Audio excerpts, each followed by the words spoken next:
These three moving through it are the best hunters the Empire has. They are hunting someone numbered 947 out of 1,000 participants who just fled the training grounds. A squad that has never once failed to bring someone back. Trying to find one of the weakest should be easy. But the captain is anxious because things are strangely working as they should. The tracking is too good. One of them is talking about how it is expected to be easy tracking an amateur when something drops out of the branches and takes him straight up into the treetops. The second turns around to look for his partner and dies before he finishes turning. And the leader spins, alone, already feeling the wire close around the throat, getting dragged up through the forest by the neck while still trying to figure out how the weakest kid in the entire training camp got behind. In a second the trio vanished, and everyone here is trained in the same place. A pit with 1,000 soldiers in it who are forced to kill each other to survive. At least 4 die every single day and get replaced by kidnapped children or volunteers shipped in like cattle, and the whole thing runs like a maze where every soldier gets a number stamped on him. The numbers are based purely on physical ability, so they go up and down constantly, and that number decides whether you get treated like a person or like garbage.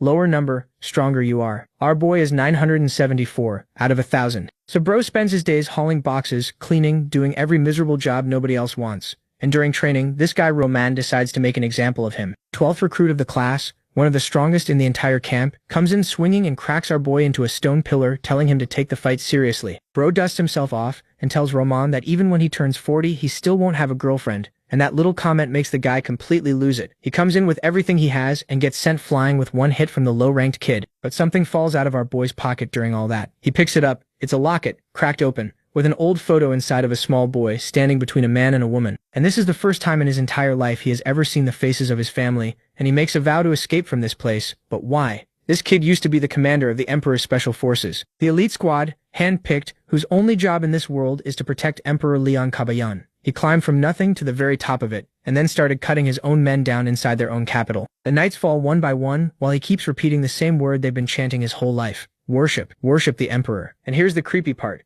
Because the ones he already killed keep crawling forward, bodies dragging themselves across the floor to keep fighting. Some of them get back up with axes in their hands, still chanting for the Emperor with their guts hanging out. Bro's standing in the middle of it, wondering if death itself isn't enough to free these people from being someone's puppets. So he keeps slaughtering. The whole capital burns behind him. He reaches the throne room missing an arm and soaked in his own blood, and the Emperor is just sitting there completely calm, doesn't even let him talk, starts listing his resume back at him like a proud father. Survived the pit of solitude, cleared the training hall, more merit than anyone alive, climbed all the way to the top. Then he asks if he was ever satisfied, and that word makes our boy laugh. He grabs a broken piece of spear off the floor and jams it into his own ear. He digs around in his own skull and pulls out a parasite, a worm the Emperor planted in his head to steer him like a toy for 30 years. He lost everything. His family, his memories, the entire idea of who he was, all of it eaten by something living behind his eye. The Emperor's response to that is grabbing the little fairy floating next to him and biting her head off, muttering a few words, and putting a sword through our boy's chest, so fast he can't even move. He's collapsing on the floor of the throne room he burned to reach, hearing the Emperor tell him it's a shame he learned the truth, because he used to be one of his favorite toys.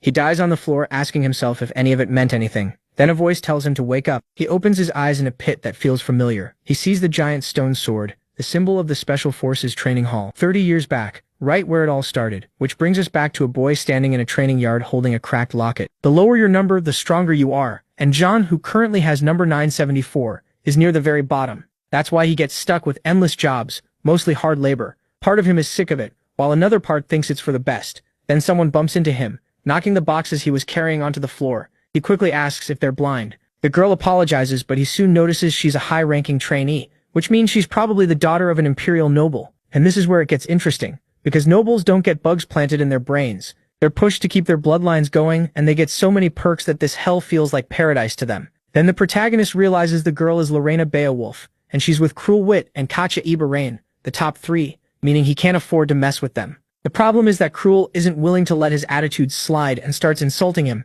saying number 974 shouldn't even dare speak to them. Jean quickly apologizes, but that still isn't enough, because Cruel spits on him and says he needs to do more.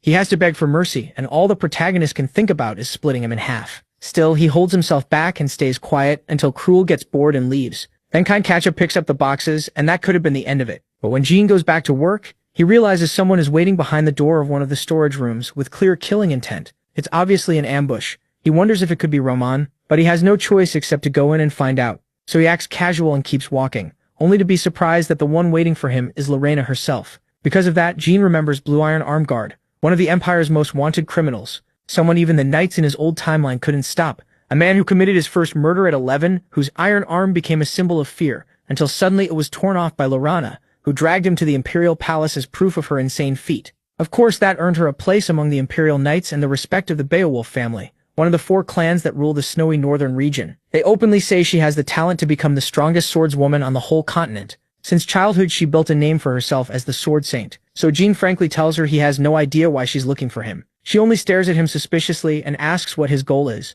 because he's hiding his real strength. Jean keeps insisting he doesn't know what she means, but she reveals that she saw his fight the other day and noticed what should have been a rookie match ended with a blow only a high-ranking man could use. Jan knows he messed up by being that careless, but admitting his power would only bring more trouble, so he plays dumb. It even seems like Lorena might let it go, until suddenly she hits him with the same blow she used on Roman. Jan figures she's testing him, and for that reason alone, he doesn't dodge. He twists in pain while she apologizes, saying she was sure he would block it. And poor Lorena really does look embarrassed. Jan decides to use that and make her feel guilty. He hopes she'll forget what she saw, and it seems to work. Lorena offers to help. She starts moving boxes with him and says he doesn't need to be so formal. After all, they're both still trainee soldiers. She's actually pretty kind and easy to talk to. Lorena admits she hates how lower-ranked people are treated and wants to change that when she becomes head of her family. They keep talking while they finish the work. Once it's all done, Jan thanks her for helping, but that isn't the end of it. Lorena says she'd like to be wrong, but she's not stupid. She clearly noticed his reaction. His eyes stayed on her hands, which gave him enough time to dodge.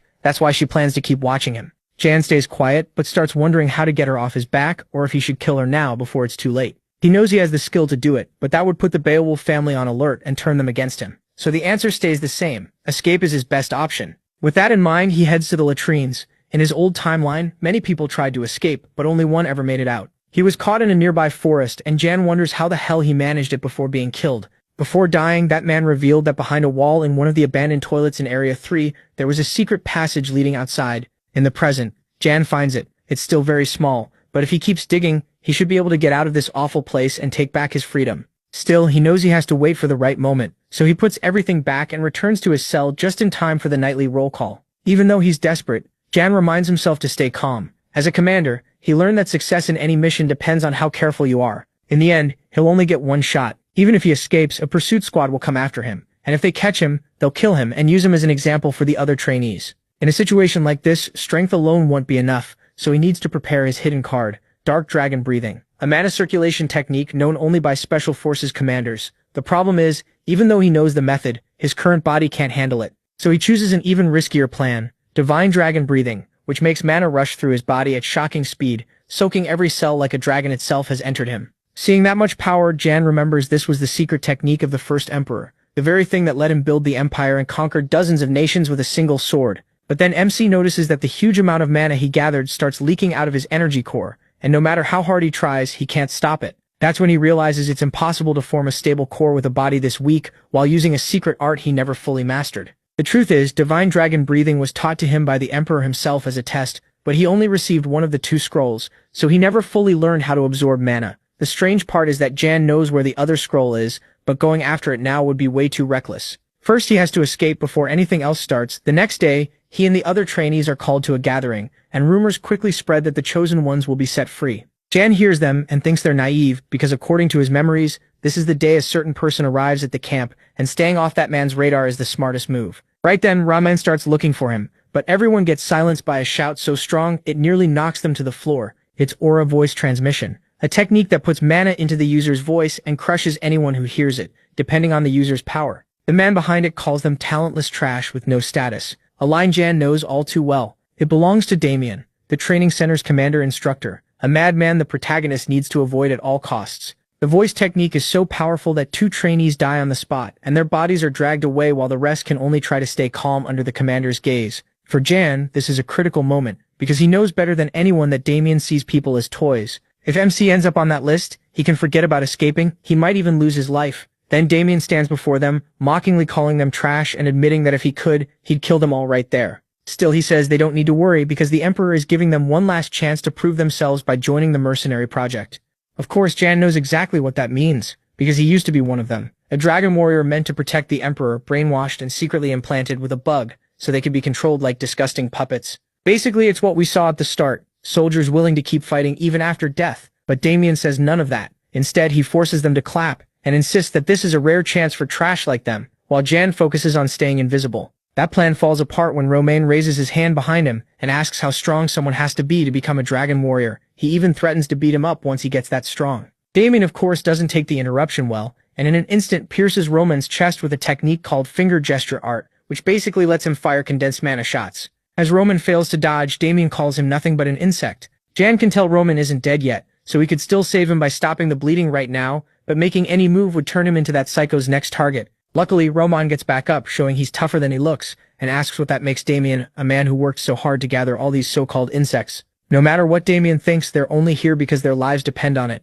So if he really sees them as bugs, why doesn't he protect his precious emperor all by himself? The room goes silent. Damien admits Romain is a pretty stubborn insect, like a cockroach that can survive even after losing its head. Then he asks if Romain can do the same, and starts gathering a huge amount of energy at his fingertip. But just as he fires, something blocks the attack. A crystal mole, a creature from those caves with a special trait. When it touches anything, it explodes. So instead of dying on the spot, Romain is saved and only passes out from the blast. All of it, of course, is thanks to Jan, who found the mole in the bathroom and kept it in case he ever needed it. Still, he knows everything will fall apart if Damien saw him throw it. But the man only laughs, saying that was pretty interesting for a cockroach. It had a lot of luck. In the end, Damien simply leaves. Jan lets out a breath, relieved that at least for today he's safe. The problem is he couldn't be more wrong. In his office, Damien clearly remembers both boys' faces and decides he's found a pair of very interesting toys. After that, we move to Area 3 to the abandoned toilet, where Jan has been working non-stop for the last 3 days, widening the tunnel that will lead him to freedom.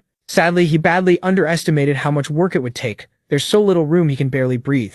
Aside from that, things have gone smoothly, since he strengthened his eyes with mana to see in the dark. The work is repetitive, and the toilet sits in an abandoned building that isn't even on the maps, so he doesn't worry much about getting caught. Everything goes fine until his knife suddenly hits something hard, blackwater pipes, which he ends up breaking. That becomes obvious later, when his supervisors start roll call and notice a terrible smell coming from him. He has no choice but to make up an excuse, claiming he had an accident while moving waste barrels. The smell is so bad that they order him to go bathe and wash everything well. Jan can only think that he never expected to hit a pipe like that, and definitely not one that smelled that insanely awful.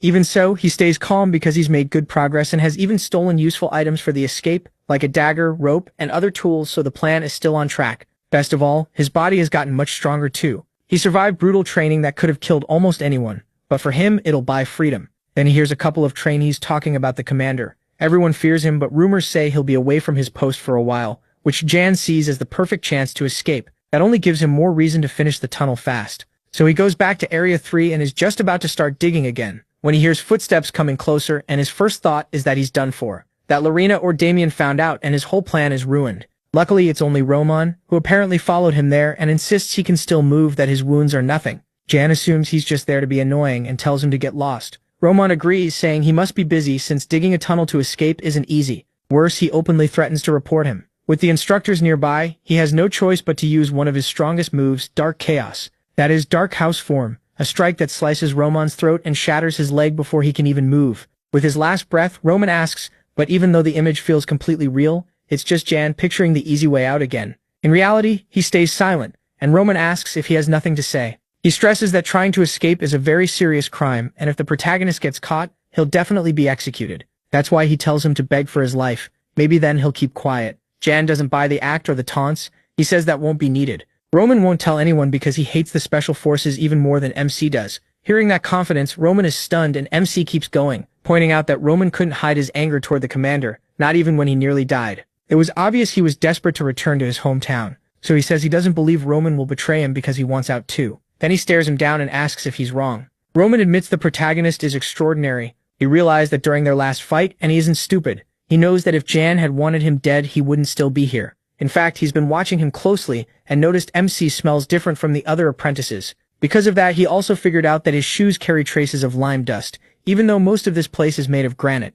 He also studied the way Jan walks and checked his daily work records, which showed he was spending far too much time there. He admits Romain is sharper than he looks, and Romain asks him to explain the plan. He's not fully sure he wants in, but he wants the chance to think about it. Jan refuses. For something like this, there's no room for doubt. Romain is strong and could rise through the ranks in about 10 years, but escaping alone would still put more than just him at risk. It would endanger the family he wants to protect. In short, there's no time to think or hesitate. He has to choose now, knowing that if he joins the protagonist, by this time tomorrow they'll be gone.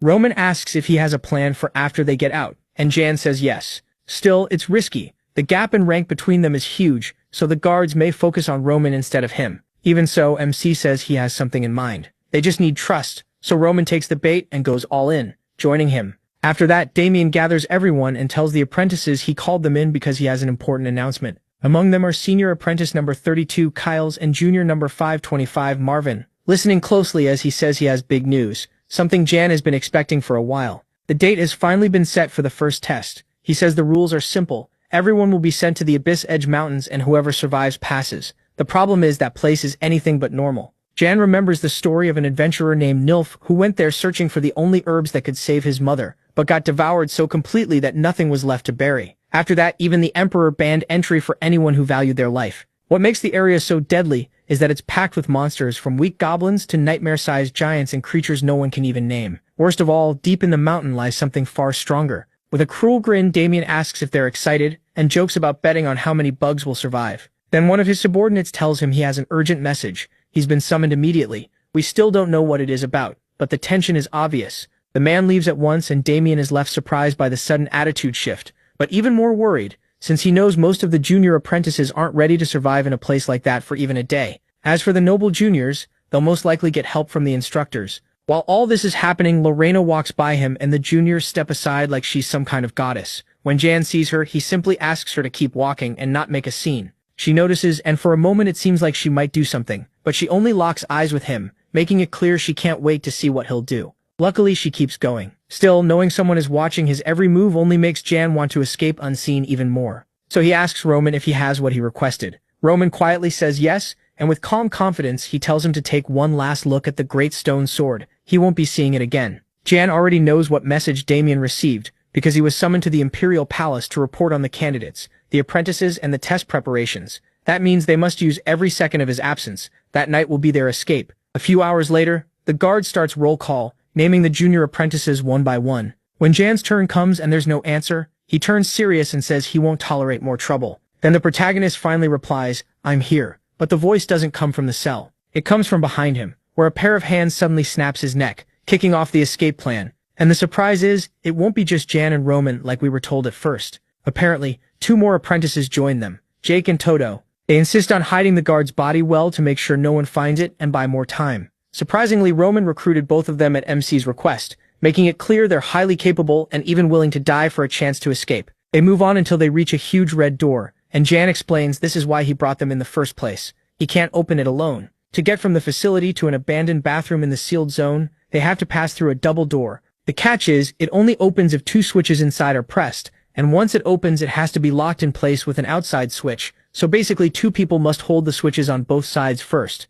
Then the other two pass through and hit the outer switch to secure the door, and only then can they keep going. From the start, this was always a plan for more than one person. With that settled, they get to work and Roman and Jake take the first switches while Tadu and he move ahead. He tells them he'll send a signal once they can let go and come in. But as the seconds drag on, the protagonist not only gives the signal, the door suddenly shuts. It leaves them outside, and Roman starts pounding on the door with all his strength. Then Jan opens it from the other side, promising he would never leave them behind. Still, Roman notices he's completely covered in blood and asks what happened in there. MC says it was just a small problem. He explains that he planned to subdue the guardian wolf with tranquilizers, but it didn't work, so they had to deal with it the hard way. That's also why the signal took so long. It was much stronger than he expected. From there, the rest of the escape moves fast. They cross the tunnel until they reach the forest outside the camp. Best of all, Jan doesn't sense any sign that they're being chased or that anyone has noticed the escape yet, so they need to use every second to widen the gap between them and the pursuit teams that will come sooner or later. Looking out, Roman admits it's frustrating how easy and fast this was,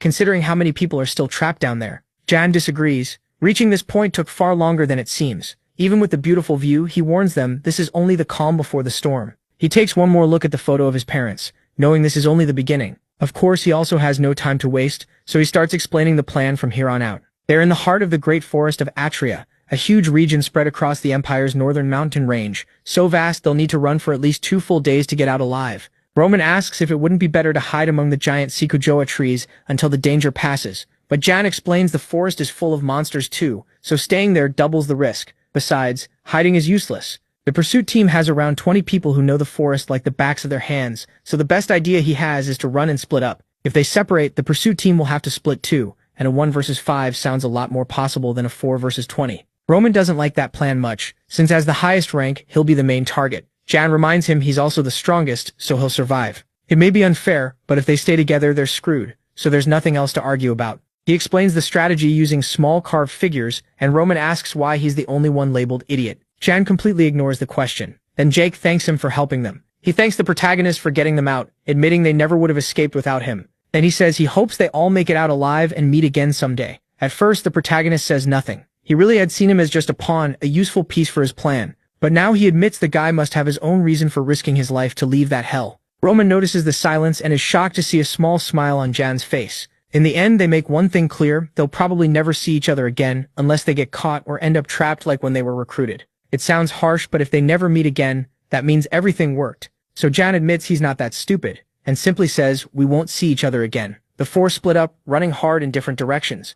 After a while, MC decides it's time to make his own move. He activates Divine Dragon Breath, using a technique called Wind Wing Flap, which sends mana into his arms and legs and lets him run at insane speed. It even launches him to the top of a tree in one move, but there's still a huge stretch of forest ahead. The bad part is his body can't keep that pace for long. He still hasn't mastered efficient mana flow, but none of that matters now. He's getting closer to his goal. Thinking about the others, he feels kind of pathetic that they had to help him so much when he was the leader of the 5th Division's Special Forces. Still, that weakness only pushes him harder to find out how fast he can get back to his prime. Meanwhile, the two Academy officials learn about the escape and complain that they still haven't gotten updates from the hunters. They need results before the Mad Commander returns from the palace. The problem is Damien shows up right then and says the madman is already back. For a second, it looks like he's about to cut the man in half, but then his expression suddenly changes. He says not to worry, he's been busy, so he'll let him do his job. This man is the head of the cadet headquarters, so he quickly promises the fugitives will be caught. Damien asks how exactly they plan to bring them back without trouble,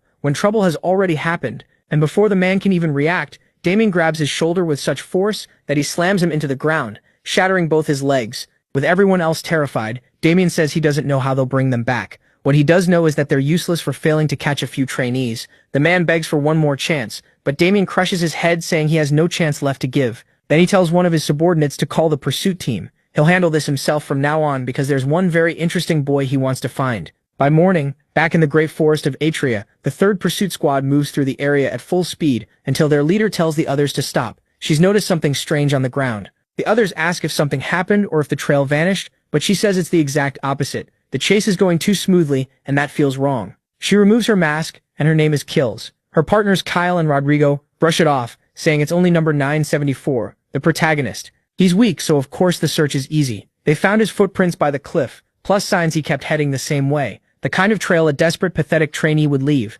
Even so, Kyles can't shake the feeling that something is very wrong. Still, she tells herself it's just her imagination. Then she sees the fog getting thicker and orders them to push harder so they can finish faster. The others agree, saying 974 will be easy and that number 12 is the real problem. But everything falls apart when, out of nowhere, a figure appears behind Rodrigo and drags him into the treetops before the others notice. That leaves 2. When Kyle finally realizes his partner is gone, it's already too late. Jan kills him in a single blow. A few seconds later, Kyles turns and asks why they're making so much noise, only to find herself completely alone. Both teammates are gone without a trace. She immediately wonders how the enemy could kill them so fast. Even though it matches that bad feeling she had before, the logical part of her mind knows there's no way number 974 did this. Right then, the protagonist goes for her head, but she reacts just in time and strikes back, splitting a tree in half. She curses him, calling him arrogant for thinking she'd fall for that. Sadly for her, a wire suddenly wraps around her neck and drags her through the forest, using a branch like a pulley, slowly tearing her throat open. In seconds, she realizes the tracks and clues they found were left on purpose to stall them and lead them in. What she can't understand is how number 974 could beat hunters who have never failed, but she doesn't get to finish that thought. And just like that, Pursuit Squad 3 is wiped out. Once things calm down, the protagonist takes their weapons and admits it wasn't as hard as he expected. If things keep going like this, he might actually make it out alive. For now, his top priority is using the fog, but the hounds from the compound will soon pick up the scent of blood. So he starts eating and rubbing himself with a bunch of silica herbs which smell awful and are perfect for hiding his scent. The smell is so horrible that the dogs hate it, so that should keep him safe for now. The real problem is that once they spread the heavenly and earthly net, not even a king can escape and the clock is still ticking. Then he notices smoke rising from another part of the forest, which is a terrible sign. The pursuit squads aren't allowed to light fires, so it's probably Jake and the others setting up camp. Of course, that's a stupid choice that could get them killed, and even as he starts to go help, he tells himself this isn't the time to worry about them. After all, he only brought them here because he needed them to escape and use them as decoys, so if the hunters chase them instead, that helps him. But no matter how much he tries to believe that, his body moves on its own, and he runs to save them. The problem is, out of nowhere he feels an icy chill on the back of his neck, a bloodthirst he's felt thousands of times on the battlefield, the sense that something is behind him and watching him. At first he thinks it's just a wild animal, but then a voice behind him says, "I'm glad you took the bait." The shock is so great that the protagonist freezes for a moment while the voice adds that from the first time he saw him, he knew he'd be a very fun toy. That's when Jan realizes even the flap of a small butterfly's wings can turn into a giant storm. When he finally looks, it's Damien, walking toward him calmly. Sure, his eyes were right. Then he meets his gaze and says, "Nice to meet you, 974. The tension is so heavy that a few seconds drag by until lightning breaks the silence, and as casually as if he were out for a walk, Damien remarks that it looks like rain. Meanwhile, Jan breaks into a cold sweat, thinking this can't be happening. He had to leave that exact day because in the other timeline, the commander returned from the palace later than expected, after causing trouble and nearly getting jailed by the emperor, something that Major shouldn't have changed so easily, so he wonders if his own actions twisted the future. Which of them caused something this bad? Was it meeting Lorena? Helping Rama? The people he had to kill to escape? They all seem small, but now it's clear those small choices piled up and ruined the future he had planned. Then Damien asks if he's going to throw another mole at him, a reference Jan clearly understands, and proof that he's in serious trouble. The commander admits he was truly shocked that day, and never thought he'd recover so fast. For a few seconds he didn't even understand what was happening or how a trainee could move that quickly. To him, it was a great discovery to find that kind of potential in a place where he expected nothing but insects. Of course, Jan realizes he was foolish to think something like that would go unnoticed, and even if he doesn't know how much the future changed, this is one of the worst outcomes possible. One thing he does know about Damien is that he'll one day become one of the continent's 3 greatest swordsmen. But that hasn't happened yet, so if he wants to kill him, it has to be now or never. Damien senses that killing intent immediately and starts laughing, asking how he plans to kill him, thrilled that this boy isn't trying to run. He gets so excited that he offers him a chance, telling him to try to kill him, and depending on how he does, he'll grant him the freedom he wants so badly. The moment he says that, Jan's eyes change. That only makes Damien even more excited. He's never seen a trainee with such clear judgment, boldness, endurance, skill, and caution. He's far above the trash Damien sees every day. It's almost like he was born to join the special forces. Damien is so thrilled that he can't help asking what kind of monster Jan will become if he keeps growing. But that fantasy crashes when the protagonist sighs, and instead of showing the skills Damien wants so badly to see, he drops to the ground and begs for mercy. Damien's face says everything, and the worst part is, the protagonist really means it. He doubles down and even forces out a few tears. Then he claims the others threatened him into escaping, that they'd kill him if he didn't go with them, and says he's relieved Damien showed up. He keeps talking like Damien is obviously going to save him, so Damien asks who was behind it. Jan points to number 12 as the one responsible, but even while playing along, Damien clearly doesn't buy it. No matter how hard MC keeps acting, he already knows what he is trying to do. Because of that, he manages to stop Jan's strike at the last second, saying he'd never drop his guard for something that cheap. In a way, the protagonist's attack only disappoints him more than before, but then everything changes when he opens his eyes and sees the tip of another attack that he barely avoids. That's when he realizes the first move was only a distraction,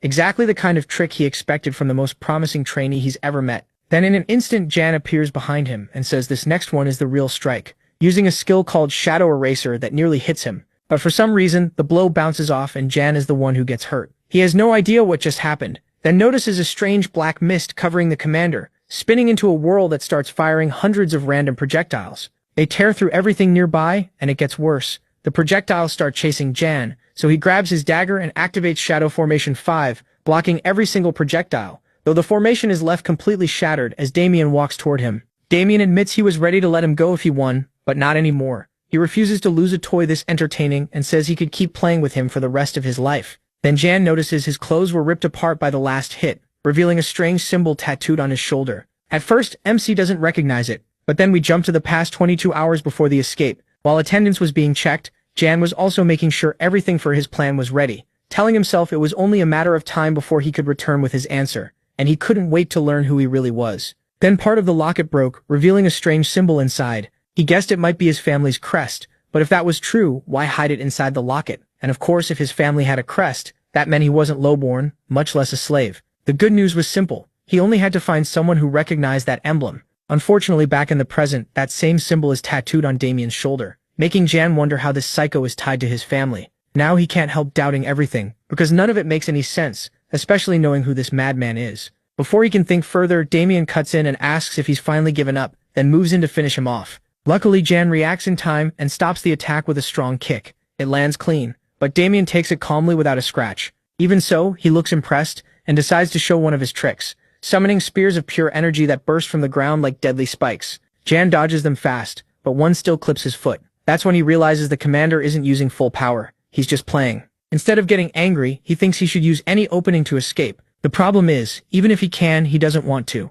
Damien isn't just a psycho. He's the only person who might know something about Jan's family. And if there's even a chance they're nobles, that information will matter a lot, because in the near future a huge uprising called the Armenia Rebellion will sweep across the continent, bringing down 10 kingdoms and wiping out many noble houses. It will grow so big that even the imperial family will be threatened. But in the end, the emperor will handle it, killing the rebel leaders and their relatives. The problem is that the leader of that rebellion will be the previous emperor's illegitimate son. Almost nothing will be known about him because every record will be erased. But that man is Damien. Back in the present, he asks what the hell Jan is thinking. But the real issue is this. Damien belongs to that family, and the rebellion will get all of them killed, including the protagonist's parents. So escaping is no longer the top priority. Stopping the rebellion is. To do that, he'll need Damien's trust, and will have to do whatever it takes. With that in mind, Jan says he's impressed by Damien's skill, and that the head of the special forces would surely respect work like his. Those words trigger an instant reaction. In a flash, Damien grabs MC by the face and throws him into a tree like a toy, wrecking part of the area as he asks if Jan is mocking him. Lying on the ground, barely able to handle the pain, he hears Damien say he's wasting his talent with that reckless mouth. But the protagonist pushes even harder, saying that Mouth also knows the weakness of the head of the special forces. Again, Damien reacts exactly as Jan hoped, blowing up in anger and demanding how he could know that. MC simply answers 592 in Simmons County. That's where he found what he was looking for. After that, we jump ahead a few hours. Back at the training center, Damien is ready to get back to work when his assistant asks what they should do with the 3 people he mentioned earlier. Damien says to send them back to where they came from. He doesn't want to waste time on insects. We still don't know exactly who he means, but then he's interrupted by a man with a cane, who tells him to stop pretending to be busy and speaks to him with open contempt. Seeing him, Damien asks why he came without warning, and we learn this is Rodrigo Meyer, the head of the special forces. Damien insists things are going fine and even claims the trainees under him are stronger than official members. Rodrigo calls that nonsense. He came because he heard performance has been worse than usual. Damien says he has no idea what he means, but even without direct insults, the assistant can feel hostile mana pouring off both of them. The pressure is so intense that people with weak endurance would have already passed out. Then Rodrigo asks why Damien never properly went to greet the emperor. Damien replies that he had something more important to do. Rodrigo hints that he must have spent the day hunting deserters, but the commander snaps back that he has no clue what he's talking about. There were no deserters that week, just him dealing with a bunch of insects. Still, he says there's nothing to worry about, so maybe Rodrigo should head back the way he came. Then his assistant says he can't wait to kill that bastard and hopes Jan told the truth. And that's when we see his current assistant is actually the protagonist, who removes his mask and assures him there's no need to worry. Once they start investigating, they'll see everything he said was true. Later in Damien's office, Jan starts explaining that even though 592 Simmons County Road was always empty and abandoned, it was the place where he lived and grew up. There weren't many kids around, so he often played alone, except when he got the chance to spend time with his only friend, a little blonde girl who watched him from a window. Back then he didn't know it, but she was Rodrigo's daughter. In the present, Damien says that would explain a lot, but his tone makes it clear he doesn't believe a word of it and thinks it all sounds way too convenient. Of course, we know it's a lie, and Jan knows it too. Someone like Damien would never fall for something this weak. But true or not, his job is to make him believe it, and since Damien and Rodrigo have been rivals for years, he has to use that. By now, they've already started looking for the girl, and of course they haven't found the fake address, but the protagonist only needs to keep the lie alive a little longer. What matters is that Damien hates Rodrigo so much, he gets excited just hearing about a way to beat him, a weak point he can exploit. Still unsure, Damien asks if targeting the girl will really work. Jan says yes and keeps spinning the story, claiming the girl has always lived under threats from enemies who wanted to kidnap her and use her against her father. The key part is MC's made-up claim that Rodrigo always gives in because his daughter is his weakness, so he keeps her under watch and moves her from house to house under Special Forces protection.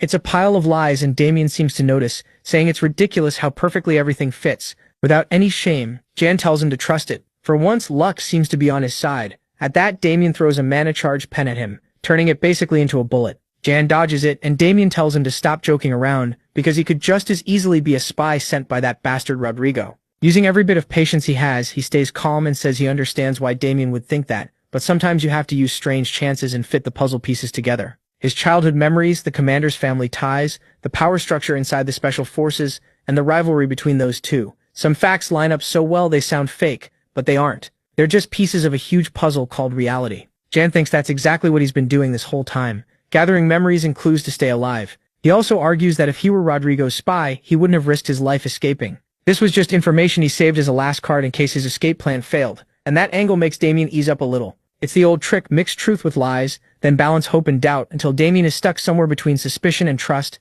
and all Jan has to do now is tip that balance his way. So he says he investigated on his own and found where the girl is hiding. A tiny bit of hope Damien can't ignore, as long as he trusts what the protagonist says. At that moment the man thinks it over, and even with doubts he finally gives in, saying maybe luck really is on his side. They can talk about the rest some other day, and Jan knows this is at least progress. He leaves, while Damien takes the chance to check the records MC has. There he finds something very interesting. Still, that stays unclear because we jump ahead 1 week to the mountains at the edge of the abyss where the special training exam officially begins. This place isn't normal at all. It's home to several kinds of monsters, and underestimating them would be a huge mistake. For example, there's the swamp goblin. Even though a group of recruits manages to beat them pretty easily, their mistake is getting cocky and thinking the mountain isn't that dangerous. One of them tries to stay calm, but they realize they've already cleared out the nearby monsters, so they start thinking the rest of the week will be easy. Then the one who seems to be their leader reminds them they can't forget the other 2 test conditions. It's not just about surviving. Like Damien said at the start, they also have to hunt monsters and collect the magic stones inside them.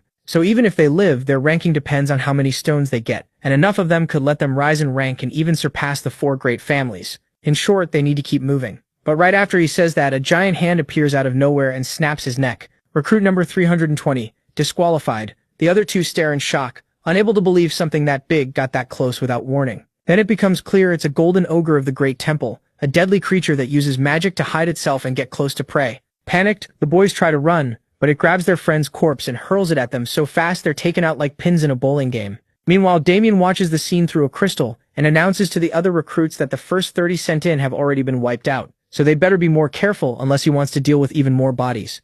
He also says that from now on they'll send 50 people every 5 minutes, and the nightmare begins. John can already tell the bastard seems pretty pleased, not just by the slaughter but also by everything he learned about Rodrigo. And now we see that the part about Rodrigo having a daughter wasn't actually a lie. That part is real, but he doubts Damien can find anything useful enough to bring Rodrigo down. Still, what matters is that he's getting closer to Damien, and he has to use that to grow stronger and make Damien see him as a useful ally. That's why for John, this test in the mountains at the edge of the abyss isn't really a problem. It's a chance to get stronger and find the 2 hidden treasures that still haven't been discovered here in this time. If he gets them, his growth is set. But suddenly things get strange when Damien asks his aides if they're sure about what they said, in a tone that makes it clear something weird is happening. Then he suddenly drops to one knee, and right there the true ruler of Kabayan appears, the heir of the noble emperor, Prince Leon Kabayan. John watches in slow motion, remembering that in his memories, around 500 recruits die in this first round, but there was never any major anomaly. So it makes no sense for Leon, the one who once tried to kill him, to show up out of nowhere. This is clearly a change in the timeline, but to the protagonist, that man is unmistakable, the face of the person who toyed with him before his death. Of course, his expression is very different from the last time John saw it, but when Leon introduces himself politely and everyone kneels before him, MC can only stare back with eyes full of killing intent. The shock is that Leon suddenly says he's willing to free anyone who wants out of this hell, promising freedom to all those brought here by force. At that moment, John's face shifts from hate to real surprise, because this Leon is nothing like the one he knew. In the past, Zhang saw him whenever it was time to report the results of a mission, and even if Leon never treated him especially badly, he always made it clear he didn't care about openly abandoning the warriors fighting for the Empire. Instead, he always said the world was like a chessboard. Slaves, commoners, even nobles all existed for him and for the wishes of the Emperor. With a cruel smile, he used to say there was no greater honor than dying for a king. John remembers those words clearly as he now watches Leon act noble and tell everyone they still have time to leave if they aren't ready to face the price of serving his cause. Little by little, hope spreads among the recruits, and they clearly start getting excited. And Leon even turns to Damien and says there's no need for such a morally twisted test. When Damien says they do it to protect him, Leon answers that makes no sense, because the Emperor exists to protect the people, not for the people to die for him. With total confidence, Leon makes it clear he won't allow this madness, even if the Emperor himself approved it. Damien replies that what they're doing here is legal, if extreme, and Leon asks if there is even one recruit willing to take this deadly test by choice. If even one person wants it, he says, then he won't interfere, and will simply leave. Of course, everyone goes silent. Damien thinks Leon is a huge pain, but then someone stands up. It's the protagonist, and Leon can't understand why someone ranked 974 would want to throw himself into this. He asks if he's being treated unfairly, and Jean says yes, but one thing still doesn't matter to him. No matter the number, everyone has the same right to risk their lives to move forward. After a few seconds, Leon simply says he's an exceptional recruit and keeps his word, giving permission for the test to continue under his watch. So the portal opens and everyone is told they'll be sent to different spots. When Jean's turn comes, he realizes Leon had never come here before and his behavior is completely different from before. Now Jean also has to figure out what the hell happened to him. And just like that, a moment later, he arrives in an empty part of the mountains, glad that his hands and feet are still attached, which is one of the side effects teleportation can cause. Since the area is almost empty, the first smart move is to find something he can use as a weapon. But he gets distracted by a smell, that strange mix of sulfur and the mountain's own scent, something he hasn't sensed in a very long time. Then a faint sound behind him grabs his attention. It's a monster trying to ambush him. But before we see what happens, on the other side of the mountain, a group of recruits is about to be wiped out by a cockatoo griffin. Luckily for them, right then Lorena appears and kills it with a single blow, showing why she's seen as the strongest recruit of them all. The boys thank her and she notices they're a big group carrying several wounded, so they explain they're basically low-level recruits who teamed up just to survive no matter what. They even ask if they can stay with her for a while, at least until they get out of the most dangerous area. She agrees easily, though her mind is on something else. She keeps wondering where the protagonist is and whether he's okay. His defiant attitude, even in front of the crown prince, clearly stuck with her. Then Cruel cuts in and the name fits him well. He says those weaklings are useless, not even good as meat shields, and letting them follow will only slow them down. Honestly, he has a point, saying her little bit of mercy will just bring trouble. Even when Lorena says people shouldn't be judged by their rank, he makes it clear he plans to become #1 after this test. Luckily, Katja steps in and reminds them there's no time to waste fighting. He says that even if the exam is individual, turning on each other won't help anyone. He points out that moving in a large group is still better than being alone, and that as nobles, they have a duty to lead the commoners. But Cruel mocks him to his face, saying the blood of a traitor can't be called noble. It's clearly a low blow, and Katja answers it calmly, saying that as the youngest son in his family, no one expects anything from him. Cruel quickly moves to attack, but Lorena stops him and barely calms him down before he walks away. As he leaves, he reminds himself that this always causes him trouble, and maybe he should go back to how he used to be, a lonely boy taught not to want, not to think, not to wish for anything, to live like he was already dead. But his thoughts stop when he finds a trail of blood leading behind a mountain. He stays alert, studying the situation from a distance before deciding what to do. He first assumes a monster did this, but then he finds Jan surrounded by dozens of goblin corpses, and the worst part is what he is doing. He's eating them. To get why, we need to go back a few minutes. There, Jan says he needs two things no matter what, if he wants his plan to work. The first one is, but we don't get to hear it because a goblin attacks him right then. Jan doesn't hesitate. He drives a hand through its chest, uses a skill to set it on fire, and rips out its heart at the same time. His bloodlust matches the monsters around him. A whole pack of goblins is ready to tear him apart, and Jan just thinks this is his lucky day, so he charges straight at them with everything he has. At this point in the timeline, magic stones are treated like a minor monster byproduct, mostly used for making magic items. What only Jan knows is that soon a scholar named Isaac will publish a huge discovery. He proves those stones can also absorb a monster's traits and mana. For example, goblins give resistance, trolls regeneration, ogres strength, and so on.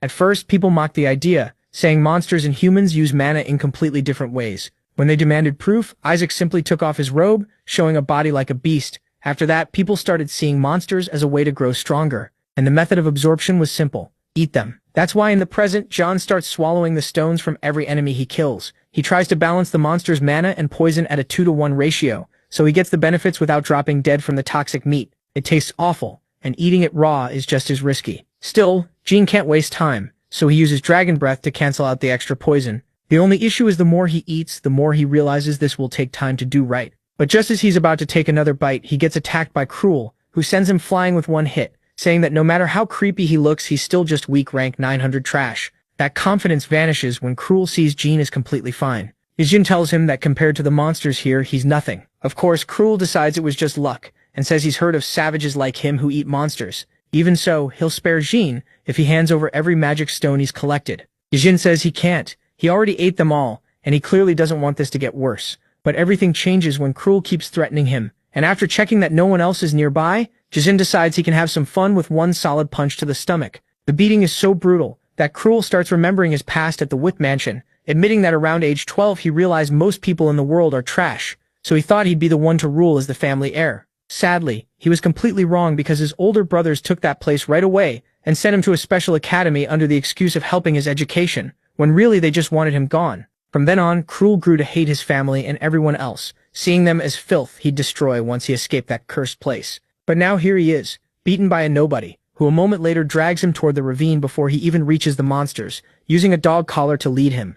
Jan forces him to carry the bodies of the creatures he killed along the way. Still unable to believe this, Cruel keeps repeating that he's the heir of the Wit family and all that nonsense, but the protagonist is tired of hearing him complain, so he yanks the chain and tells him to shut up and walk. When Cruel asks why he's doing this, Jan says it's a light punishment for someone who threatened to kill him, and he refuses to say more, just throws a rock at his face when Cruel once again starts whining that MC can't touch him because of his noble blood. That hit finally makes Cruel wonder who this guy really is. Before he thought he only lost because the attack caught him off guard, but now it's obvious that Jan's ridiculous ease in beating him was no accident. He never imagined he'd suffer this kind of humiliation. Even though Jan says an apology would be enough to settle things, Cruel refuses and tells himself that once he gets some strength back, he'll kill him with his own hands. The problem is Jan senses that bloodlust and coldly asks if he needs another beating to make it sink in. That's enough for Cruel to give up, at least for now. Even so, the boy leaves Jan pretty curious. He can tell Cruel's aura is subtle, but its flow is wild and scattered, and only one kind of power has ever given him that same feeling in any timeline.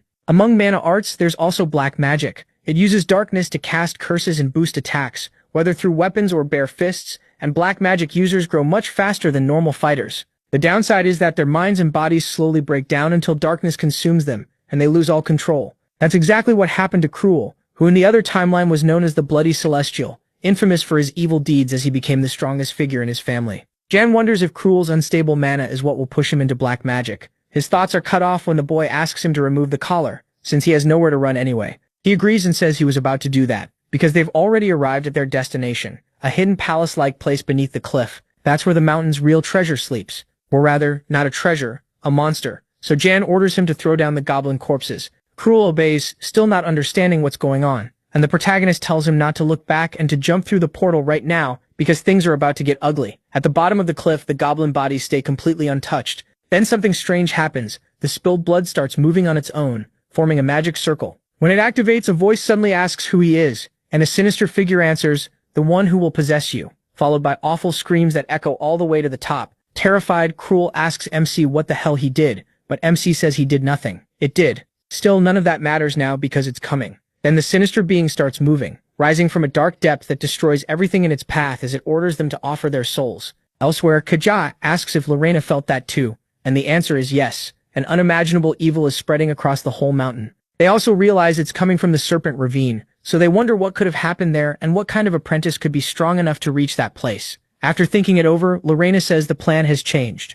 She turns to the others and tells them to head back to the portal right now. The test doesn't matter. The magic stones don't matter. If they want to live through this, they need to get back to the training camp. Katja asks if she isn't curious about what's happening, and she admits she is, but the evil she felt was strong enough to match Duke Beowulf, one of the Empire's 5 fingers. In other words, whatever appeared there couldn't be stopped by the instructors, much less by her. That becomes even clearer when we cut to the instructor's base at the mountain's edge, where one of them notices something strange but gets no time to react before they're wiped out instantly, while the creature says it still isn't enough. Elsewhere, Ramen tries to brace for what's coming, but he's burned alive by a wave of fire spreading everywhere, and Lorena and the others start running as fast as they can. Then one apprentice suddenly blocks the path, saying a voice in his head is ordering him to offer his soul, and he agrees. It doesn't save him at all. He explodes into countless pieces, leaving blood trails behind, that gather together and form another magic circle on the wall. Then the creature suddenly says, "I found him," releasing an aura so strong it nearly splits their heads open. But the craziest part comes next, when that magic circle turns into a portal, and a skeletal hand slowly starts to emerge.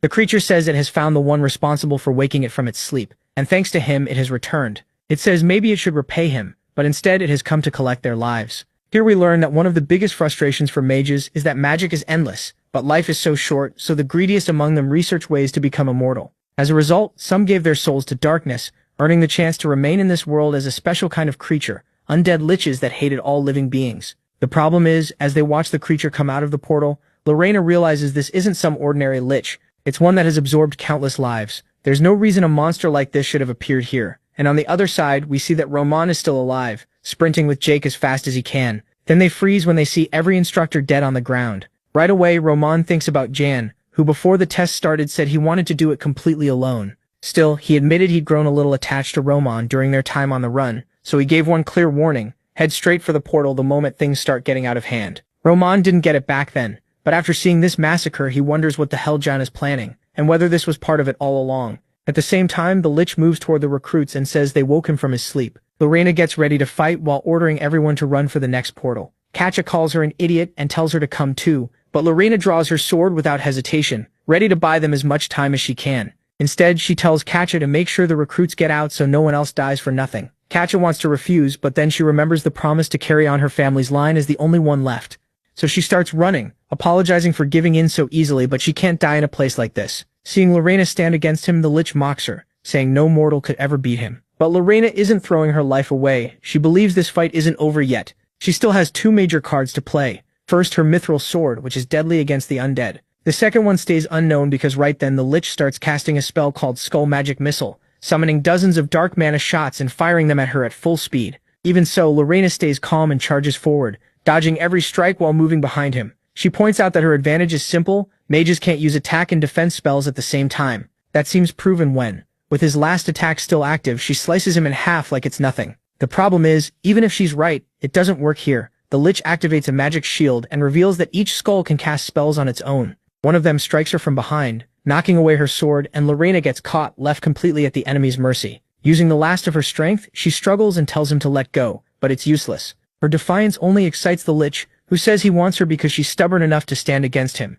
That's why he won't let her go. He plans to break that noble soul and turn her into a corpse that serves only him. Then one skull moves in, opens a glowing third eye, and starts taking control of her. Meanwhile, deep in the ravine, a creature similar to the Lich but with horns and a large cloak moves through the area until it accidentally steps into a fire trap, which erupts in a huge blast that nearly turns it to ash, almost. When the flames fade, it's still unharmed and removes its mask, revealing that it's Jan. He says the welcome was amazing, and they have no idea what comes next. He also admits bringing a fire-resistant cloak was a smart move. Then he studies the area and realizes there are 492 magic traps in total, so using goblins to free the Lich and explore the place calmly for the great treasure was definitely the right call. It sounds simple, but that plan only works if you fully understand how that creature behaves. In fact, it's so rare that he only heard about it in the other timeline, after he became a commander, when he got a report about an exam that went horribly wrong. Just like this one, the recruits were left on the mountain, and some blood ended up at the bottom of the cliff, starting a nightmare where 900 out of 1,000 apprentices were wiped out.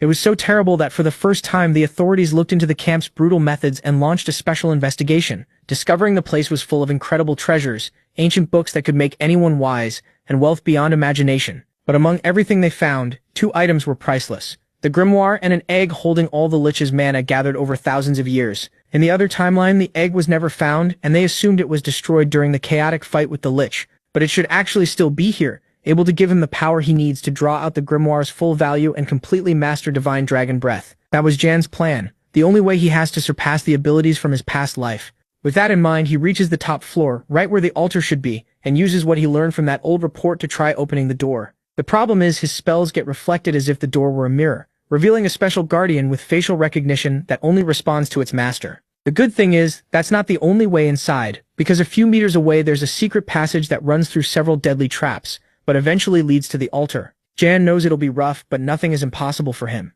And he has plenty of time, since the Lich is probably busy enjoying himself right now. Back with him, Lorena doesn't hold back her insults, but that only seems to excite him more. He says he'll make her his personal toy, cut off her head, tear away her limbs, and even turn her into a zombie to devour the people she loves. Finally, she's had enough and attacks, declaring this will be his end. At first glance, it looks like Lorena has been brutally pierced, but that's not it at all. She starts laughing and shows that she managed to stop the attack with her teeth, and she's not done fighting. That bold move pushes past what the Lich can stand, so he prepares another attack to grind her to dust. But suddenly he stops and looks around like something is wrong. Lorena has no idea what's happening, until the Lich says the barrier protecting the altar has been completely destroyed. Someone had entered his domain. He gets so paranoid that he even accuses Lorena of being a decoy and asks if she's working for someone else, but she says she has no clue what he's talking about. Luckily, the enemy has no time to waste, so he slams her into the ground with a gravity spell before summoning a portal and teleporting straight to the door. 127.5.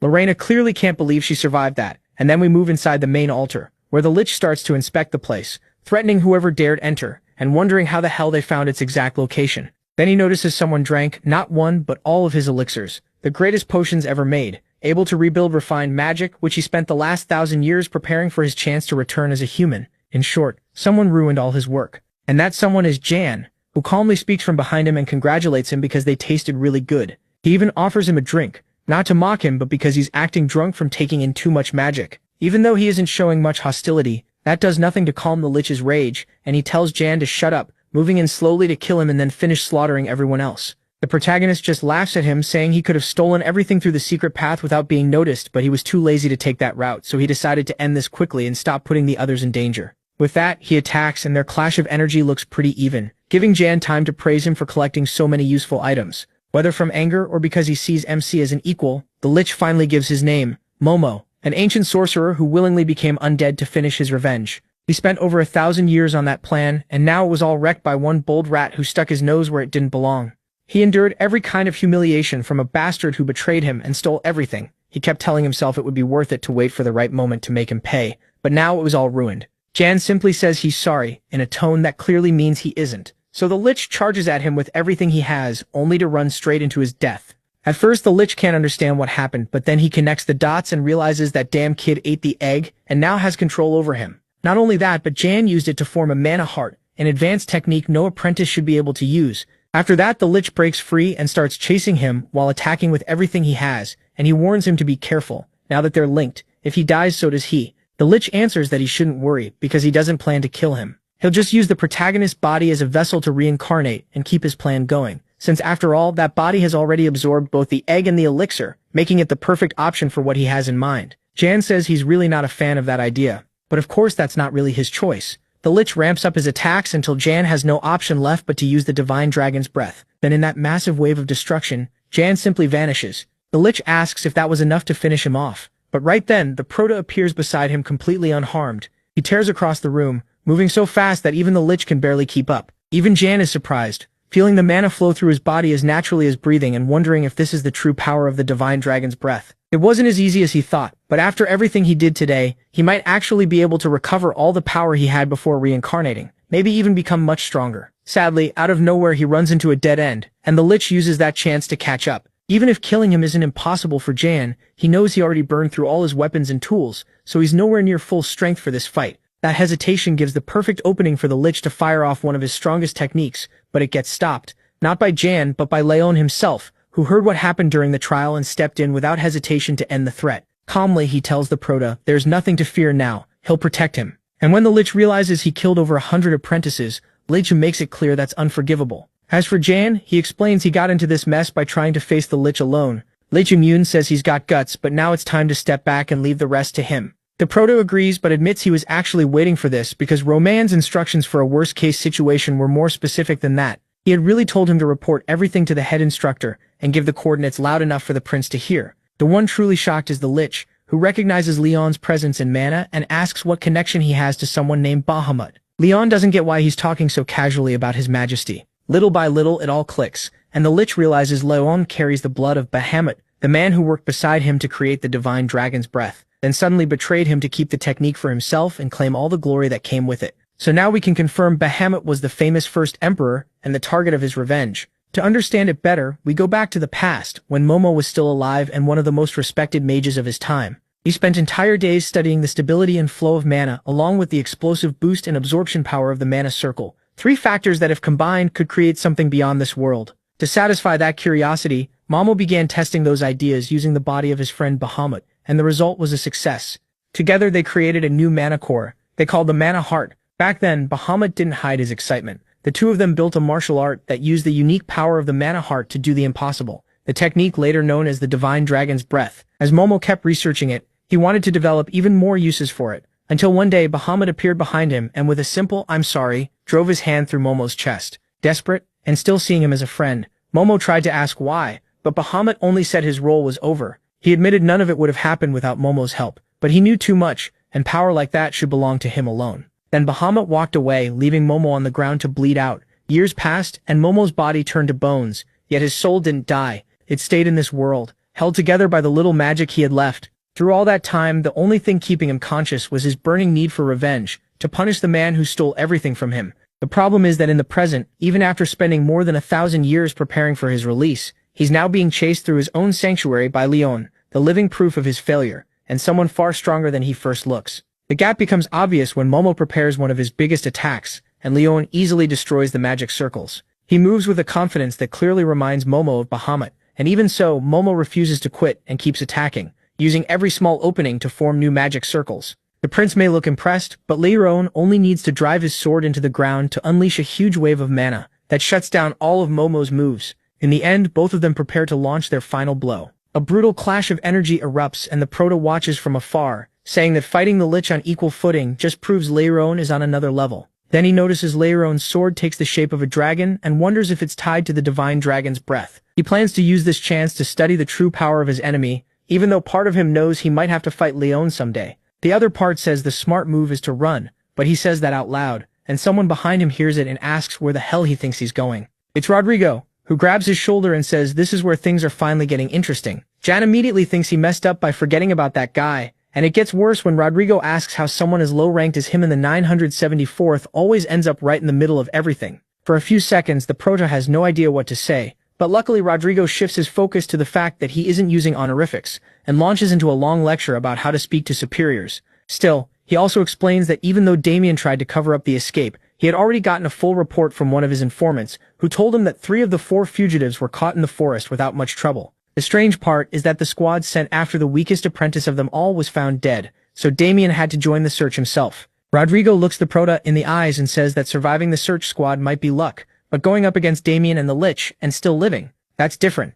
The Proto says it's not just luck, it's ultra-mega luck. He's been building up since his past life, a dumb joke meant to throw Rodrigo off before admitting he honestly doesn't know how he's still alive after all that. Then thinking fast, he asks if they're really going to punish him for being lucky. That sets Rodrigo off. He can't believe someone so low-ranked has such an arrogant attitude. Before things get worse, Jan says maybe they should help the prince, but the old man insists they'd only get in the way, and more importantly, the battle is so close they have no room to interfere. What really bothers MC though, is that even after consuming the egg, he still hasn't fully absorbed the Lich's mana, and he thinks he should activate the mana heart again to finish the process. Just then, Leon corners Momo, who runs in desperation, realizing his magic has been getting drained for a while now. That's when he understands the Proto is behind it and tries to go after him. Not with a direct attack, but with his final trump card, a skill called Aura Deployment. It's so rare and powerful that only the Emperor and the 4 ruling clans can use it, and Momo clearly sees it as a sure win. He looks Leon in the eyes and tells him he's finished. But the Proto doesn't just stand there. He activates his mana heart at full power and absorbs the rest of the Lich's core.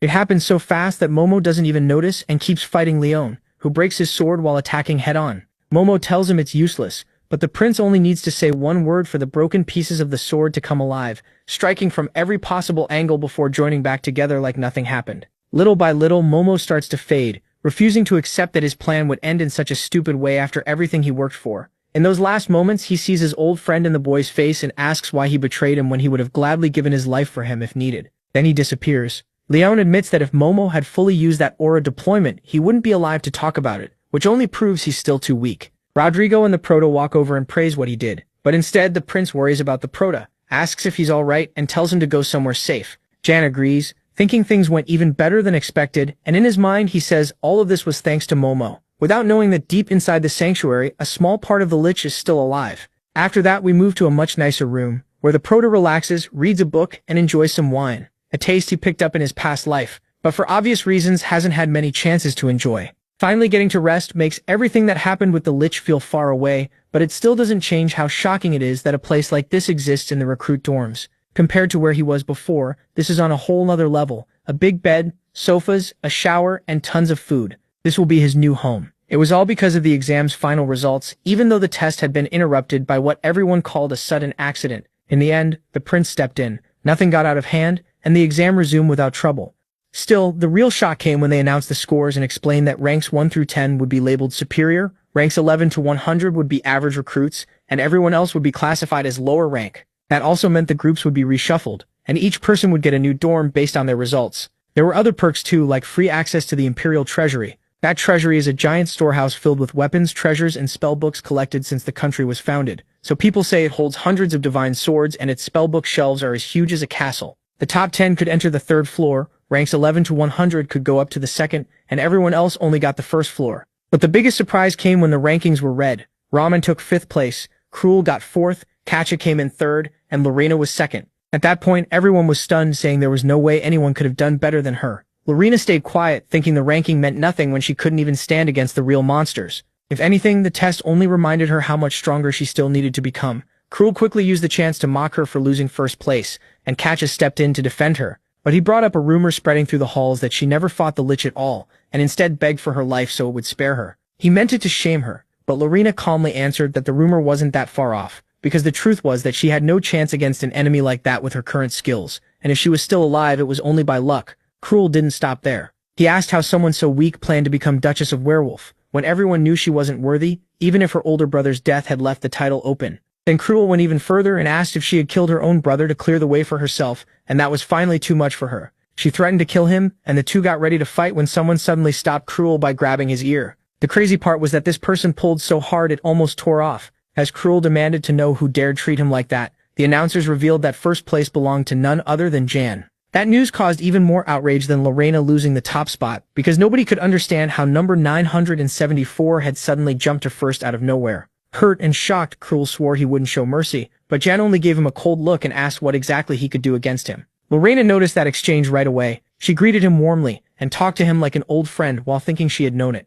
Someone who could take first place and scare a martial arts expert like Cruel that badly was clearly no ordinary person. She could also feel a strange energy inside him, like it might burst out at any moment. Even with so many things she wanted to ask, she only pointed out that Cruel had been insulting him, and told Jan to keep punishing him. Back in the present, he relaxes in his new room while reading the only book he took from the Imperial Treasury. Then he notices someone coming and tells them to enter. The door opens, and the visitor is surprised Jan noticed him even though he had tried to hide his presence. It's Damien, and he says they still have a few things to settle between them. The protagonist quickly hands him a second glass, making it clear he expected the visit and prepared it in advance. Jan also asks about the Crown Prince, since Leon seemed worried about him after the test. Damien says it was probably just passing curiosity, but the truth is, once Leon has noticed him, he can't just kill MC and brush him off as some ordinary trainee anymore. The problem is that Damien has just received a new report from his personal search team, and they found nothing connected to Rodrigo in Simmons County, so Jan's lead was useless. He says the old man is too clever and must have erased his tracks the moment he realized he was being followed.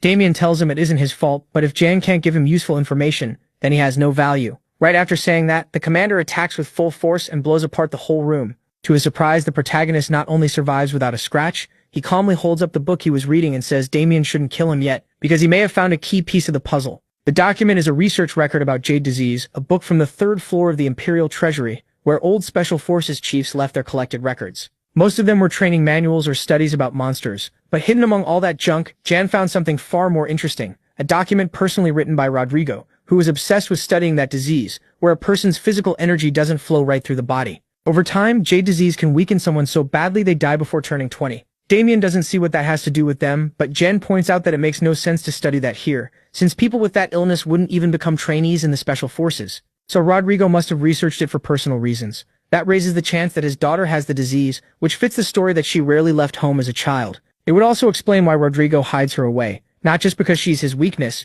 but because her health is so fragile that they've had to keep moving to find new doctors. Jan says this information won't just help them beat the old man, it can let them control him. Treating a patient with that disease costs so much money that not even Rodrigo could pay for it with his own funds, which suggests bribes and other dirty dealings. For now, the plan is to find proof that he diverted money from the Special Forces and hit him where it hurts most. Jan admits it's still only a theory, but there's nothing to lose by investigating that path. It's also safe, and it gives Damien a reason to dig into the unit's private affairs. Damien thinks it over for a moment, then says the idea is actually solid, and tells Jan to learn more about jade disease while he handles the missing funds. Of course, MC agrees because none of it was a lie. Rodrigo really was involved in corruption to pay for his daughter's treatment, so it's only a matter of time before the whole puzzle starts to come together. What's interesting is that Damien seems impressed. Jan ignored the Treasury's weapons just to dig into this matter, so he rewards him by taking him as his personal disciple. As he heads for the door, Damien admits he likes Jan more than most of the useless insects in that place.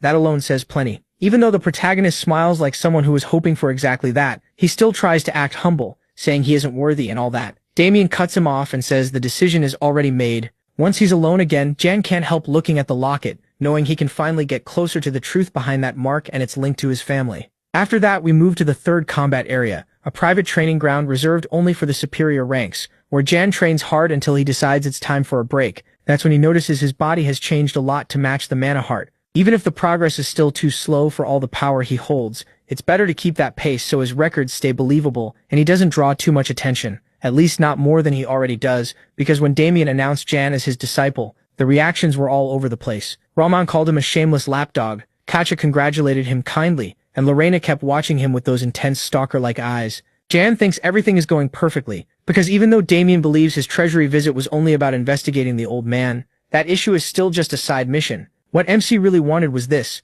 a document about the Empire's birth, written by Bahamut himself. It may not seem important, but he still has a long way to go before he can properly use the divine dragon breath, a technique created by Bahamut and Momo. Jan knows that to fully master it, he'll need the strength of both of them. That means gaining Bahamut's knowledge, and even if this history book doesn't look like the answer, it's the only lead he has, so he hopes to find some clue inside. But the truly strange part begins when he opens it and finds nothing, just blank pages. That reminds him that someone as selfish as Bahamut, who even killed his best friend to keep the technique for himself, would never leave clues lying around. Then a dark hand reaches toward Jan from behind, but when he turns, there's nothing there, only the feeling that someone is watching him. Looking back at the book, he notices one page seems damaged, so he spins around again and unleashes a powerful multi-slash, one of Damien's favorite techniques. Of course, he hasn't mastered it like Damien has, and he still misses, but at least it makes the hidden presence that had been watching him laugh and say, from behind a pillar, that Jan doesn't have what he needs to unlock the book's secret. The strangest part is that he knows that voice, it's Momo. Momo steps forward and reveals he's still alive. Their last clash taught him something important. Even the smallest insects can become a real nuisance, so the best option is to kill them at once. With that, he lunges at Jan, fully intending to murder him and steal his body. But what shocks the protagonist is that Momo no longer looks like the leech the protagonist once knew. Now she looks like a white-haired girl, and even though he's seriously confused, he reminds himself that he can't be fooled by appearances. She's still one of the strongest enemies he's ever faced, so Jan gets ready to fight. The strange part comes when Momo attacks and nothing happens at all. Her body passes right through him, making it clear she's become a mental being, basically a ghost with no physical body. Even so, she's still a huge pain, so he asks what the hell she's doing here, and why she came back looking like that. Momo just laughs and says she recovered the human form she had back when she was a mage, making it clear she was always a woman and someone as strong as her wouldn't vanish that easily. That's why she's back, and she plans to keep going with her revenge by destroying him, Bahamut, his legacy, and that whole damned empire. The protagonist asks how she plans to do that when she can't even touch him, and has so little mana she's basically a tiny chibi version of herself. Then Momo surprises him by saying it's his fault. The truth is, she could only keep that spirit form by drawing mana from the protagonist's heart, and since he still hasn't brought out all his potential, she has to settle for being this weak. He confirms it himself when he feels a faint flow of mana moving toward Momo, and the fact that there's an open link between them means she can interfere with him too. That's dangerous because Momo is the greatest mage in all of history, so he needs to get rid of her before she grows stronger. She mocks him and asks how, but Jan says he only has to cut the bond between them, and from her reaction, he's clearly right. Right now, she's like a parasite that will disappear the moment he sharply reduces the amount of mana she's getting. Jan bluntly tells her to get lost already, and that makes the mage start to panic, because that's not a fitting end for someone like her. So as a last resort, she says he needs her, because she can help him decode Bahamut's book. That definitely gets his attention. She tells him to cover the pages with blood filled with the divine dragon's breath, then add a small burst of mana. That will make the blood turn into words, and in the end it works, revealing a line that says, "Light and darkness are one and two." Of course, Jan and Momo have no idea what that means. But the real surprise comes when the letters rise out of the book and join together into a whole new sentence, which enters his body and gathers around the heart of mana. Not only that, it passes through it, almost using that power to create a new heart of mana right above his navel. It's an incredible sight, but then, out of nowhere, it vanishes so completely that Jan wonders if it was an illusion, until he feels something inside himself that's changed. Those words really did rebuild his own heart of mana, and the fact that even Momo doesn't fully understand what happened makes it clear Bahamut's secrets are far deeper than he thought. Still, Jan knows the mage could become his best ally, so he asks her to follow him. He'll help her find a new body so she can keep going with her own revenge. Naturally, Momo gets excited, thanking him for the sudden change of heart, though it's all fake. Even if she has no mana right now, the moment she gathers enough, she plans to wipe him out. After that, we move to the edge of the training grounds, where the morning calm is broken by the sharp force of the protagonist's fist. With every move, he leaves behind a powerful trail of energy. His movements are impressive, but Damien watches from afar with such cold indifference that he barely reacts. Then, just when it seems like Jan is finally about to throw a strike worth noticing, the commander answers by summoning a sword made of pure dark energy, and without saying a word, he attacks, destroying the stone pillars and even the forest around them. What's really shocking is that even though he tried to hold back a little, he was still fully trying to kill the protagonist, who barely made it out alive. So Jan asks him to stop praising his luck and teach him how the hell to block attacks like that. Only then will he be able to face him someday. Privately, he admits that if he hadn't found the book, he'd already be split in half. At that point, Momo reveals that Damien seems to control the Dark Dragon, so she asks who he is. He doesn't look like a commoner, and there's something familiar about him.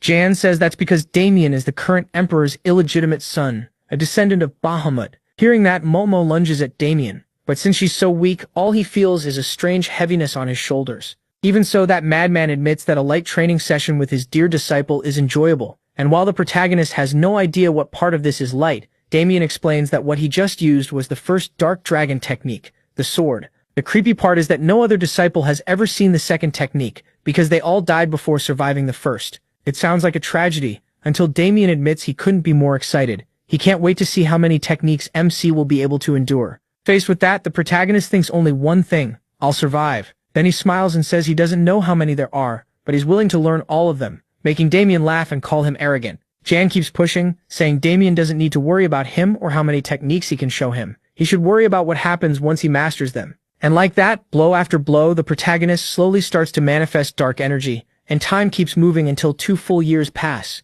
Then we cut to all the apprentices gathered in the main hall of the training grounds, as the latest exam results are announced. There, Jan is named for first place, which leaves Lorena pretty confused. Ever since he started his special training with Damien, he hasn't shown up to class with the others, yet somehow he still beats her every single time. She actually hasn't seen him in so long that she honestly wonders where the hell he's been, and she promises herself that the next time they meet she'll prove who the real best one is. That brings us to the third combat arena, where the final exam is held to decide who gets into the special force and who doesn't. The test is a one-on-one match between apprentices and mentors, which feels pretty boring for someone like Lorena, who long ago surpassed every teacher there. In fact, it's been a year since any mentor could even compete with her. But even so, nobody is allowed to skip. That's where the only real excitement comes in for her and the other apprentices. Because even Jan, who hasn't shown his face in the last 2 years, has to appear. Then the current fight gets interrupted when the acting mentor says he's seen enough to judge the participant. But the guy refuses and keeps attacking, saying this is a real battle.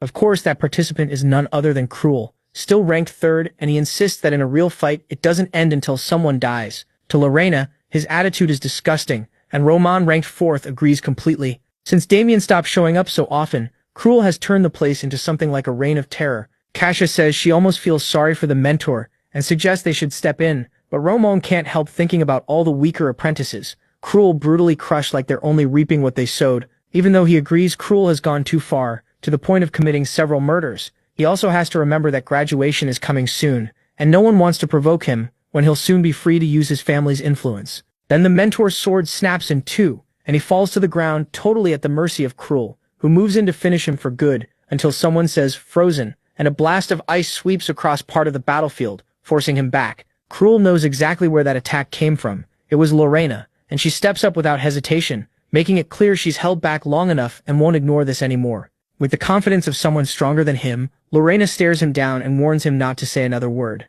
Cruel just laughs, saying he planned to fight her after graduation, but this is even better. As his last show of authority, he'll take her life. And with that, they launch into a brutal clash. Lorena with her sword, Cruel with his claws, each throwing out their best attacks. Cruel even has the nerve to brag that he can beat her using only his bare hands. Blow after blow, they seem evenly matched, but Roman sees it differently. He says the fight is already decided, and Kasia doesn't get what he means, because neither side seems fully in control yet. Roman explains that Lorena is using a long-term strategy, and soon Cruel won't even be able to keep up with her pace. That eases Kasia a little, because she's noticed that every now and then, Cruel gives off a strange, dangerous energy that both his family and the committee fear. If he uses that, Lorena is screwed. But Roman tells her not to worry. The two of them basically make it clear they've never been fully interested in taking that 3rd spot, because they're aiming for goals far beyond that. As for Kasia, it has to do with a strange organization we'll probably hear more about later. And Roman is doing something pretty similar. He's gathered slaves and recruits from foreign lands into a military group of nearly 60 people. What it's for is still a mystery, and he clearly doesn't want to talk about it, telling her to mind her own business. Just as it seems like they're about to argue over who hides their secret better, Lorena presses her sword down. It's at Cruel's neck, and she declares herself the winner, while he kneels there. She says she doesn't want to kill him and tells him to learn some humility instead of causing trouble. If he keeps going down this road, it will only end in pain. But even while Cruel listens without a word, his shadow starts grinning in a creepy way, mocking him and saying he's a loser who always has everything taken from him. But if he fights to kill, no one will be able to steal what's his. The mansion, his place as the family heir, even his father's love. All of that belonged to him until others decided to take it away, and little by little the shadow's words become his. Then, with his eyes glowing red, Cruel realizes that if he kills, everything he lost could become his again. So he asks Lorena if she's ready to die. Then he throws himself onto her blade, cutting his own neck. Lorena has no idea what the hell he's doing. Cruel tells her that for some people, death is better than losing. And even though it looks suicidal, it was really a trap, because the second she pulls back her sword, Cruel and the shadow become one and strike back. Since she's caught off guard, Lorena takes the hit head on. Cruel keeps going, ready to finish her off, but luckily a wolf made of dark energy jumps between them. It's the protagonist who catches Lorena in his arms and gives Cruel a cold stare that says he never should have done that. Right away, the queen goes totally silent, and even Cruel can't hide his shock. For a second, it almost looks like he might back down, but he quickly returns to his old attitude and claims he can handle both of them at once.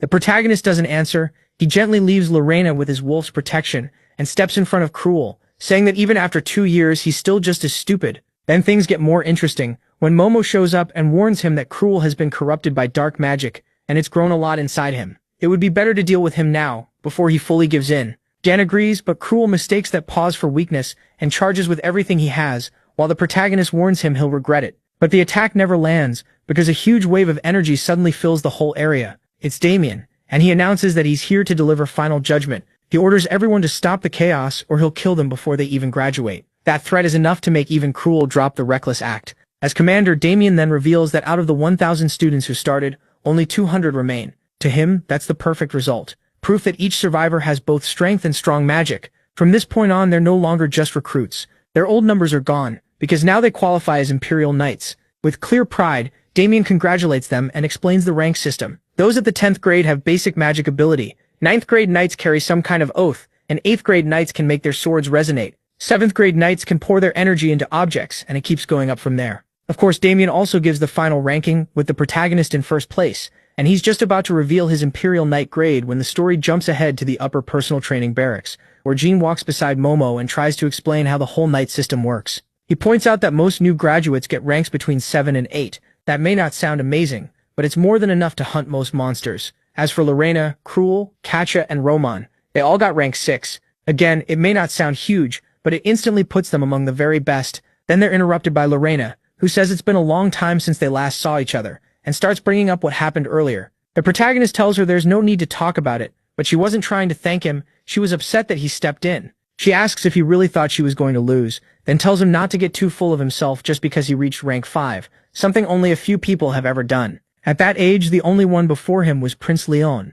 Lorena finishes with a pretty harsh jab, and even she knows she's being too hard. Still, she can't stand that Jan has even surpassed her older brother. Momo, meanwhile, had no idea rank 5 was that impressive, but she tells MC he could have done even better if he weren't so set on hiding his true power. Jan replies that for now, this is enough to draw the moths in and keep his plan moving. As for Damien, he admits he never expected the protagonist to be this strong. One instructor says maybe he gave him too much leniency, and Damien basically tells him to screw off and mind his own business. That ends up being the final proof he and the other instructors needed to decide Damien's judgment can't be trusted. Maybe it's time to get rid of him before it's too late. Later in his room, Jan is sleeping peacefully when Momo climbs on top of him in a very questionable position, saying she's finally gathered enough power to take that bastard's body for good.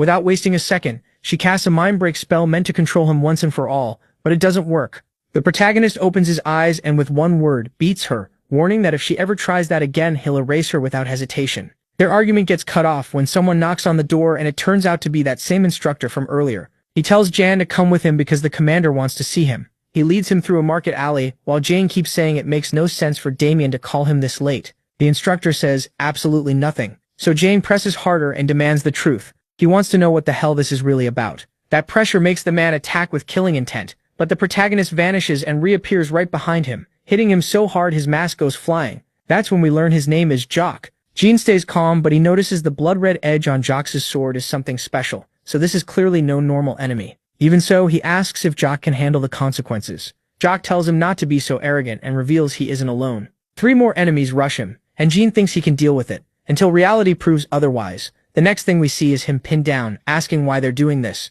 The twist is that, even though it sounds like simple envy, Jacques is honest and says they want revenge for Jean's famous escape 2 years ago, when he brutally killed several members of the pursuit unit, including his brother. Since that day, Jacques has waited for the perfect chance to make him suffer enough to ease what he did. But just as he's about to land the final blow, Jean simply says, "Rise, Highland," and a wolf bursts out of the shadows and tears off Jacques' arm in one bite. Jean calmly breaks free and says what happened to his brother is unfortunate, but they fought to the death and he won, so there's nothing more to talk about. Still, he doesn't believe all these instructors came after him over one personal grudge, so he asks what they really want. Jean can't help thinking the rebellion of Armenia is very close, a failed uprising that still shook the whole continent, including the Empire. Out of that rebellion came the so-called Red Revolutionary Army, a rebel group known for a strange battle style that used their own blood to form a crimson aura around their swords, making them look drenched in blood. That technique was called the Red Revolution. People say the army's leader created it, and it's so strong that even an average knight can use it to deal massive damage. Its only weakness is the huge amount of blood it needs.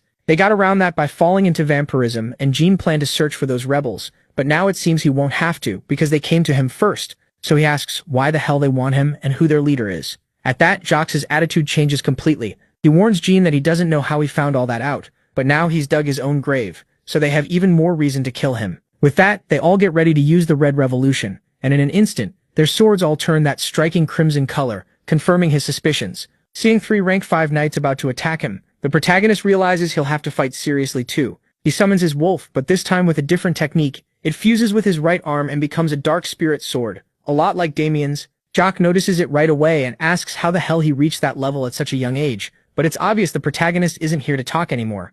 With one move, he creates a pillar of darkness that can be felt from miles away, and with it he wipes them all out. The only one left alive is Jacques, who stares at the slaughter, unable to believe it happened so fast. He calls John a monster, and asks who he really is, maybe even a spy sent by the Empire. Little by little, panic starts making him spill more too. He panics so badly that he even asks if John knows about the revolution because Damien betrayed them, and hearing that, the protagonist stomps on his leg hard and coldly says he'll be the one asking questions from now on. If Jacques behaves, maybe he lives. Then MC shows him the reliquary emblem and asks if he's seen it before, and that's the interesting part. Jacques recognizes it. He just can't understand why that symbol would be carved into a pendant like that. John immediately perks up and tells him to explain everything, but then things go completely wrong the moment Jacques tries to talk about it. His face starts to twist and change until it explodes. At first, John thinks it was suicide, but Momo says he was probably under a restriction spell without even knowing it. That kind of magic stores energy if the target says or does something forbidden, then blows up. So even if he didn't get the answer he wanted,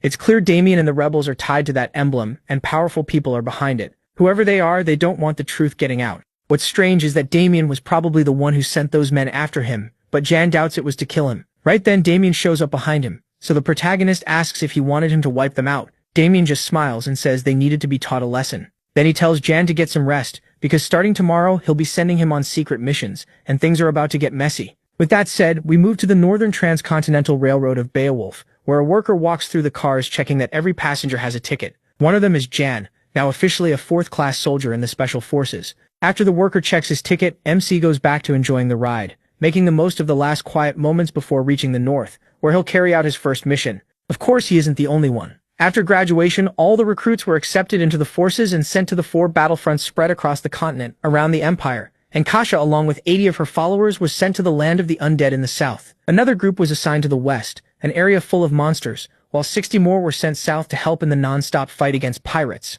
Jan, named leader of the 1st Department, was assigned to the barbarian lands of the north, a region so brutal that they only sent him with 3 other beginners. And that brings us to where he is now, wondering how he ended up in such a terrible team. For this mission, he's stuck with cruel Lorena and an 8th-class knight named Chari. So the peaceful trip he wanted turns into a nightmare, with Cruel constantly trash-talking Lorena, who mostly ignores him, while Chari does her best to stand up for her, showing how loyal she is to the girl after Lorena protected her in the Abyss Edge Mountains. Chari says that the day Lorena saved her, she decided she'd follow her all the way to hell if she had to.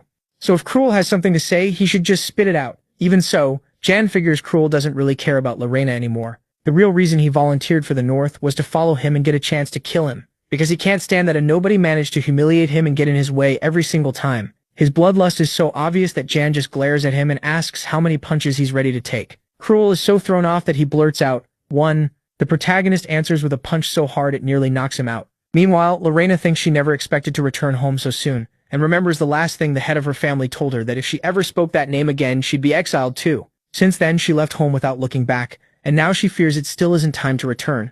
Jan notices the way she's acting and thinks her eyes will soon be forced open. But all of that gets pushed aside when they announce they're close to Avalon, and the Jan overhears a grumpy old man talking with his assistant. At first they don't seem important, but the old man is Gothgor, famous for being the teacher of the current emperor and the crown prince. They even call him the Empire's sage. He's the reason MC chose to come north, a commoner with no skill in magic or martial arts, yet respected across the Empire for his genius and philosophy. He was even named a count recently. In the other timeline, he became a key figure when he tried to guide the Emperor toward a more humane response during the rebellion, to the point that he shed bloody tears for 3 days and 3 nights before the Emperor finally chose to kill him personally. That won't happen until much later, but right now, one of the train workers escorts him to a private room. Jan notices the man signaling to some of the other workers, and he also realizes that in just a few minutes, the train will enter a tunnel, and he's sure that's when they'll try to kidnap Gohar. History already proved Gohar would risk his life for the Empire and its people, but he wasn't blindly loyal to the Emperor either. That made the revolutionary forces see him as someone they had to remove, and seeing the train worker make a rebel hand sign confirms that it's all about to begin. Right then, an announcement says the train will stop because of mechanical trouble, which means they'll use the chance to attack. Jan's plan is simple: save Gohar, make direct contact with him, and strengthen his own position. So he tells the others to stay sharp and explains that this train is already under enemy control. Most likely they'll go after the man in the VIP car when they pass through the tunnel in an hour. He doesn't know how far the enemy's influence reaches, so they have to assume the whole crew and even some passengers are involved. But just as he's about to give orders, Cruel cuts in and asks why he should listen, earning himself a second punch. Still, it's a fair question, so Jan says these are secret orders from the commander and the real reason they were sent north. They also can't say openly who they're really dealing with, but the protagonist knows they belong to the revolutionary forces and their current goal is to kidnap the VIP. After that, the train keeps moving. And sure enough, the entire crew is in on it, drugging the regular passengers with a sleeping agent and locking them inside the cargo car. Now the only loose end left is getting rid of the Special Forces team. But the second one of them reaches for his sword. Lorena strikes. She asks why a train worker would need weapons, then with one move freezes half of his body. He and the others recognize the technique as the mark of the Beowulf family, but Lorena ignores that and realizes from their reaction that Jan was right. The problem is, once they see she's a Beowulf, the men get excited and say they can sell her on the black market for a high price, which only digs deeper into Lorena's pain as she reveals that the revolutionary forces destroyed her family and drove her mentor into despair. That's why she joined the Special Forces to find them and make them pay. As she gets ready to fight, the men ask if she knows anything about her family's sins. For decades they say the Beowulfs enjoyed the wealth of the north while everyone else survived on rotten trash. Lorena argues that the Beowulfs follow the path of the sword to protect the north, but that doesn't stop the fight from starting. It gets so intense that the whole car is wrecked, and at the same time, other rebels realize they haven't been able to contact their allies in the front of the train, so they rush over to see what's happening. They're stopped by Cruel, who's thrilled to have found some decent punching bags. How that fight went is left unsaid, but the result is clear. The rebels are wiped out, and the white-haired idiot is enjoying his blade and the bright red blood on it. Then the moron promises himself he'll do the same to the Jan. But the really important part happens on top of the train, where Momo warns MC that she senses a strange magical energy and tells him to stop jumping into trouble. He says he has no choice, this is the moment to save Gofor. Luckily, everything is going according to plan. While the others block the main routes, Jan will enter the VIP car from the inside. Momo admits that even if Cruel is useful, he's a time bomb that could blow up in their faces if they aren't careful, especially if this Gofor really is that important. He insists he is vital. If he wins him over as an ally, the rest of the plan should go smoothly. Meanwhile, the rebels' plan has already started, and Gore is tied up roughly while Hala, the third disciple of the commander of the 7th Revolutionary Army, asks if he really is the Emperor's teacher. She also wants to know if he can understand ancient languages. It sounds serious at first, but then she asks if he speaks dog. Garena actually starts barking along with her joke. Jan and Momo hear all of it from above, so the mage asks if this man really is the genius everyone claims or just a fake, but the protagonist is sure, because Garena's scariest trait is how easily he can throw away his pride when it matters, or when it helps the Empire. In fact, even with Hela mocking him to his face, he thanks her for not killing him, which is clearly too soon, because she says that was fun, and gets ready to attack. Not him though. The parasite watching them in silence. With one strike she tears open the roof, and at that point Jan has no choice but to reveal himself in front of them, telling the old man that he's here to rescue him. Naturally, Hela doesn't take that well at all, saying they'll make him squeal like a pig. Like a pig. While that happens, Momo takes the chance to read her magic and warns Jan. This woman is level 5, and even worse, her sword gives off a strange one-of-a-kind aura. Still, MC had already guessed that much. It feels a lot like the power of Erectus, the divine sword master who probably trained her. That means she's dangerous, which matches how confident she is. But he doesn't even get the chance to fight, because Varys suddenly shows up, grabs Gore, and threatens to kill him on the spot. Jan turns to Momo, totally confused because she swore there were only 2 people in the room. She says it was a mistake, but the protagonist has no choice except drop his weapon and surrender before things get even worse. The problem is, Hela couldn't care less and attacks anyway. While elsewhere on the train, Lorena is handling most of the enemies and turning the whole place into an icy nightmare car after car. At first, it looks like she has everything under control until she starts coughing up blood, a sign she pushed her power too far, and if she keeps going, she won't be able to use it again for a long time. To make things worse, a mysterious man appears with scars all over his face, walking forward without any fear as dark energy wipes away the cold around him. What matters most is where he came from, the back of the train, right where Cruel was supposed to be taking out every enemy. That's why Lorena attacks right away. Then we cut to Cruel and find him lying in the cold, and it's obvious Lorena has no real chance against this guy. Even Cruel says he might be stronger than the commander. That becomes clear when the man stops Lorena's sword with just 3 fingers. Seeing her shock, he even apologizes if that felt insulting. In fact, he says he's sorry for what he's about to do, because if they hadn't met here, there'd be no reason to kill her. But before we see how that fight ends, we go back to Jan, trapped between his enemies and trying to stay calm until Hala comes in trying to kill him, and he answers with nothing but a smile. At the same time, Cherry complains that Jan ordered her to stay hidden, saying she can fight too, and wonders how Lorena is doing. Lorena crashes to the ground, her head split open, and for several minutes the only thing she hears is the train rattling down the tracks, while the man starts to walk away. Then Lorena gets back up, and he tells her that if she knows what's good for her, she should stay down. Even with no chance of winning, she calls him arrogant. He tells her to be realistic. What could she possibly do in her condition? But for Lorena, this isn't about living or dying. It's about acting like a true Beowulf, which means even if she can't beat him, she still has a duty to fight to the death. After thinking for a moment, the man admits she's right, and says he disrespected her by looking down on her. So he introduces himself as the Black Tiger, and promises he'll fight seriously and show her his full strength. Meanwhile, Varys is speechless at what he just saw. Hala had lost even though she looked sure to win. Now Hala's body is lying there half dead, unable to move, and even after seeing everything, Varys still can't understand what went wrong. So Jan tells him the answer is simple. They're weak, then assures Gora that the nightmare is over. We also learn that in his past life, MC was the one who defeated Erectus, his own master, so this fight felt like a second round against someone he already knew well.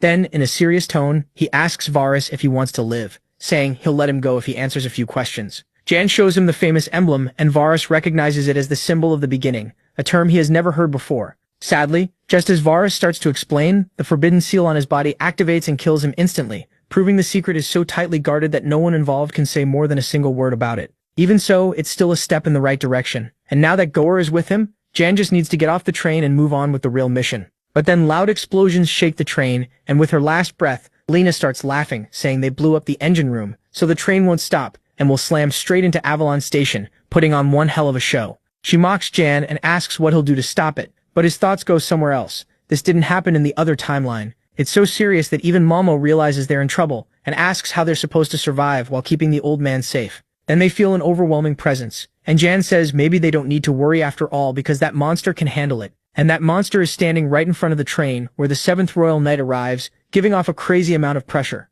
Calmly, he says the Emperor ordered him to rescue the scholar, but he can't ignore what's happening with the train either. Jan has gotten into serious trouble. He explains that the Royal Knights are the Empire's highest warriors, the ones who protect both the Emperor and the Empire itself, and every one of them is a Class 3 superhuman or higher, people strong enough to match a natural disaster on their own. Even so, Kai bows his head and hopes his lord can forgive him for not following orders exactly. Then, with absurd power, he manages to stop the train with the little energy he still has left through his sword. Inside, Jan can tell that was too much, and the next thing we see is that Kai actually flipped the whole train by himself. He looks over the damage and can't believe those awful revolutionaries would do something so extreme. Gora stares at him and asks what the hell he's talking about, since that last part was his doing. The old man says he was perfectly fine until Kai nearly killed him and almost blew the damn train apart. Kai calls it a misunderstanding, saying he was sure Miss Beowulf would protect him, since she even managed to redirect the force so only a few cars were destroyed and everyone survived. Lorena tries to explain that wasn't her, it was Jan, but Krill cuts in and starts bragging, saying that's just the basic level you should expect from Special Forces members like them.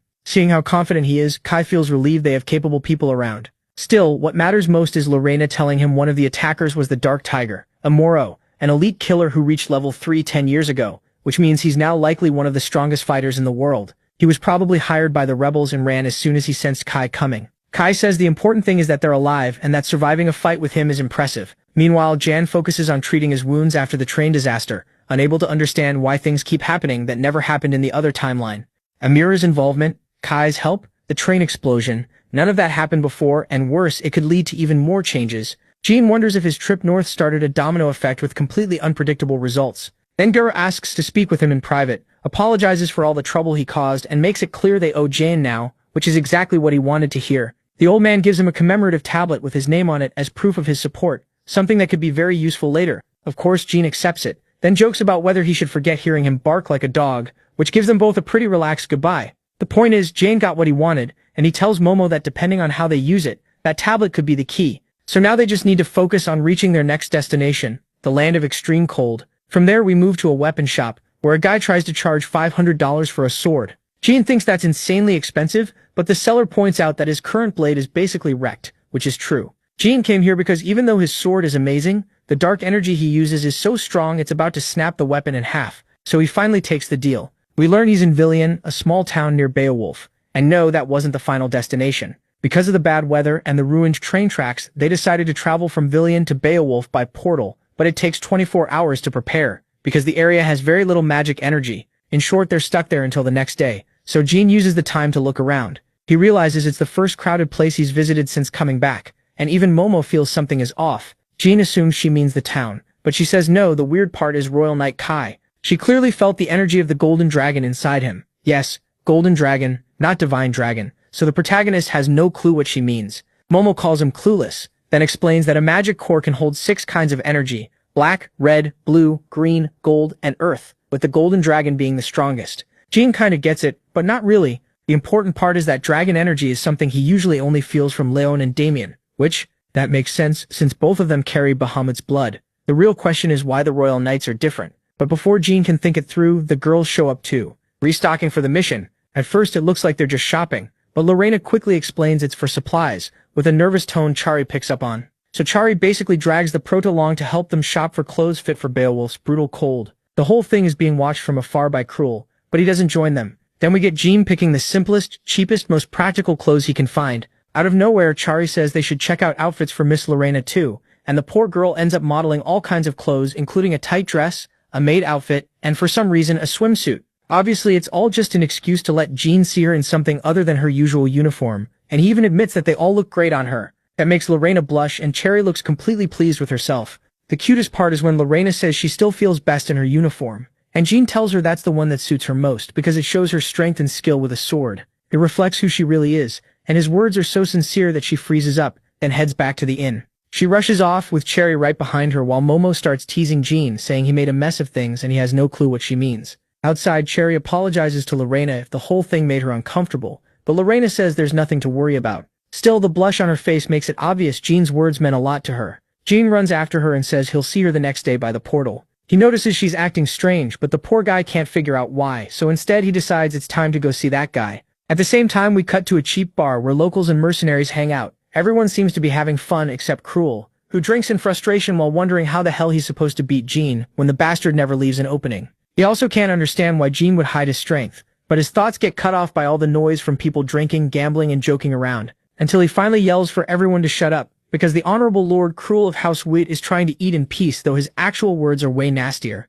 He even threatens to kill them all and show them the difference between nobles and filthy commoners. Right then, someone behind him says they'd like to see him try. It's the Prota, who calmly tells him he shouldn't say things like that. After all, rebellions are born from class gaps like these, the kind that only help a handful of people. Jean goes even further, saying Cruel himself would benefit from letting go of that burden. Then a man puts a hand on Cruel's shoulder and offers him advice on how to get stronger. It's Villy, leader of a famous mercenary group. With good intentions, he says Cruel should eat more protein and train hard until failure, only for Cruel to knock him away with a single hit. Then the rest of the mercenaries rush over asking how he dared to drop their commander. Cruel gets ready for a fight, but instead they praise him for being so strong despite looking so skinny. The funniest part is that poor Cruel has gotten so little affection that he has no idea how to react to kindness. He just stands there awkwardly until they invite him to drink. And that's how he spends the rest of the night, having fun with the very people he was supposed to hate. By the end, Jean even has to drag him back to the inn where Cruel declares that Villy is now his brother. He admits it feels strange to be treated so well, strange to feel seen by other people. What hits hardest is realizing that total strangers showed him kindness even after he treated them like trash.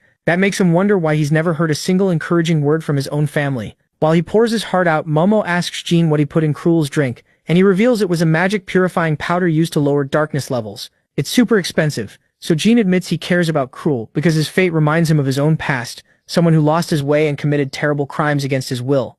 The next day, we move to Duke Beowulf's castle, where the family's guardian knights meet them as soon as they step through the portal. Cruel immediately starts shivering from the cold, while the Proto reminds himself the mission is to help stop the ongoing fighting over the little bit of land people can still live on in this brutal region. On paper, it's a simple mission, but John knows the real problem won't be the enemy. It'll be the ridiculous pride of the North, since they've never liked accepting outside help. Then Lorena stops them and warns that from here on out they'll see things they can't predict, so they need to be ready for anything. That becomes obvious right away when Hans, the family butler, calls them unwanted and tells them to leave, saying they never asked for help from the special forces or agreed to receive guests. He gives off a powerful aura because he's no ordinary butler. He used to be commander of the family's Knight Order, a rank 3 warrior. Still, his attitude softens completely when he sees Lorena. He treats her like a child and asks why she's siding with the special forces instead of her own people. Then, out of nowhere, the knights start bringing out flags with her face on them and give her an incredibly warm welcome. She answers by saying she missed them too. But everything changes when Hans mentions that her father will return soon and they can talk properly. Lorena makes it clear she didn't come for that and tells him not to mention that man in front of her again. She says she'll finish the mission before he gets back. Hans insists she misunderstood her father, but she ignores him. Next, we find the group waiting at the table for her to arrive so they can eat. Of course, Cruel starts complaining and arguing, until one of the family maids tells him to be quiet, saying Jan isn't here yet either. That's because he wandered off to explore the palace, all the way to an abandoned weapons storage room. To everyone else, it looks like he's just killing time, but he actually came for one specific item, a weapon the Emperor was obsessed with in the other timeline, so much that he searched the whole continent for it. According to legend, when the primordial dragon was defeated, its body was split into two divine swords. One ended up with Bahamut and the other vanished for decades. The Emperor later became desperate to find it, offering rewards and sending special forces everywhere. And just when he was ready to give up, it turned out the sword had been lying around like trash in a northern storage room. Since that discovery is still far in the future, Jan moves fast. There it is, Astalon, the twin blade of Nilinga, the same sword Leon used to kill him, and the one that can make MC stronger than he ever was in his past life. Looking at it now, he understands why nobody guessed where it was. It looks completely ordinary, but from here on, it will be crucial. He can't let the Emperor get it, so he reaches out and grabs it, and things instantly get weird. It's like something inside the sword wakes up and starts speaking. Even so, Jan doesn't back off. He realizes the voice is coming from inside the blade, which begins releasing a powerful energy and resisting him. It tells him, "You have no right." Then the Proto looks at his ruined glove, a clear sign that Astalon has rejected him. That catches Momo's attention, because the sword doesn't seem like the usual kind with a personality. It's probably the type that chooses its own master after gaining divinity on its own. In short, it looks like it rejected him for being weak and inexperienced, which Momo openly mocks, but the Proto doesn't give up and tries again, this time using his shadow technique. As you'd expect, the sword isn't dumb enough to fall for that trick. Then we move to the next day, with Beowulf's knights getting ready to leave for the extermination mission against the barbarians. Hans keeps telling Lorena over and over that she shouldn't go. This time it's not pride, it's caution. He admits it's too dangerous and they can't afford to lose her. But she asks if he really sees her as someone useless, someone who can't even do her own job. After everything she's been through, she doubts collecting 10 barbarian banners could be harder than fighting a lich. Hans warns her not to underestimate it. The barbarians believe their ancestors' souls live inside their tribal banners, so they'll fight to the death to protect them. In the end, Hans realizes nothing he says will stop her, so he only asks the others to protect her. He makes it clear that everything has to go well, because this is her first mission as a member of the Special Forces. Just then, a shadow spreads around them. It's the Proto, arriving late with his arm completely wrecked and apologizing for the delay. Seeing him like that, Cruel mocks him, but he ends up with his face smashed in. Momo says that's what he gets for being arrogant and that he should learn to accept no for an answer. Lorena walks over and quickly says he shouldn't get the wrong idea. She's only wearing the special unit uniform because this is her first mission. Jan just stares for a second, basically thinking, okay, sure. He clearly doesn't get why she felt the need to explain it, but he still tells her it looks good on her. He only meant it was a solid outfit for battle. But Lorena blushes hard and instantly turns away. Then she announces it's time to move out, and the city gates begin to open. Cruel wonders why everyone is making such a big deal over a few barbarians, but John says nothing. He knows it makes sense. Nobles from safer regions have no idea how terrifying the barbarians are, because Wolf has held them back for decades. Now that the tribes are starting to unite like one massive kingdom though, they're becoming a real threat to the empire. They're being led by powerful tribal chiefs, and above them stands the barbarian king Hani, the strongest warrior on earth, with the body of a beast. His other abilities are still unknown, but just his presence alone can crush people. What makes him truly dangerous though is a strange power that lets him read an opponent's skills just by looking at them, ruining almost any plan. That means any hidden trick the knights might have is useless. In the other timeline, they tried every possible way to kill him, and every attempt failed. Jan has no idea where Hani is right now, so he just hopes they don't run into him as they keep moving. Soon they reach the forest northwest of Wolf, and the 3rd Brigade pushes ahead. Cruel complains, asking why the hell they're walking instead of riding horses. Jan explains that in weather like this, it's easy to lose your way, so going on foot is safer. Lorena laughs at them both and says, this place looks like this all 365 days of the year, nothing but snow, emptiness, and cold that freezes you to the bone. Still, that just proves how tough the people here are, and the group can't help admiring them. Her words hit the knights hard, and they feel even more fired up to fight to protect this land. For now, the plan is to meet up with the rest of the army when Jan notices red smoke. It's the scout's signal that they've found a barbarian group, like a total maniac. Cruel gets excited that things are finally getting interesting. Sub-Officer Sabo asks if he'll still be that confident once he sees the brutal reality of war in the north. Of course, Cruel shrugs that off. He says they've already fought monsters so strong that barbarians seem like a joke by comparison. Sabo answers with silence, and they keep going. But soon they learn that none of their training could have prepared them for what's waiting ahead. Pure cruelty. As an order of knights slaughters a small barbarian village. They kill the elderly, children, and anyone still moving. Chari freezes, unable to understand why the honorable knights who should protect people are acting like demons. The violence is so savage that the barbarians look like nothing but victims. For the first time, even Cruel can't stomach it. Even Jan is stunned, though he knows most people inside the Empire don't realize that wars between races have always been like this. A non-stop massacre until one side is wiped out. Lorena already knows that, but this is the burden she has to bear, and she wonders if she can handle it. Then she hears a baby crying in its dead mother's arms. Chari and Cruel both think about stepping in. But one knight raises his axe without hesitation, ready to kill the child before it grows up as a filthy barbarian. Chari yells for him to stop, but he ignores her and keeps going, until Lorena steps in front of him. She says all the adults are dead, the mission is over, and she won't let him kill an innocent baby. Jan watches quietly, knowing it's noble, but also dangerous, because to them that child is still just a barbarian. When they see their lady refusing to kill an enemy, they mock her. A heavy bloodlust starts spreading through the group, but Lorena doesn't back down. She has always known the truth about her family and the war against the barbarians, but she can't ignore what she just saw. A mother in thin rags, far too light for the northern cold, protecting a baby wrapped in layers of fine fur. That image, a mother ready to give everything in life and in death, is enough that even knowing how things have been done for decades, Lorena decides she'll take responsibility for the baby. The knights immediately argue that leaving even one barbarian alive, no matter how innocent it looks, could cause terrible trouble later. Seeing the other side with Lorena, they ask if they really plan to go this far for an enemy, betraying them and the very orders they've always followed. From a distance, Jan watches and thinks this reaction was expected. This is a war with so much bloodshed that ethics and logic barely matter anymore, and forgiveness is impossible. Then everything is cut short when the protagonist feels a huge presence rushing toward them. Out of nowhere, a man drops right into the middle of them, smashing the ground with power that can only belong to the village chief.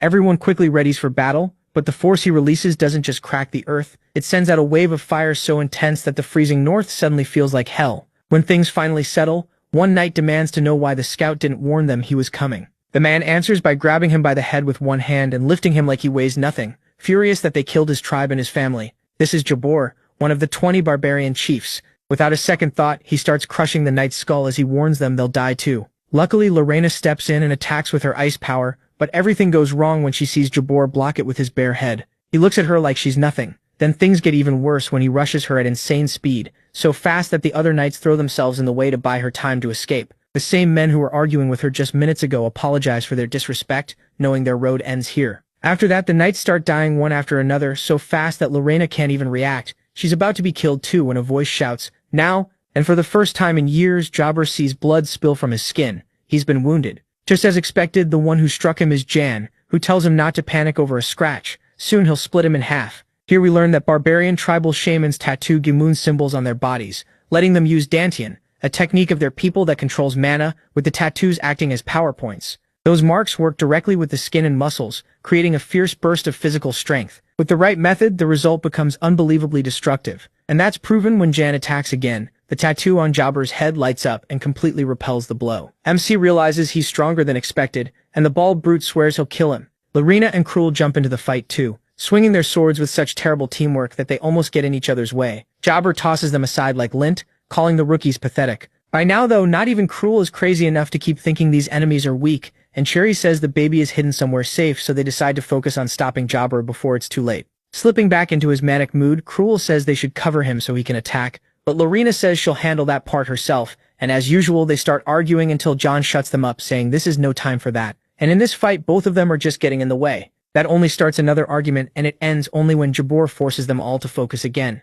reminding them they're in the middle of a battle. Jan realizes it's not that they can't beat him, it's that every time they attack alone, they just create chaos that helps no one. Then Sherry decides it's time to join the fight, and her entry changes the flow right away. Jabor notices too, and it makes him nervous. The reason isn't that Cherry is especially strong, her attacks are actually pretty basic, but because she fights with simple movements, she can slip between Lorena and Cruel's attacks and link them together, giving the battle real rhythm. It's such a subtle talent that most people would miss it, but Jan is seriously impressed, wondering why he never once heard of her in his past life. Chari doesn't stop there. She also starts giving quiet instructions to keep their timing steady, and little by little they start landing more damage. Then they pull off what seemed impossible. Lorena and Cruel finally launch a combined attack that hurts Jabor and forces his guard down, letting Jan drive his blade through Jabor's chest and finish him for good. Seeing him on his knees, the others figure the fight is over. but Hadur uses the last of his strength to flee, moving so fast there's no point chasing him. It's not the ending they wanted, but at least they're still alive, and the group is ready to keep moving, until they realize Jan is gone too. With that, we cut to Hadur, telling himself this wound is nothing, and that he has to live to avenge his people. But then he's caught off guard by Jan, who says running was the right choice. Honestly, Hadur was so fast that he barely kept up, and he makes it clear he doesn't want to kill him. He says he'll let him go if he answers one question. Has he heard anything about Han? Jan already knows the answer is yes, but what matters now is where he is. Hadur drops any thought of helping and just tells him to shut up, shouting that a Donati like him has no right to say that name so lightly. His rage is so intense that he almost recovers from his wounds and attacks the protagonist like he wasn't just beaten, saying the protagonist is way too arrogant for someone who needed a 4-on-1. What stands out most here is his loyalty to Hannah. He swears he'll kill anyone who tries to harm him, while remembering the words of the man who like a leader asked them to build a better world for their people together. In the end, Jan realizes Hadar won't talk, so he launches his next move, a wall of stone that brings the end, and he even grabs Hadar by the shoulder, ready to finish him. But then Momo appears, saying she was his ace in the hole, and attacks, piercing him with a single motion of her hand. Hadar doesn't even know what hit him, but the result is obvious. Momo uses the moment to mock Jan, asking what the hell he planned to do with such stupid techniques. Meanwhile, Hadar watches the blood spill, and we understand what Han means to him because his first thought is to apologize. He knows he can't keep the promise he made, and begs him to build the world they dreamed of. With his last strength, he asks out loud why his tribe has to die when they're only trying to do the same as everyone else, survive in this cruel land. Jan doesn't know what to say, so he only answers that the Beowulf are also trying to survive. He admits they've proven to be dangerous enemies, and even though Hadur laughs at that, reminding them they literally just defeated him, Jan still says he fought like a strong and brave warrior, so he should be proud. At the end, Hadur reveals he saw what the baby was called, so he asks MC to spare him, since he's the last thing left of his family. He tells him not to worry, the baby will live. In return, Hadur gives him his own bone bracelet, which in his tribe means Jan has inherited his will. Even though the protagonist tells himself he doesn't have to accept it or keep that promise, he still does, wishing him a next life with less war and more peace. Back at the Beowulf mansion, the knights celebrate the destruction of the enemy base and the fall of one of their leaders, while the commander leads a lively toast for them, their fallen comrades, and the Beowulf family. This man is named William, and he's also Lorena's uncle. Seeing how down she looks, he walks over and tells her this was still a victory. He knows she may feel bad about all the losses, especially since it's her first time watching her people get wiped out in battle. But he reminds her that for knights there's no greater honor than dying fighting the enemy. As for the baby, he'll ignore it just this once. Even so, he warns her not to think of him as human, because he's a beast just like the rest of those savages. Still as kind as ever, Lorena says, calling them beasts is going too far, but William doesn't take it back. He says that keeping the child inside the castle will only turn him into a threat, because an enemy inside your own land is always scarier than one outside. Lorena answers that she'll raise the baby as one of their own, and even if he does become dangerous, the Beowulf won't fall to one child. The problem is that William suddenly starts remembering a terrible massacre, and with pain in his voice he asks her not to treat this lightly. Too often it's other people who end up paying for our choices, and nothing is worse than surviving with that guilt and pain. By now it's clear William's hatred for the barbarians is more than simple prejudice, so Lorena asks why someone so kind would talk that way about a baby whose only crime was being born. Sadly, William ignores her and leaves, and then Hans steps in to explain. The reason a good man like him can speak that way about a baby goes back 30 years. When the war was at its worst and a young knight found a barbarian child standing in the middle of a burning village, enduring the cold without any protection. Even though his companions objected, the knight chose to take the child in and brought him home, where the knight's fiancée cared for him with love for a full year. They clearly hoped kindness would change him, but in the end, the child killed her and ran away. While the knight was out on a mission, so when he came back home, it was already too late. After that, the knight threw himself into work and rose to commander. That knight was William, who from then on swore never to make exceptions again, regretting that choice every day. Ashamed, Lorena says she didn't know any of that, and Hans reminds her that everyone here has a similar story. Family, loved ones, and comrades killed by barbarians. Even so, he says he understands her wish to help an innocent life. Jan overhears all of this and realizes William won't bend on this issue, leaving him wondering how he's supposed to keep his promise. Then Hans says the story doesn't end there, explaining that at the heart of the movement to unite the barbarians is that same child now grown into their great chief Hane. That's exactly the information Jan had been looking for, and he realizes that if nobody knew the man's origin in the other timeline, it's because the Beowulf covered it up. Now he wonders how to use that knowledge to predict Hane's future moves. Then Hans tells Lorena that if she wants, he can deal with the baby so she doesn't have to. Of course she refuses, and Jan steps in, saying the problem is simple. If they want to know what to do with the child, they should ask the Duke. Hans gives him a hard look and says he gets no say in this, and no one would dare bring such a stupid idea to the Duke, but Lorena offers to do it herself. She'll speak with her father and accept whatever choice he makes. Meanwhile, William wonders if he was too harsh with his words. Still, he tells himself he's only trying to protect Lorena from the same mistakes he made in the past. Then he notices the Order of Ice has returned from its latest mission, which means Lord Beowulf has finally come home, or at least that's what it would mean normally, because the Order's leader tells William the Duke had other business and sent them back first, staying behind alone in the North Sea, a place that's basically his playground, where he'll probably spend the time killing monsters. Of course, the Order's leader already heard about the baby and feels for William, who must be having a rough time. But what he really wants to know is what they think about the youths who arrived with Lorena, and whether they can be trusted. William says they're still inexperienced but talented, especially Jean, who is clearly no ordinary fighter. They can relax because with him around, Lorena will be safe. Even so, the leader admits he has a bad feeling, like a storm is about to hit them and ruin everything. A few days later, we move to one of the castle annexes, where Momo is trying not to die of boredom. The issue with the baby has finally settled down for now, while they wait for the Duke's decision, and Jean has decided to take a break from fighting. So even though Momo collected 3 flags herself, she burned through all the energy she had stored up, and now all she can do is watch the idiots train.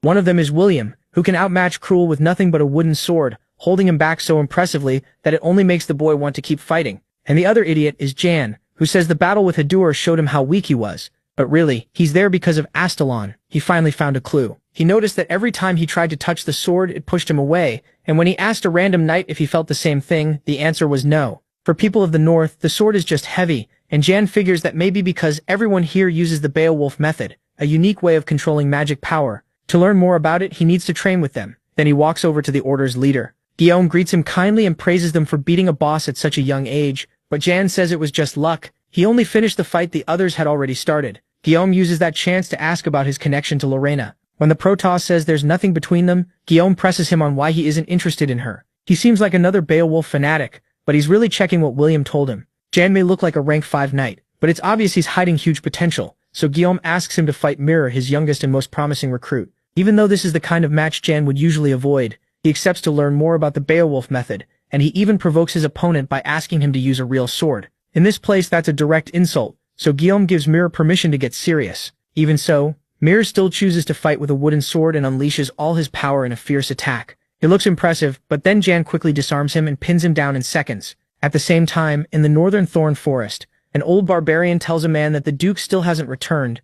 That makes him think for a moment before ordering all the chiefs to gather. The great Janey is calling them. Back with the Prota, Cruel finally gives up against William. William praises his effort, but Cruel takes it like mockery, since he couldn't land a single hit. Still, William says he means it. Cruel has a bright future. It's one of the first honest compliments the boy has ever heard. Of course, that gets forgotten when they hear a commotion and go check it out, only to find Janey overpowering Mira. It seems like things might get tense, but instead of getting offended, Mira thanks him for the match and admits MC is amazing. The others agree too, making it clear they enjoyed the fight. Jane stays completely casual, which isn't something you usually see from knights who live for honor and pride. In fact, the Order gets so fired up that right after, another knight asks to face the Prota, even apologizing for his friend, because he couldn't show Janey everything he had. That's why he decides to go all out from the start, pouring every bit of energy into his first strike. It's strong and fast, but Jane only needs to use his shadows to beat him, landing a hit before the man even realizes it. And again, the surprise is that he doesn't just accept losing. He treats fighting someone stronger as an honor.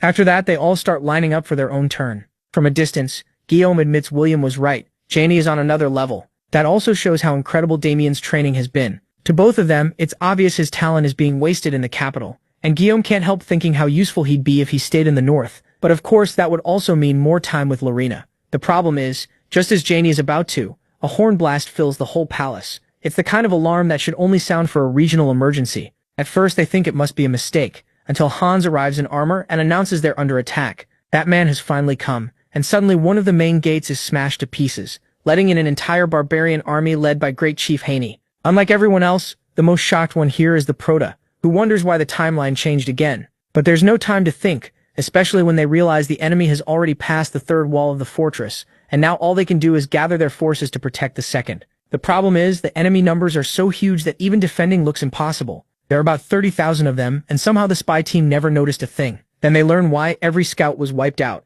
There's no time to waste, so the knights split into 2 groups. One evacuates the residence, while the other heads straight to the defense line. The Prota realizes the timeline changed in a way that's even worse than he expected. As long as Duke Beowulf was in control, Haney shouldn't have invaded. If he did anyway, then he found a way to deal with him. Still, nothing should have changed. The only thing different from the last timeline is his own presence, and Lorena's. Meanwhile, Haney's men wait for the order to break the second wall, but he tells them to hold on and sends his fastest warriors to handle a small detail first. That's when the Proto finally understands what changed. It's Lorena. Because she's here. Haney attacked now to capture her.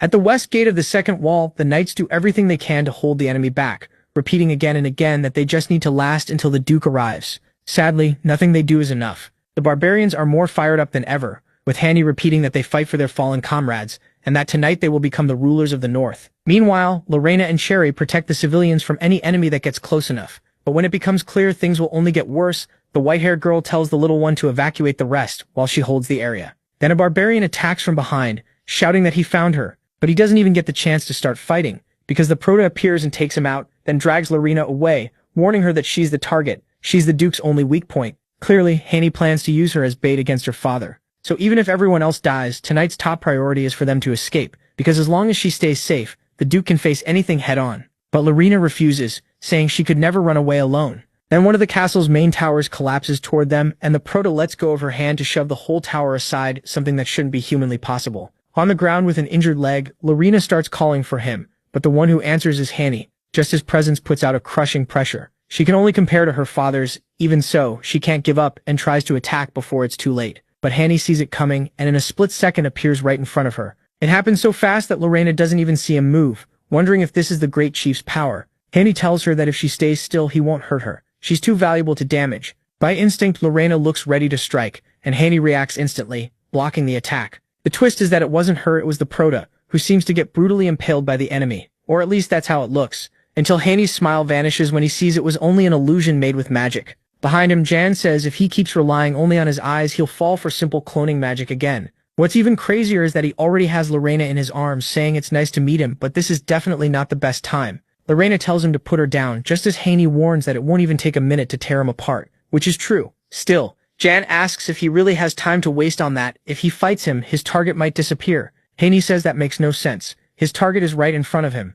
The protagonist answers that he doesn't mean the bait, but the real goal. Haney didn't come for Lorena, he came for Astalon's mythical sword. With that in his hands, conquering the Empire would stop being a stupid dream. And with the calm of someone who really doesn't care what Haney plans to do to the Emperor, Jan says he can give him the sword's exact location as long as he doesn't touch Lorena. The deal is simple. Let them leave alive in exchange for the sword. Confused, Lorena asks if he's sure that's the best choice, and the Proto tells her he has to do this for her. It sounds sweet, but really this is something he already planned for, back when he learned about Haney and the Beowulf's shared past.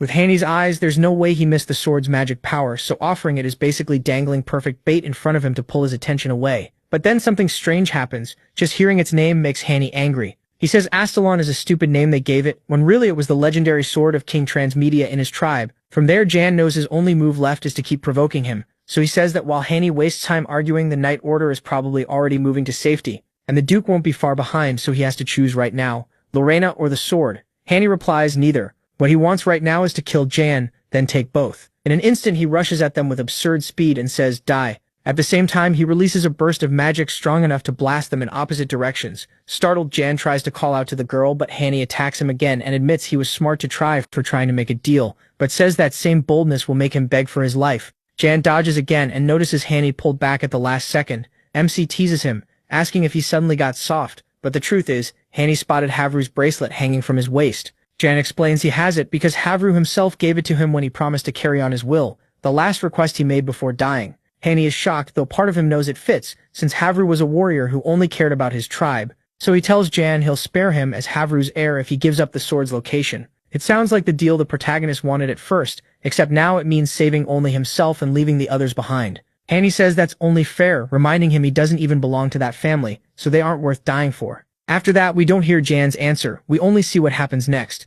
Lorena wakes up just in time to see Haney place his hands on her while admitting he really wants to see the Duke's face when he finds his daughter like this. Then, weirdly, a voice yells, idiot, and Lorena starts to break apart, revealing one of Jan's usual tricks. He did give Haney the sword's location, but when he saw Haney would never let Lorena go, he decided the best move was to escape with her, betting Haney wouldn't waste time chasing them. Of course, the trick works so well because Momo agreed to help, and she praises him for leaving Havru's bracelet visible to mess with Haney. But now they need to wake Lorena and go after the sword, because Jan never planned to hand it over. He'll use the fact that the sword won't go with just anyone to buy time and claim it for himself. At the same time, Haney reaches the warehouse and really finds the sword there. He celebrates, sure that with it in his hands, neither the Duke nor the Empire can stop him. The problem is, just like Jan predicted, Astalon doesn't submit easily. It releases a huge burst of power and declares, "You have no right." Still, Haney treats the whole thing like a challenge, grinning as he asks why some damn sword is making such a fuss. Then the barbarian chief grabs the sword hard and demands that it stop resisting and recognize him as its owner already.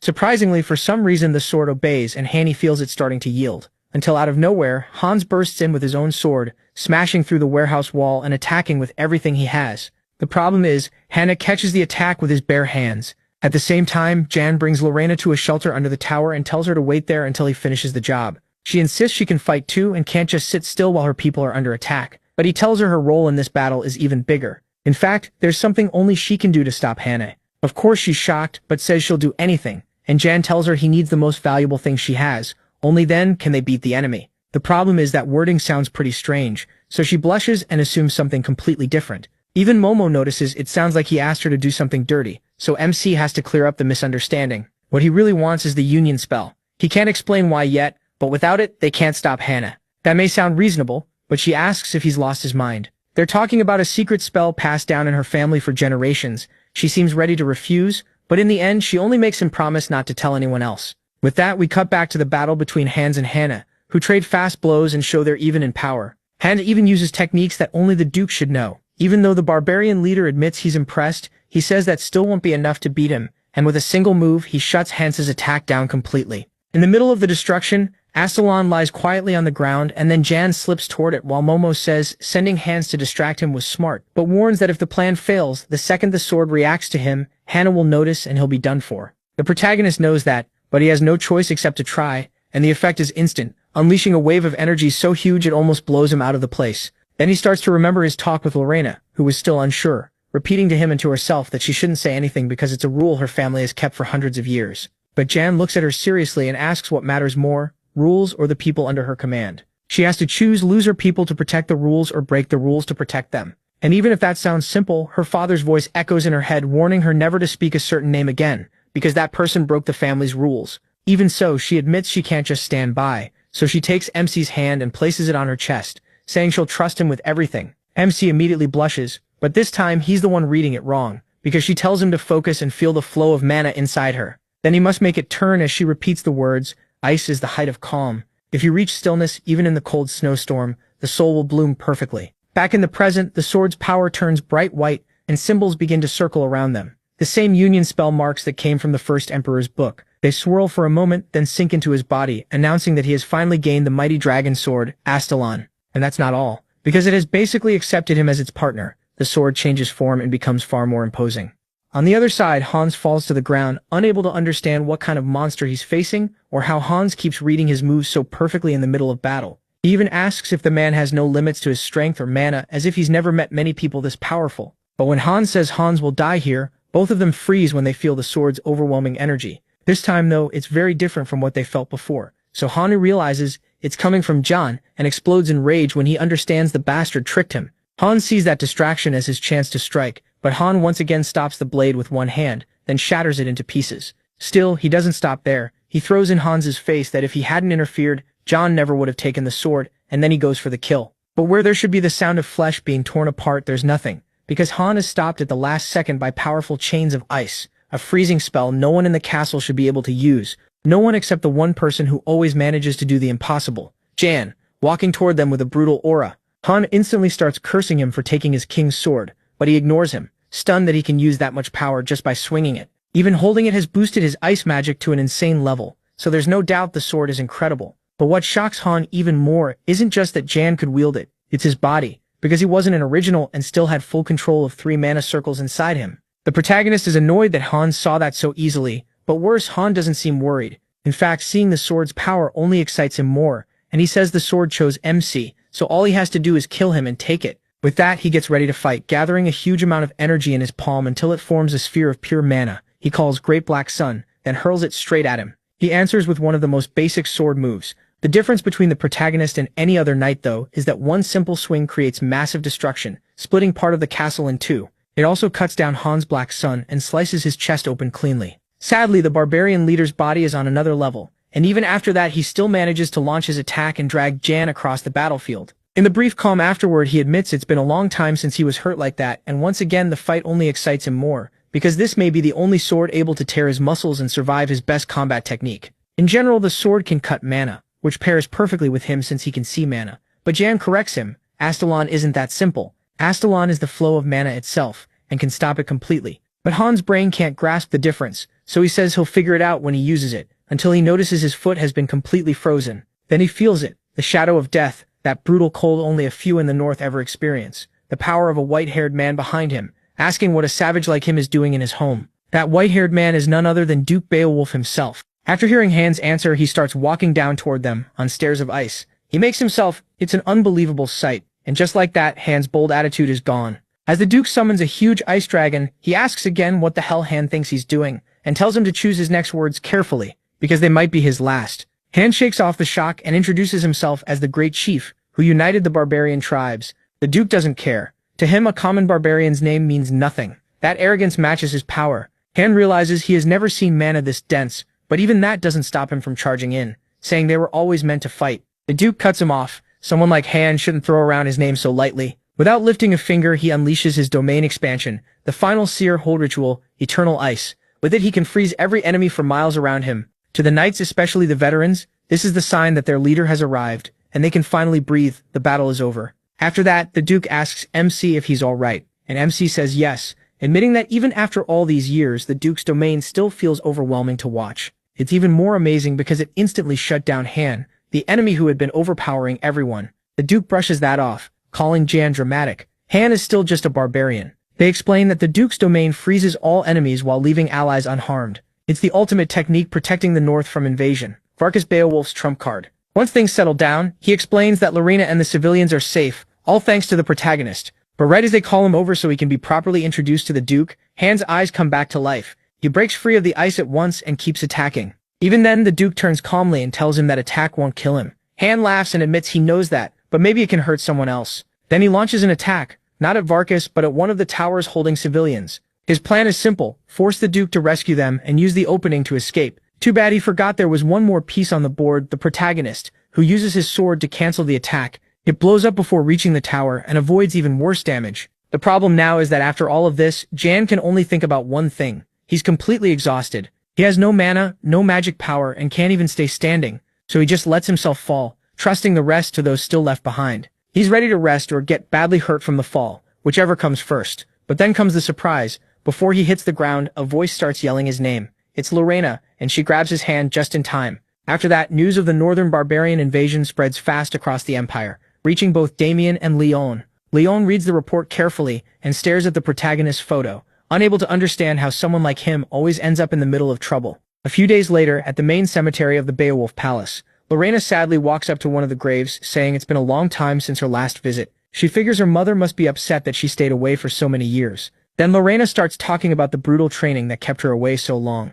She even says she met someone almost as strong as her brother, a great boy who pushes her to do better every day without even trying. Of course, she hasn't forgotten why she joined the special forces, to avenge her mother by wiping out the bastards who killed her, and to find her missing brother. Sadly, the moment is interrupted when Varkas arrives, and Lorena decides it's time to leave. She says she can't miss the train leaving that afternoon, but her father stops her and hands her an ice crystal, an amazing elixir for northern users. He says it will help her use the ritual Disa Elohuan someday. Lorena refuses, saying she doesn't need it. Her father answers that he already heard about the barbarian baby she keeps protecting, so if she wants him spared, she has to give in on something. In short, if she wants them to look after the child, she needs to stop being so stubborn. Lorena finally takes the crystal roughly and walks off while the Duke gives her advice, praises how much she has grown, and admits he wants her to stay home. At first it seems like Lorena will ignore him, but she stops and asks him to stay strong. Watching him fight made her feel like nothing in the world could threaten them, but the praise ends there. With tears in her eyes, she asks how someone so strong still couldn't save her mother or keep her brother by her side.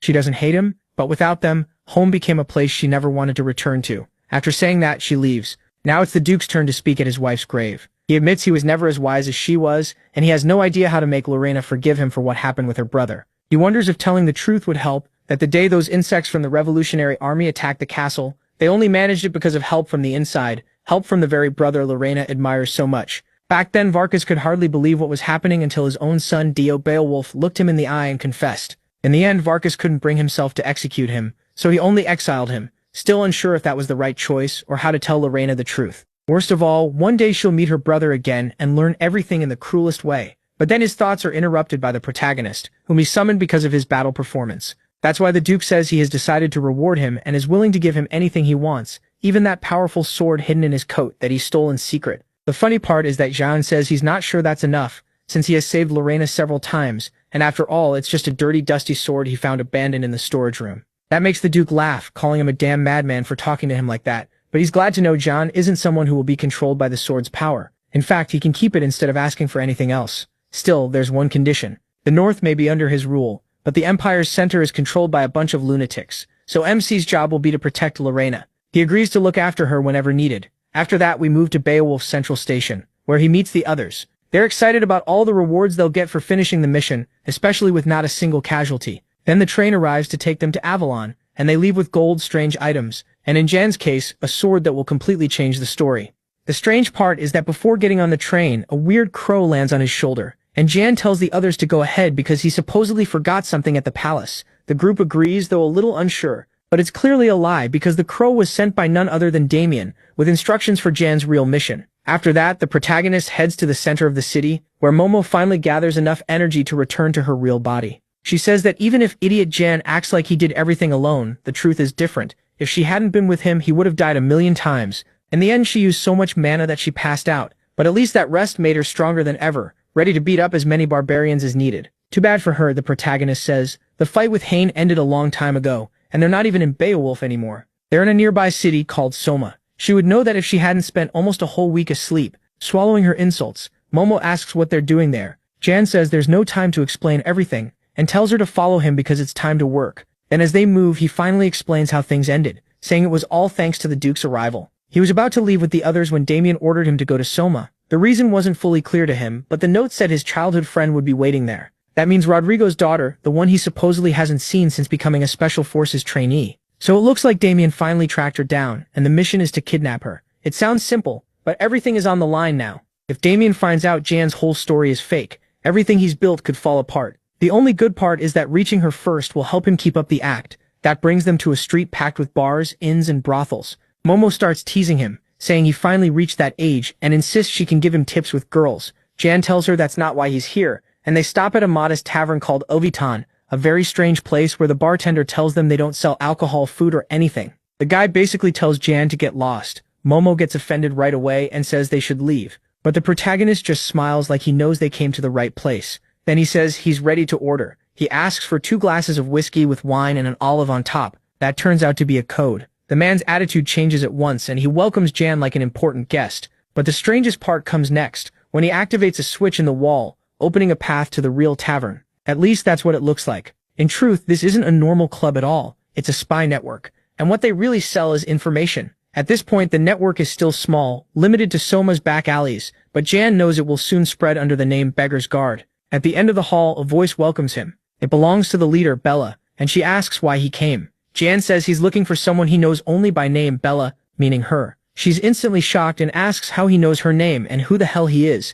Jan warns that in this world, curiosity can get you killed. Without waiting another second, Bella hits a button on the edge of her desk and triggers a trap. Dozens of arrows slam straight into his back. With a sigh, Bella says he was just a foolish kid who met a bad end. But she's the one left stunned when Jan stands there completely unharmed. He says it's time to talk business. And while Bella still can't figure out how he stopped the arrows, she plays nice and wonders if he's some mercenary hired by a noble. Jan says he came only to make a deal. More exactly, to buy something. Her. Of course, both Momo and Bella take that the wrong way, so he quickly explains that he values her talent for gathering information and exposing nobles' biggest secrets without fearing payback. In short, he wants her to work for him, and Bella admits she could consider it for the right price. She mostly says that to test him since she doubts a boy his age could pay enough. Jan simply tells her to name the price, then drops a bag filled with 100 pure gold coins. That alone is enough to pay for her services. Still, Jan makes it even more tempting. He offers to raise the amount to something beyond anything she imagined or hand it over to the many enemies she's made over the years.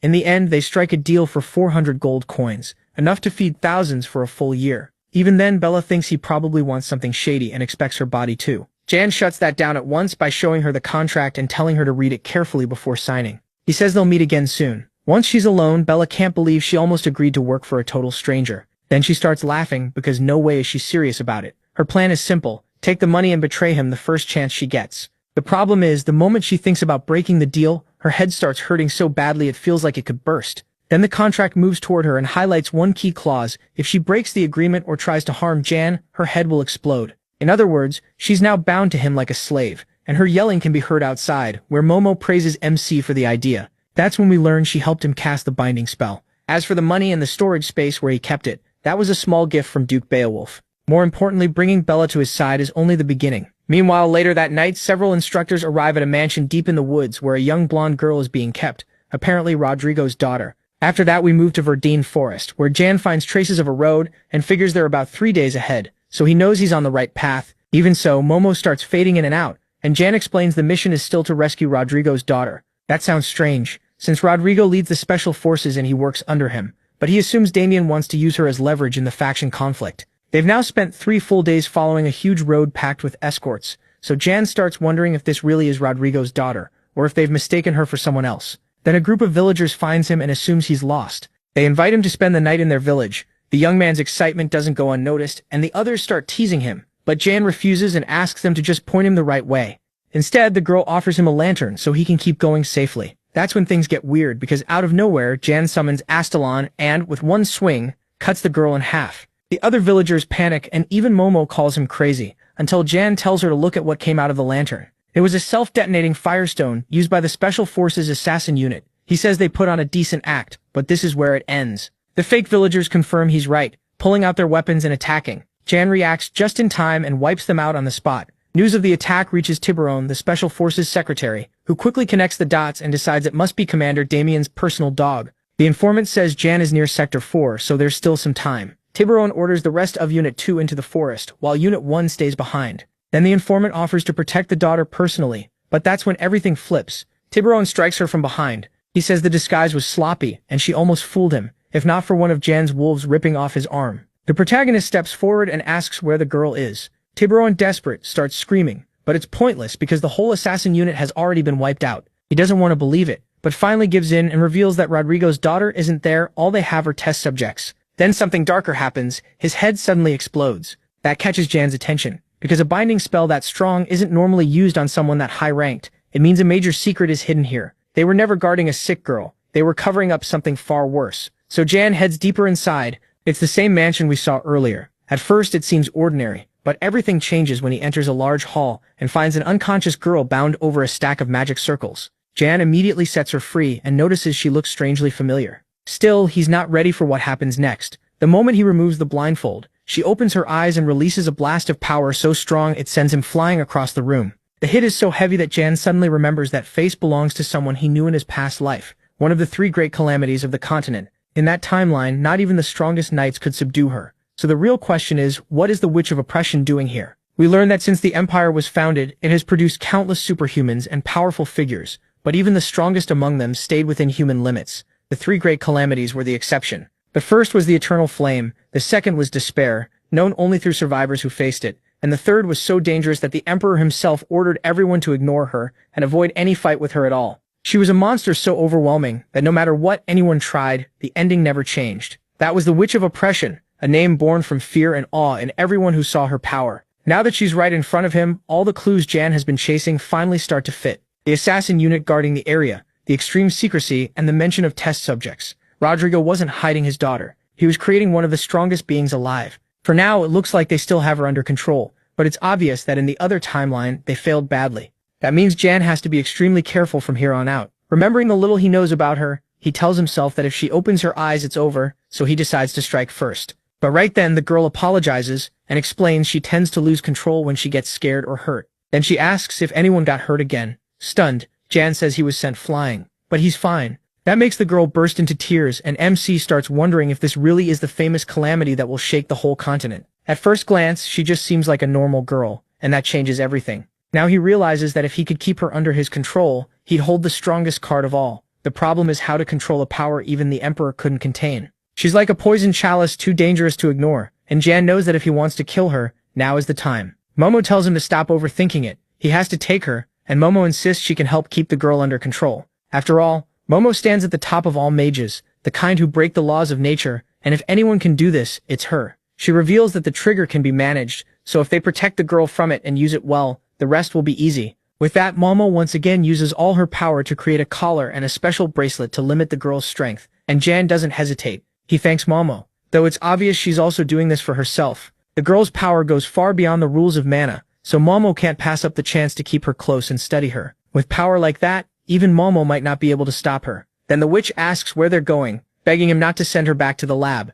At first that place was full of kids like her, but one by one they died from the awful injections and the daily experiments forced on them. In the end, she was the only one left alive. So all she wants is to leave that place, making it clear she'll do whatever he asks. If he promises she'll never go through that again, it hurts so badly she wished she were dead. Jan realizes that isn't so different from what he went through in his past life. So even if he's not much different from the people who wanted to use her, he still asks her to join him and promises he will never abandon or hurt her. With a smile, the witch agrees. When he asks for her name, she says it's number 1. So Jan puts on the bracelet and the collar, then tells her name is Leah, short for Elphilia, the goddess of beauty. Leah thanks him and admits she really likes it. But if they want to keep moving together, they need to make a few preparations to fool the monster. Meanwhile, in the underground prison of the Special Forces, a man desperately begs to be killed until one of the assistants tells the torturer that what he's been waiting for will arrive very soon. Then we learn the torturer is none other than Damien, who gets excited at the thought of seeing the gift Jan brought him. A few minutes later, the protagonist and Leah reach the facility,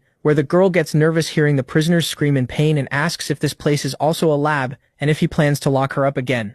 Of course, he tells her she has nothing to worry about. He wraps an arm around her and asks her to just stay close. Right then, Leah remembers the promise he made and calms down a little, while assuring him she memorized everything he taught her, the story that they were childhood friends, and that her father is Rodrigo, matching perfectly with the fake story the protagonist told Damien years ago. It's risky, but with all of Momo's restraints, it should work. Now they just have to see if they can get past Damien's sharp instincts. Suddenly, the protagonist senses something coming, and tells Leah to get behind him. It's a prisoner running wildly through the halls until his head is split in two, and a mocking voice greets the protagonist, saying it's been a long time. He immediately says he has returned from his mission, and the man quickly assumes Leah is Rodrigo's daughter, adding that he hopes they enjoy the welcome party he prepared. With those words, we cut to a room where the girl starts shaking and whining, not from pain but from excitement, because it's the first time she's seen so much delicious food in one place. Turns out Damien brought them straight to the VIP reception hall and surprised them with a feast fit for nobles. Innocently, Leah points at a cupcake and asks what kind of food it is, and the maids tell her it's just a normal little cake.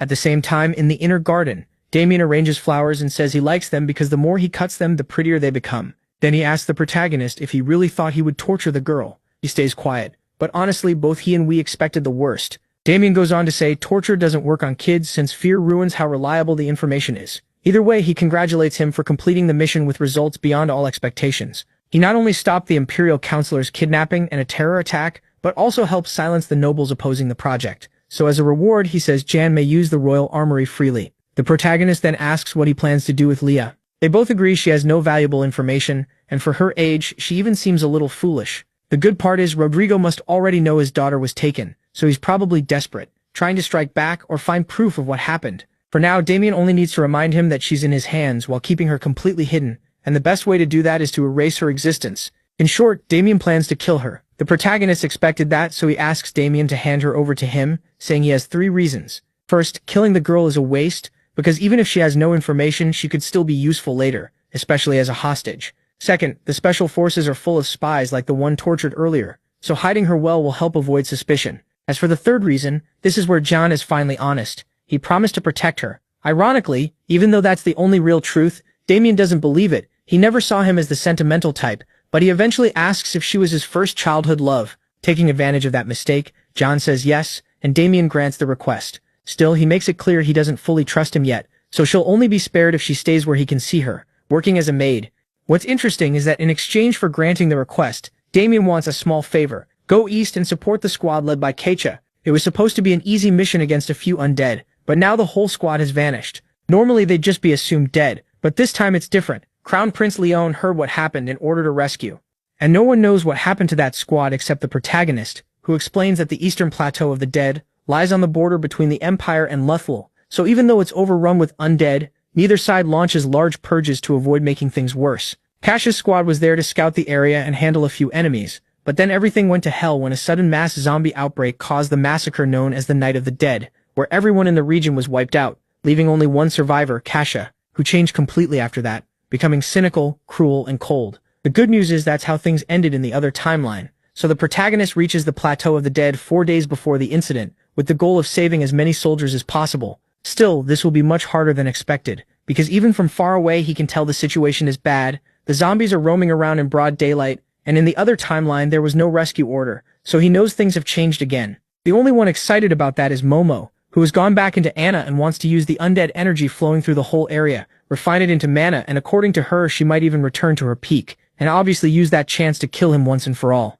Still, her real question is why they didn't bring Leah, since her strength would make this mission easy. Jane tells her it's not time yet. Even though Leah begged to come with him and asked him not to leave her, he insisted he wouldn't be gone long, and even promised to return in a few days. He also gave her permission to stay in his room while he was away, making it clear he wouldn't need her destructive power, because the 2 people he brought to help him would be more than enough. Those 2 are none other than Cruel and Roman, and as expected, they quickly start arguing again, which makes Momo doubt how useful they'll really be. The protagonist explains they're both important for the mission. Cruel's family has major influence in that region, and Roman's defense is vital for any rescue. More importantly, both are desperate to grow stronger, so he's sure they'll give it everything they've got. The thing is, even though those 2 were enough, for some reason he also brought Shari and Lorena, who basically forced their way in so they wouldn't be left behind, creating the strongest lineup of the new generation of special forces. Jan's only problem is that together they're total chaos. A bunch of maniacs he has to threaten just to make them shut up already, and follow him to the camp. They arrive at the United Camp of the Eastern Front, where they find a bunch of soldiers hanging around, drinking, eating, and showing off what they stole from villagers. As they walk through, the group can't believe these are the men guarding the territory. It's the complete opposite of what they saw in the north. Then one of the drunks suddenly walks up to Lorena and starts harassing her like a creep. She tells him they're reinforcements from the special forces, but the guy just laughs in her face, mocks them as children, and invites her to his tent for disgusting reasons. Lothona steps forward to deal with him, but the protagonist beats her to it with a kick to the groin so hard the man drops to the ground writhing.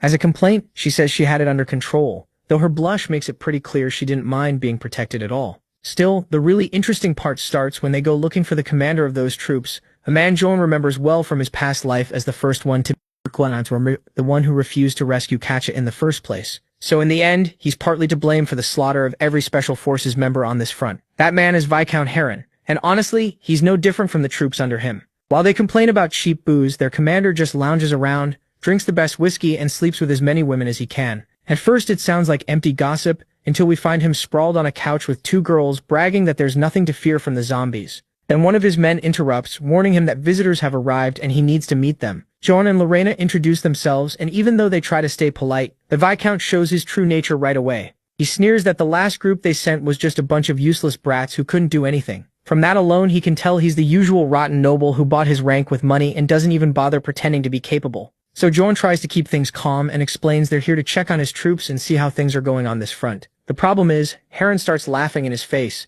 He says this isn't some shelter for charity cases, and if those soldiers vanished, they were either eaten or are hiding because they're worthless fools. Then he tells them to leave before they end up like their little friends, because he has no plans to waste soldiers on something he thinks is already obvious. Lorena answers by drawing her sword and slicing off his cigar and that stupid hairstyle in less than a second. She calmly reminds him that by order of the Emperor smoking indoors is banned, then asks again for his cooperation. As you'd expect, Heron loses it and calls for his guards, but Joan warns everyone not to mess with Lorena. She won't just beat them down. She's also the only daughter of Duke Beowulf, so touching her would be a huge mistake. And this is the same Duke who leads the military force among the 4 great houses, a man with such a bad temper that even his allies are scared of him. Heron knows that much but still asks if Joan is really threatening him in the Beowulf's name. Then he says he has powerful people backing him too, namely Marquis Zion, who rules most of the eastern lands. Joan knows that name well. It belongs to a man with massive political power, which only makes this mess worse. From the start he felt this wasn't some simple accident.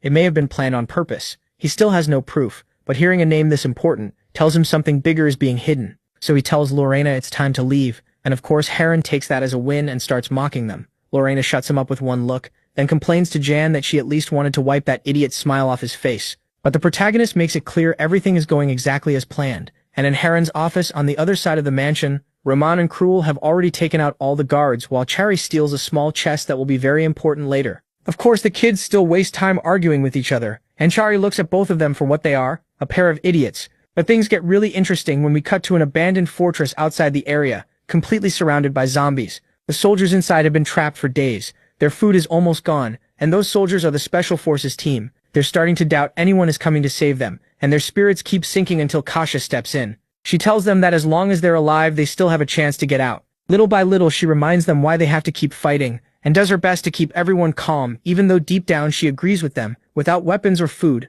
they're almost out of options and only have a couple days left before people start dying. Then things get worse when a loud crash rings out, and they realize part of the fortress wall has been smashed down. But it wasn't done by a normal zombie. A different kind of monster appears, an abomination. Its blows are so strong that just a few hits tear down part of the concrete wall. It also fires fast spheres of pure energy, opening a path for the zombies to flood inside, and turning the fortress into hell. Without wasting a second, Katja orders everyone to hold formation. It was already hard against regular undead, and now with that thing there, one wrong move could kill them all. Here we learn the abomination is made from several fused corpses, but the key detail is that creatures like this don't regenerate naturally like normal zombies. They can only be made on purpose by someone controlling them. That means this isn't random. And then it gets even worse when the creature's chest splits open and releases hundreds more zombies. It's basically a Trojan horse someone is using to wipe them out once and for all. Under that pressure, Katja is dragged back to that day, the dark morning when, by the Emperor's order, her family was sentenced to death for treason. Their lands were taken,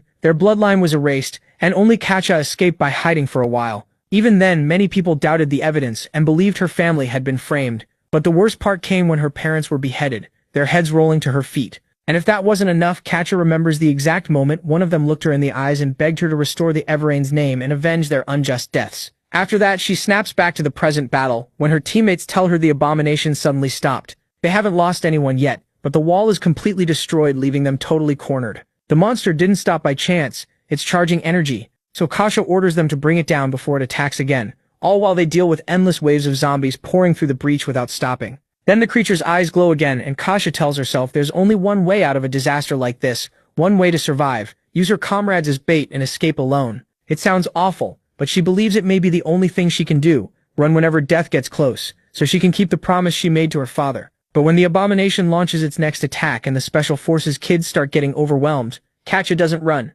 She summons her spear and fights, admitting all that talk about revenge was really just an excuse for her own weakness.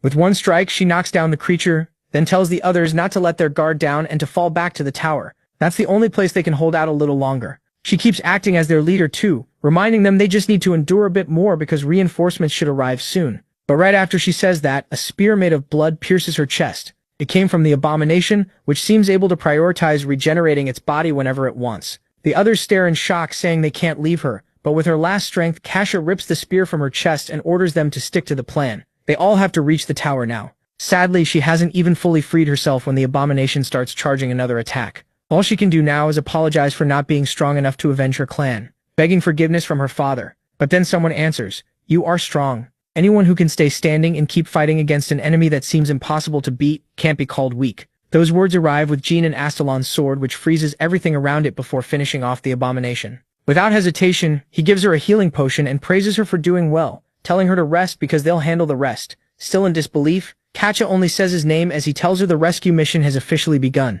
After drinking the potion, she finally gets the chance to thank him and warns him to be very careful with the abomination's regeneration, since she just experienced it herself. It sounds like a fair warning, but John says it won't regenerate again, insisting he came as soon as he heard what was happening here. He claims he volunteered for the rescue because he couldn't just sit back while they were in danger. Of course, that last part is a lie, but it's still enough to win over everyone there. They're nearly stunned when they hear that the famous rescue team is made up of only 5 people. Naturally, that makes them feel like they were abandoned and won't get much help. Kasha orders them to be quiet, saying what matters isn't the number of soldiers but the quality of the force. She says that to calm them down. But in her own mind, she knows the higher-ups don't really care whether they live or die and only sent the protagonist, so they could claim they at least tried to save them as more of a formality than anything. Then, out of nowhere, her worst fears are confirmed when the abomination regenerates and attacks the protagonist from behind with what looks like a fatal blow. But to everyone's shock, it misses, and Jan wonders if he'll have to kill it 100 times before it stays dead. The strange part is that he doesn't even bother fighting back. The creature keeps attacking over and over, missing every heavy strike, and everyone assumes its aim is just terrible. They think it might be weak, but Katja sees the truth. It's not missing, but Katja realizes the truth. Jan isn't missing. He's dodging every strike by a hair so fast it looks like he hasn't moved at all. Then the abomination gets ready to fire that same finishing attack again. This time the others warn him to run or he'll die, but Mihi uses a skill called Thousand Blade Swift, unleashing a storm of slashes so fast and precise that every enemy is cut down in just seconds, shutting down the monster's regeneration and making its body start to fall apart. But that only works because of Astalon, which can cut through both magical power and the death energy zombies rely on, erasing the abomination for good. Even better, the rest of the reinforcements have arrived, with Cruel and Roman crushing zombies at the gate like insects, while Lorena and Cherry wipe out the rest at the south gate. They fight with amazing skill, and even though she should feel relieved, Katya can only feel useless when she compares her growth to everyone else's, especially Jan's. She knows she's fallen far behind, but this isn't the time to sink into that, so she focuses on what she does best,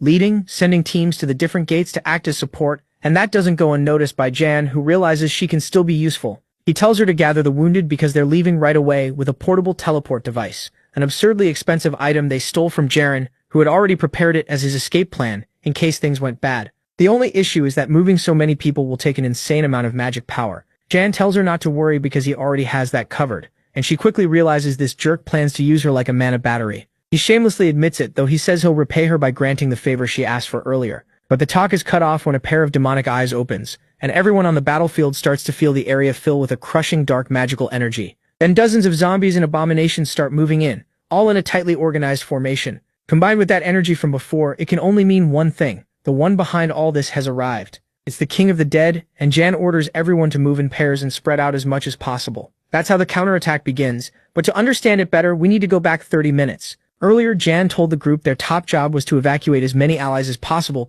because he could feel a huge death aura about to awaken there and it would be dangerous. They also had to take down the abominations up front because the death aura gathered by those creatures would become the power needed to charge the portal. In other words, this fight is part of the escape, so Cruel, Lorena, and Roman must wipe them out while Cherry evacuates the weaker ones so they don't suffer a single casualty. Then Katya says she can fight too, insisting she needs to earn merit if she ever wants to rebuild her family, because she made a promise. She even asks Jian if she can fight at his side, and he agrees, but says he'll collect that favor later at a very high price. He also gives them flasks of holy water to strengthen their weapons, saying that if they can't kill the abominations, they at least need to hold them off while he handles the rest. How? By defeating the King of Corpses. As long as that guy exists, the army of undead will keep reviving again and again, leaving them at a clear disadvantage. Even with how confident he sounds, the others insist that's not something a rookie can do, but he doesn't even listen anymore and gets to work. That brings us back to the present, where Roman uses his body-strengthening technique to give his fists enough power to stun an abomination with a single blow,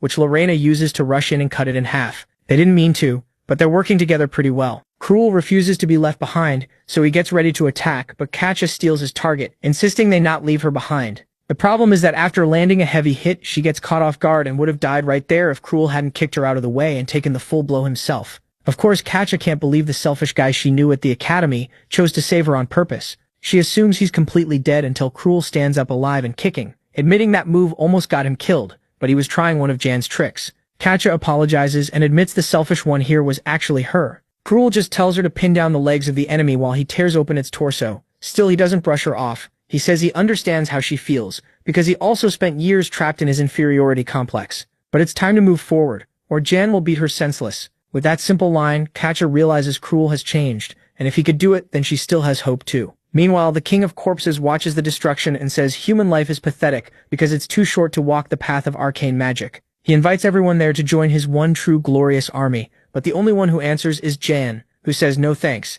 His attack shouldn't be able to hurt someone that strong, but things are different now. His sword is enough to split him in half, and once the protagonist gets close, he recognizes him as Lich Amain, one of the Empire's 5 future calamities. Amain also senses the power that struck him, and asks if it belongs to Bahamut. Of course, being cut in half still isn't enough to kill him, which becomes obvious when he starts releasing huge magical power and raves that he's finally found the one responsible, the one who destroyed the tower and slaughtered all the novices, Bahamut. Jan has no idea what the first emperor has to do with any of this, but he doesn't have time to think because Amon's body mutates into a giant abomination. It stares MC down and swears to kill him, repeating over and over that it will destroy everything tied to Bahamut. Here we get the legend known across the whole continent. The Magic Tower, the Paradise of Mages, a place most people thought was just a myth because no one had ever seen it. It supposedly held power equal to a great nation. Yet its mages cared more about studying magic and were said never to interfere with mortal affairs until their desperate search for magical truth angered a powerful dragon and the tower was destroyed in a single night. Jan always thought that was just a story,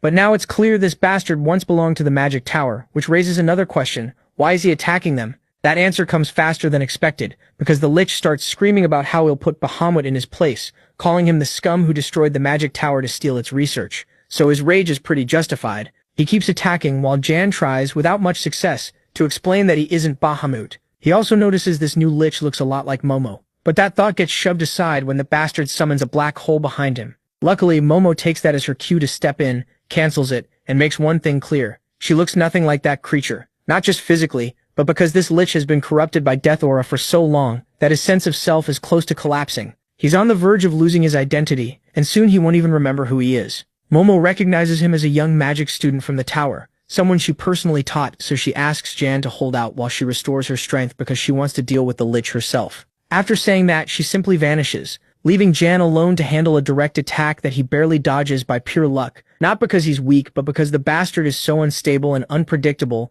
that the protagonist doesn't think he can stall for time without killing him first. Elsewhere, Krul and Katja collapse, both unable to move. He looks around and asks if the nightmare is finally over since the enemies have stopped regenerating, which means Jan must be keeping their leader busy. Everything seems fine until they notice a giant beam of light shooting up from the ground toward where MC is fighting, and the wildest part is that the tip looks like the head of a dragon. That same attack tears the lich's body into several pieces, and standing before him, all they can see is Bahamut fighting in one of his trademark styles. The lich says he's finally shown his true form, but the interesting part is that it's really Jan who realizes his technique must look a lot like the Emperor's. That pushes him to go one step further, and he tries to activate a new mana core for the sword technique that's been calling to him for so long. But the problem is that this tiny attempt makes his organs fail, and drops him to the ground, exhausted and helpless. That's proof enough that it's still too soon for him. Worse, he burned through all his mana, which the lich uses as his chance to prepare a final attack meant to bring justice for himself and for all his comrades from the tower. His long-awaited revenge, powered by a mix of every technique he knows, magic missiles, an ice storm, a wall of fire, acid rain, lightning. He throws out his whole arsenal. All of it together is beyond anything Momo has shown before. Without hesitating, he yells, "Die," and that should have been the end of it, but Momo cuts in and tells him to be quiet. In seconds, she erases the missile and the ice storm, the wall of fire, the acid rain, and every magic circle he made. Then she tells the Prota he never should have tried to get clever. She still hasn't gathered as much power as she wanted, but she has no choice now. She has to step in. After all, she's a master of the magic tower, so she has to take responsibility for the disasters caused by its members and students. The moment she starts to show her real strength, something cracks in the sky, and Jan realizes she even recreated the body she had when she was alive. Of course she can't keep that form for long, but Momo doesn't care at all. It's worth it if he gets to see how she looked at her peak, when she became the leader of the entire tower. For the Prota, it's emotional too, but the one most interested is the lich himself. He may not recognize her, but he does see her as a worthy enemy. Someone he can finally go all out against with everything he knows about magic. That's why they both use magic amplification and fire off a huge beam of energy so massive that for a moment, the Prota can't see anything at all. Several seconds pass, and Momo shows no sign of life, making it seem like he actually hurt her, until she calls his attack pathetic. She stopped it by summoning a magical beast that can devour mana. Then she says she's disappointed that a student of the magic tower really thought he could win with such a basic set of spells, pushing him so far that he starts hurling rocks and debris at her instead. Momo admits that switching to brute force when magic stops working isn't a bad idea, but it's still predictable. Just like his magic circles and all his earlier attacks, it only shows his sad lack of creativity. She's offended that one of her students really thinks a body corrupted by evil energy could ever reach the peak of magic. That finally gets to the lich, and he says he's willing to do anything, even corrupt himself, if it means rebuilding the magic tower. That's his goal, not just destroy those who ruined it, but also revive his friends, bring back his teacher, and keep uncovering the secrets of magic together. His words hit Momo hard because she had many chances to return to the magic tower, but ignored them all, blinded by her own need for revenge. Because of that, she left them behind, and the tower met the tragic end. Everyone knows, so in some way it's partly her fault. Then everything changes when the lich reveals that a certain man came to him with that mark, offering him a crazy amount of power so he could do whatever he wanted.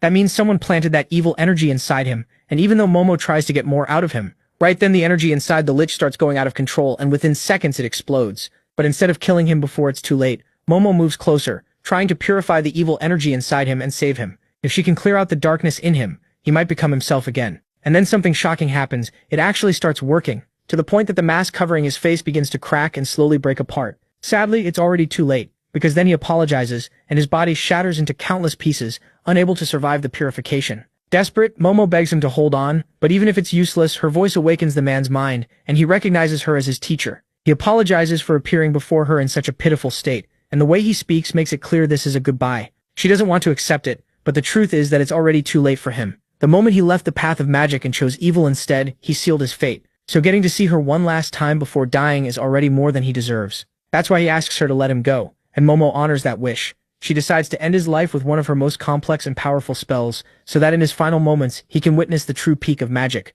It's her domain expansion, and she tells him that if he follows that path, his soul will live forever inside her magic. With a smile, the lich thanks her, and disappears in a peaceful, beautiful scene that finally lets Momo feel at peace. And the best part is that with his death, the teleportation portal in the fortress activates, so the only question left is who corrupted him with that dark energy. The Proto already has someone in mind, and even if he's not sure that person is still alive, it's worth paying him a visit. The problem is that this time they're already too late, because the person he's thinking of is likely Viscount Heron, who was found dead in headquarters.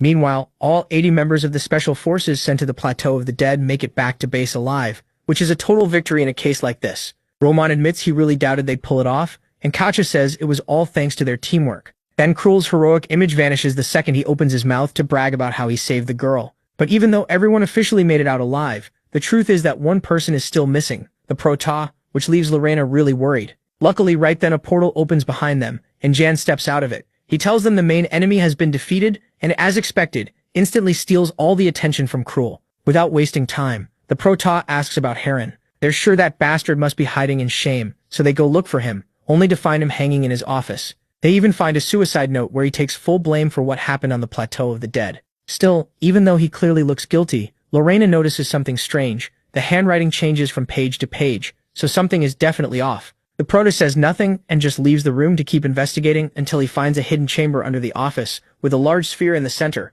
Momo then appears as a floating jellyfish-like thing, because she ran out of energy, but she keeps insisting they still need to get revenge for what was done to her student. The Proto tells her not to worry because Heron was clearly not working alone, and that sphere is Heron's personal communicator. He checks it and finds hundreds of calls with Marquis Saga, remembering that the man was one of the big shots backing that bastard. So John decides to call him. A moment later, the image of the Marquis hanging a woman appears in front of him. With a nasty tone, the man asks who the hell he is and why he dares call. The Proto replies that he's a member of the Special Forces, and apologizes for interrupting him like this. Shamelessly, the man says he was only disciplining a rude bastard girl, then orders the poor woman to leave, clearing the way for Jan to explain that he's calling about Baron Heron, who confessed everything and named him as his superior and backer. Of course, Heron never confessed, but he sounds so sure that Sion falls for it, and the old man's face twists with pure hatred. He's not stupid, though. He only admits that he had been taking bribes from Heron, calling him a very generous man, carefully speaking in the past. Worse than that, he shows no regret,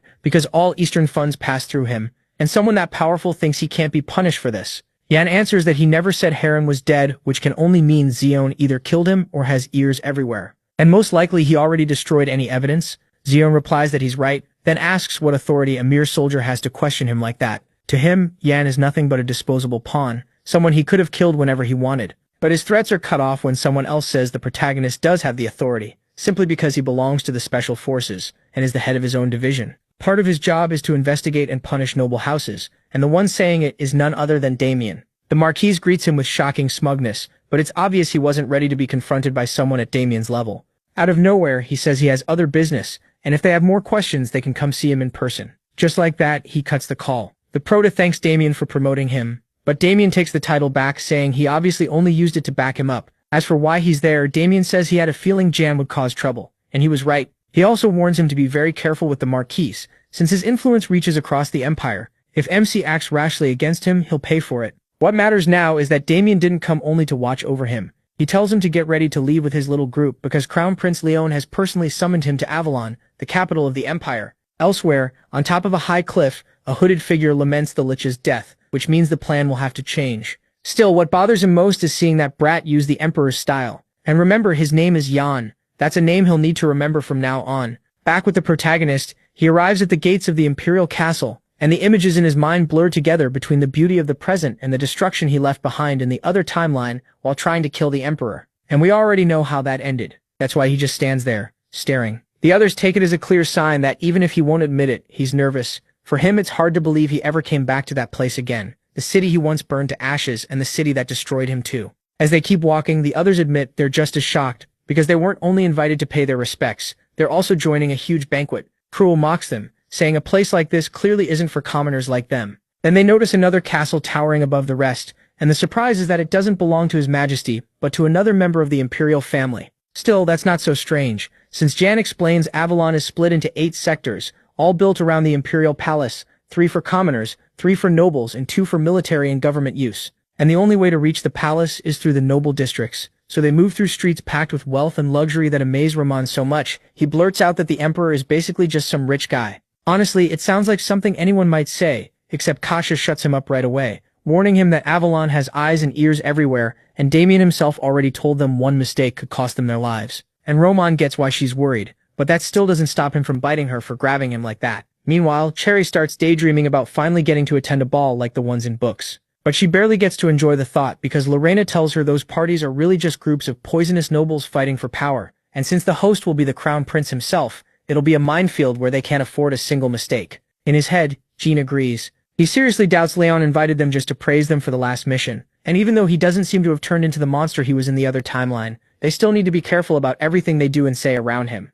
They head straight to the banquet hall in the Imperial Palace, which is still mostly empty since they arrived pretty early. But before they can enter, a member of the royal guard stops them, asking them to identify themselves. Right away, Roman and John feel a crushing pressure that makes it clear just how strong even one royal guard knight really is. The good part is that after a few seconds, the guard recognizes Lorena and lets her in without checking an invitation. But that only works for the girls, because the moment Roman tries to step inside, he gets blocked. Then Cruel foolishly thinks being a noble will let him pull the same trick, but the guards put him in his place fast. Roman and the protagonist instantly start making fun of the white-haired guy, and it's a fun moment that shows that, even if they won't say it out loud, they've become real friends. But the laughs don't last long, because from behind Cruel, two voices ask why the hell he keeps dragging the wit name through the mud like that. Roman doesn't recognize them, but the protagonist does. They're Cruel's brothers, the same ones who kicked him out and forced him into the special forces to remove him from the line of succession. Bruce the oldest, and Rock the second. Of course, in the other timeline that move cost them dearly, because as soon as Cruel went back home he brutally murdered them and made it look like accidents.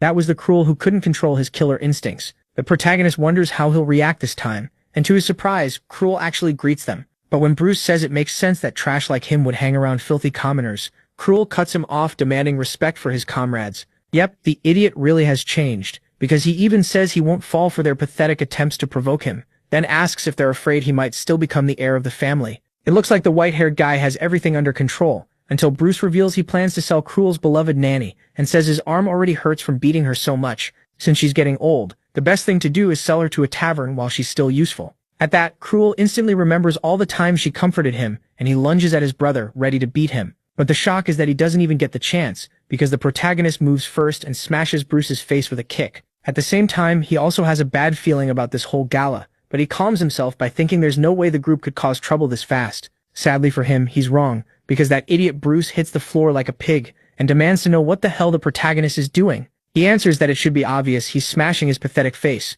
In fact, he's about to hit him again when hundreds of magical swords surround him, and a voice warns that it won't allow this kind of mess in front of the palace gates. Luckily, he recognizes the protagonist. It's that same royal guard knight he met during the train incident on the way to the north. Of course, the others are shocked to see he has connections like that, but it still doesn't get him out of trouble, because Bruce insists he must be punished for attacking and insulting a noble. Kyle says he may not even be able to help him out of this. Then the surprise comes when Jean insists he didn't insult him at all. He simply issued a formal duel challenge to defend the honor of his dear comrade, and that last part doesn't go unnoticed by Cruel and Roman, who stare at him like he just grew a second head. Still, the plan works, because the Founder's Law says a knight can challenge anyone to a duel, no matter their status, as long as it's to defend their honor. Bruce immediately says he won't waste his time fighting a commoner, and Kyle tells him he's free to refuse, but first he should look around, because if he backs down in front of all these nobles, his reputation will take a hit, and nobody wants to be known as the weakling who refused to fight a commoner. So Bruce accepts. Next, the two stand face to face ready to fight, while dozens of nobles watch. Kyle takes the role of fair judge, notices the protagonist has no sword, and offers him his own. But Jean says he doesn't need it, and that becomes clear when Bruce attacks without warning, and one simple move is enough for Jean to dodge. Shouting angrily, the blonde warns him not to let his guard down and keeps pressing with fast attacks that slowly start slipping past Jean's defense. First he slices Jean's clothes, then a few strands of hair, and before long the crowd starts saying this is exactly what they expected from the eldest son of a family famous for swordsmanship. Overall, it looks like he has the advantage, and most of them think Jean has no chance, except Ramen and Cruel, who see through the act and know the protagonist can handle this and more.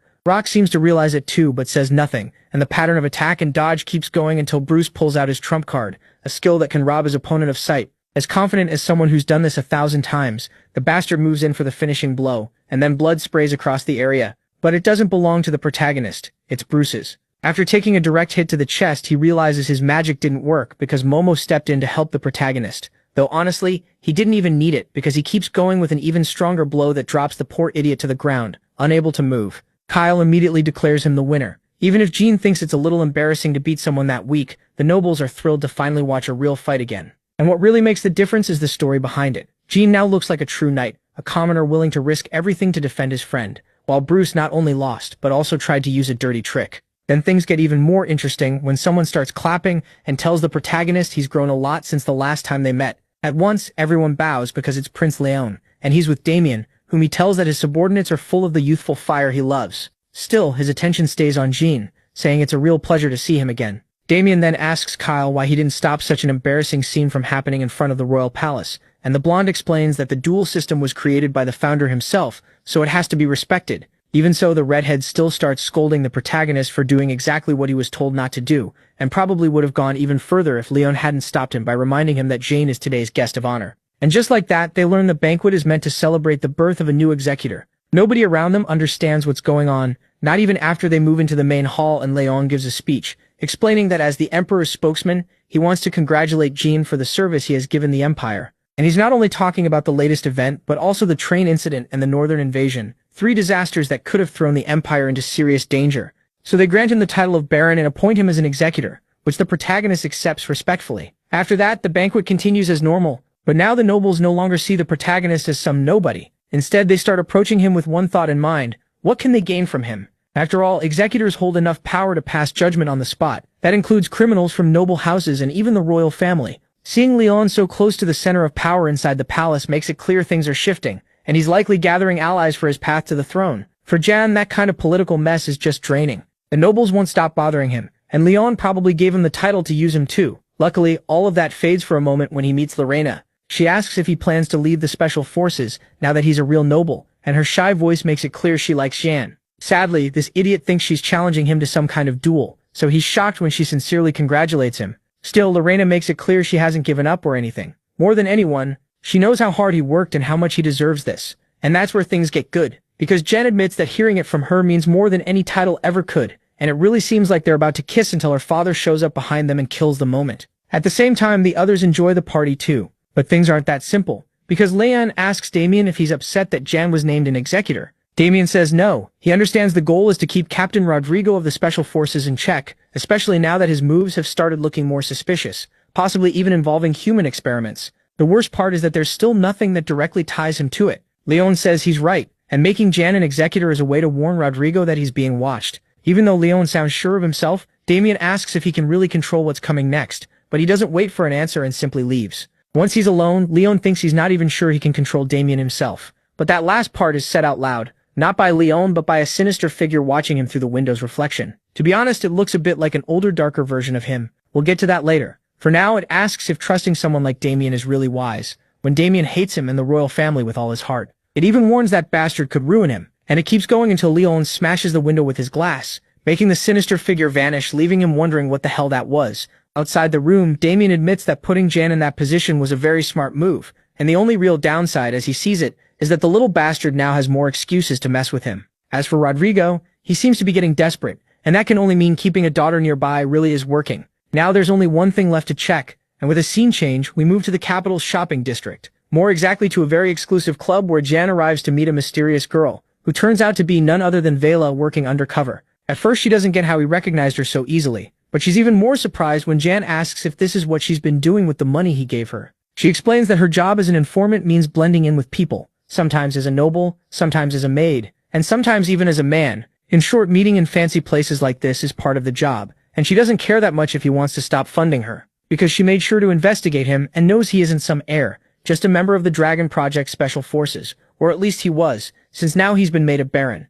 Jan admits that finding all that out is impressive, but tells her to focus that effort on something more useful. His tone sounds so threatening that she's sure he's about to attack her or something, but instead the protagonist tosses her a bag full of money and tells her to stop wasting time on side jobs and overly complicated fake identities. He wants her focused on everything he asked her to investigate last time. She thanks him right away, but insists he shouldn't look down on her like that, because she already has all the information he wanted and hands it over in a small but packed folder. Without hesitating, Jan starts reading, and the first report is about the activities of the Special Forces captain, who recently began attending private meetings with many nobles, people who are unhappy with him. Most importantly, the key figure in all this, besides Rodrigo, is Marquis Qian, which leads straight to the second report. Vela found that several facilities in Qian territory are being used for biological experiments, confirmed by the absurd number of mages moving in and out every day. Of course, Jan is shocked they want to go even further than the madness they pulled with the Witch of Oppression, but he praises her and puts her back in charge of his intelligence network. Before he can leave, Vela stops him because there's one more thing he needs to know, and it's about that symbol from before. She says she searched for a long time with no luck,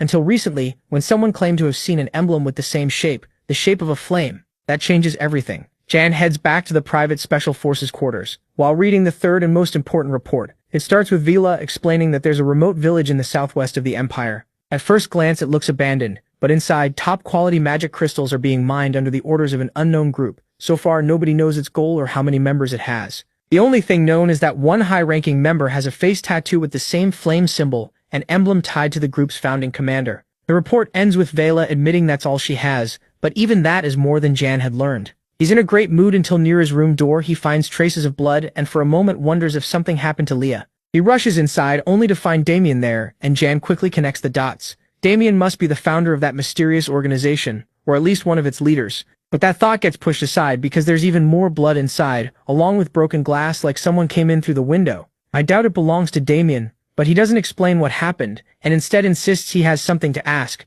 At the same time, Jan says he also has something he wants to talk about. The problem is, within seconds the tension keeps building, and Damien decides to make the first move, not with questions but by attacking with everything he has. He even leaves behind a large pool of blood, but the surprise is that Jan doesn't even move, because it isn't his blood at all. It belongs to a being cut down by Damien, and like a proper master, he asks if becoming a noble made Jan lazy, or why the hell he didn't react in time. Jan says of course he noticed, but stayed quiet, because he didn't want to embarrass him. Still, he honestly didn't expect Damien to act so openly. Damien says maybe they both let their guard down too much because they reached the same conclusion. This was Rodrigo's doing, and he's probably already figured out that Leah is here. Just then, one of Damien's men reports that they're chasing the intruders, but the gap is too big. So Damien orders them to stop and focus instead on preparing the bastard at their feet for interrogation. Of course, he'll be the one to pull the information out of him personally. But first, he has something to ask the protagonist. Who exactly is Leah? That helps John finally understand what happened. Rodrigo likely tried to kidnap her,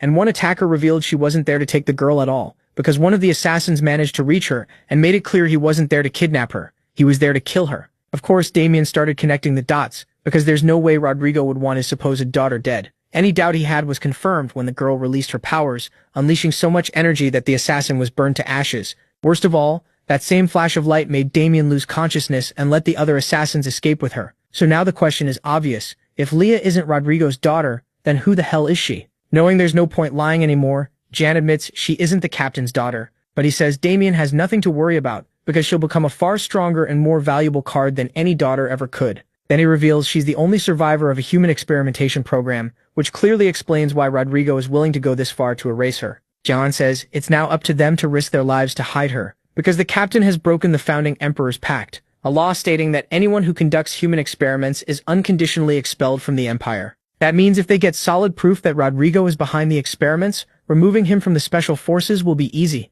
But Damien also realizes that first they need to find her, and even he has no clue where she was taken. Still, all they need is to dig through the mind of the man they caught to find out, which also sounds a lot like human experimentation, but he doesn't care at all. For the moment, that settles things, until Jan says he still has one question for Damien. Then he throws him the pendant and tells him to look at it closely. He needs Damien to tell him everything he knows about that symbol. Damien goes quiet right away. He clearly knows it, and asks Jan where he got it. This time, MC answers honestly. It's the only thing his family left behind, a photo, an object, and that strange symbol. He held onto them through everything he suffered in the training center, and he believes that if he finds where the symbol came from, he might find his family too. But the clues are so vague that now he has no choice except to ask if Damien has ever seen it. After a short pause, Damien says that long ago there was a man. Nothing special on the surface, except for how deeply he hated the Empire's tyranny. He had no weapons, no great power, nothing like that. But he still rose up with the people and stood his ground, carrying a burning flag they had made themselves. With that and a few work tools, they faced an army 100 strong. That man became the first supreme commander of the Revolutionary Army, and this was the symbol tied to him. As for Damien's link to all this, it started on the night of his 7th birthday. Out of nowhere, his mother told him to run far away so no one could hurt him, because too many people were after him. Back then, she was accused of high treason against the Empire and killed right in front of him. The whole thing was so cruel that he swore he'd take revenge himself. After that, little Damien ended up living on the streets, kept going only by a cold, deadly rage that caught the eye of a man proudly carrying the Revolutionary Army's flag. That was Damien's first time meeting the commander, who saw through him and immediately warned that revenge solves nothing, though it does feel satisfying. All young Damien could think was that the guy talked way too much, so he told him to just leave him alone. Still, the commander already knew a lot about his situation. He wondered if Damien was the son of those fools tied to the coup. After all, he'd heard the boy had escaped, and without waiting for an answer, he went to get him food. He was surprised to find that even as the son of a noble family, Damien had strong values, and his mother had raised him never to take advantage of others, and to always help people who had less. So the commander insisted he wanted to show him something fun, how to turn the empire upside down. With those simple words, he was basically asking Damien to join the rebellion. And while Damien admits he didn't trust him, he did want to see what he could do to bring the empire down. So from then on, he followed him. But Damien was shocked to learn the man's plans involved helping the elderly and building orphanages. One day, Damien asked what the hell any of that had to do with toppling the empire, and the commander said, "Not much. Still, a revolutionary can't ignore people who need help." Over time, Damien realized he wasn't just a smooth talker. He was a madman who somehow became friends even with people who hated him at first. Little by little, more people joined him, and before long he had built his own rebellion. That also makes one thing clear. The man we saw earlier wasn't actually the leader. The man fighting soldiers with only tools was just one member of the rebellion, following the commander, who was also its founder. In the middle of that battle, the commander didn't just fight. He rallied everyone around the goal of ending the people suffering under Serva's rule, and in the name of the Revolutionary Army, he made the first official declaration of liberation. By his side, Damien was already a teenager, and had clearly joined the revolution, which is why he explains to Jan that every founding member has that same symbol tattooed on their body. But the biggest shock is that Damien even remembers the pendant. It was a gift from the commander to his son, which means the commander is his father. Deep down, he had already guessed his family was tied to the rebels, but not that closely, not the founder himself. Damien then asks if that doesn't bother him, knowing he's part of the special forces. The protagonist says he doesn't care. What feels strange is realizing that in a way, Damien is more his father's son than he is, because Damien actually knew him. Damien shoots that down. He could never be the commander's son because to that man, family meant everything. That makes it pretty clear things between them didn't end well. Of course, Jan uses the moment to joke a little, and says Damien should show him some respect as the commander's son. Damien counters with a question. Doesn't he want to know more about his father, like where he is right now? MC instantly thinks yes, because that's what has kept him going all this time. Even so, there's something more important first, saving Leah. Everything points to them working together, so Jan tells him to get ready. There's something he needs Damien to do. After that, we get a short time skip. Then we cut straight to the headquarters of the Special Forces, where Damien shows up in a ridiculous hat with a gift, insisting he's come to apologize to Rodrigo, all while thinking he'll kill Jan for putting him through something this dumb. At the same time, in the central office of the inspectorate, the director, Diana, gets word that the commander-instructor of the Special Forces has arrived in the capital, though they still don't know why. But what matters most to her is finding Jan, the famous new executor, because she sees him as high risk. And she's not stupid. The center of almost every major incident hitting the Empire lately has been him, his motives, and the mystery around him. Then things get strange when she enters her office and finds a red envelope with a letter, asking if she plans to hunt the Black Dragon. In other words, Rodrigo. Basically, it's a clear warning that the old man is involved in something dirty. But the real surprise comes when she says out loud that if someone has something to say, they should say it to her face instead of sending a letter. She isn't talking to herself, of course. Jan finally steps out, admitting he never thought she'd notice. Still, he makes it clear he didn't come to cause trouble. He came to deliver that message himself, because it was too sensitive to risk being intercepted. In his head, he figures Damien has already reached Special Forces headquarters. So while Damien keeps Rodrigo distracted, Jan faces Diana and reveals his goal, to tear down the Special Forces from the ground up, and he needs her help. He's found out that the key to bringing Rodrigo down is somewhere near the center of the capital. But unlike Diana, he can't pinpoint the exact place. For her, this is the perfect chance to take back control over the Special Forces. Diana doesn't even let him finish before refusing. As far as she's concerned, there's no reason for the inspectorate to step into what looks like a faction fight inside the Special Forces. The risk is huge, and the inspectorate gains nothing. Jan tells her she does have something to gain and asks if she doesn't want to know who was behind her husband's death. That leaves her frozen in place, and the protagonist thinks about how she has always carried deep hatred for the Special Forces, because they were the ones responsible for killing her husband, to silence him while he investigated corruption. Tied to the commander, there was never hard proof the Special Forces did it, but it didn't take a genius to figure it out, and now that she finally has confirmation, her reaction is instant. Diana releases an absurd amount of energy, and without hearing Jan out, attacks him. But we don't get to see what happens next because the scene shifts. We move to the outer edge of the capital, where in the basement of an ordinary house, Leah is sitting inside some kind of magic circle. At first it looks like she's alone, quietly repeating Jan's name as if waiting for him to come save her. Then one of the assassins tries to attack, only to get a nasty surprise. The circle is actually a kind of force field around her. He can't get even an inch closer, and even worse, his weapon shatters completely. From a distance, the others tell him to give up. He has no chance. That's when we learn they're the trio of demon assassins, a secret unit that works directly under the captain of the Special Forces, Rodrigo. They handle the organization's dirtiest, most immoral jobs, so they look at each other and agree on one thing. The goal is to kill her, no matter how they do it. Then the green-haired one says it's his turn, because there's no way that power lasts forever. They just need to wear her down until she hits her limit, and for that he plans to hit much harder than before, so he activates a skill called Blood Typhoon and attacks. But shockingly, the strike doesn't go at Leah. It tears into one of the tunnels behind her instead. The assassin yells that they need to deal with the rat that's been watching them first, and demands to know how the hell that person got inside, when every entrance was supposed to be guarded by the Special Forces. At first it seems like he means Jan, but then the intruder steps forward and says that some time ago an inspector lost his life while investigating the captain's corruption network. That's right, the infiltrator is Diana, an expert at tracking and locating people, and she came to handle this herself. She also tells them the investigation found that the ones behind that murder were 3 people, 3 individuals, the 3 bastards she personally arrested. Like true killers, they treat her warning like a challenge and rush her with their strongest moves. Those are basically all kinds of demonic assassin arts. Their style is simple. They throw weapons charged with dark energy and use their numbers to strike all at once. In most cases that would work, but Diana is a beast woman. One swipe of her sharp claws is enough to block them head-on, showing monstrous strength they clearly didn't expect. But the biggest shock comes when, instead of counterattacking, Diana runs out of the tunnels. They chase her right away, but what they don't realize is that her goal isn't to escape, it's to leave Leia alone, so John can step in and do his part, just like Diana planned. The problem is, when the protagonist ends up face-to-face with that monster, she doesn't just ignore him, she won't even let him touch her. At first Jan thinks she's upset because he failed to protect her, but it's much worse. She's still unconscious and can't control herself. Even worse, with the seal around her, he can't even get close. Then Momo shows up and points out that the restraint device they made has failed. The protagonist instantly blames her, but Momo makes it clear the tool was only meant to keep her power steady during emotional swings, not an extreme case where her life is at risk. And of course, an attempted murder and kidnapping is intense stress. If he wants someone to blame, he should blame himself for getting careless, because that carelessness let the assassins reach Leah, and he admits she's right, then honestly asks what they can do now.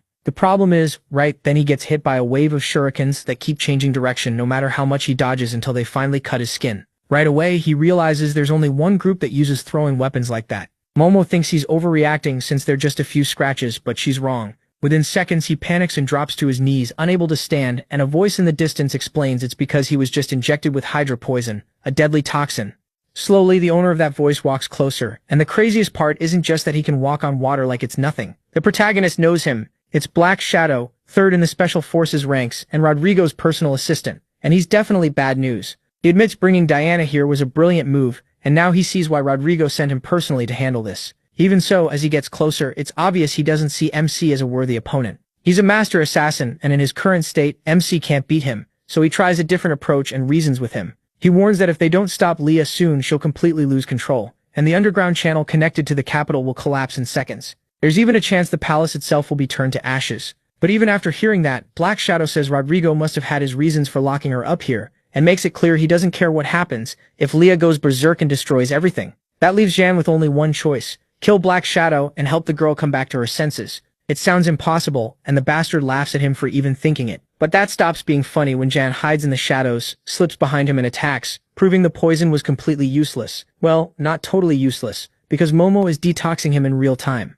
Still, the enemy doesn't need to know that, and he gets ready to strike again when Black Shadow admits it might be time to fight for real, and suddenly tears open the stitches on his eyelids, and opens his eyes for the first time in a long while, because he's about to show Jan the true art of assassination. To understand how dangerous this guy is, we need to look at a secret mission where the Special Forces were ordered to kill Count Grandolph, who was hiding inside a maze-like castle with hundreds of guards around him, and after several failed attempts, the mission was labeled Maximum Difficulty. Then they gave it to Black Shadow, and he cut off the Count's head before the guards even noticed. Over the next few minutes, he wiped out everyone else in the castle. That's why Black Shadow is called the best assassin alive, a man strong enough to fight head-on, but who still chooses surprise attacks because he enjoys them more. Momo immediately notices Jan getting nervous and asks if he wants her to handle it, since one shot of her magic would be enough to kill the enemy. Of course, she doesn't know everything this monster can do, so the protagonist says that'll be their last option. He also needs her to save energy to break Leah's gravity field and free her, and hearing that she's his trump card makes Momo's huge ego grow even more.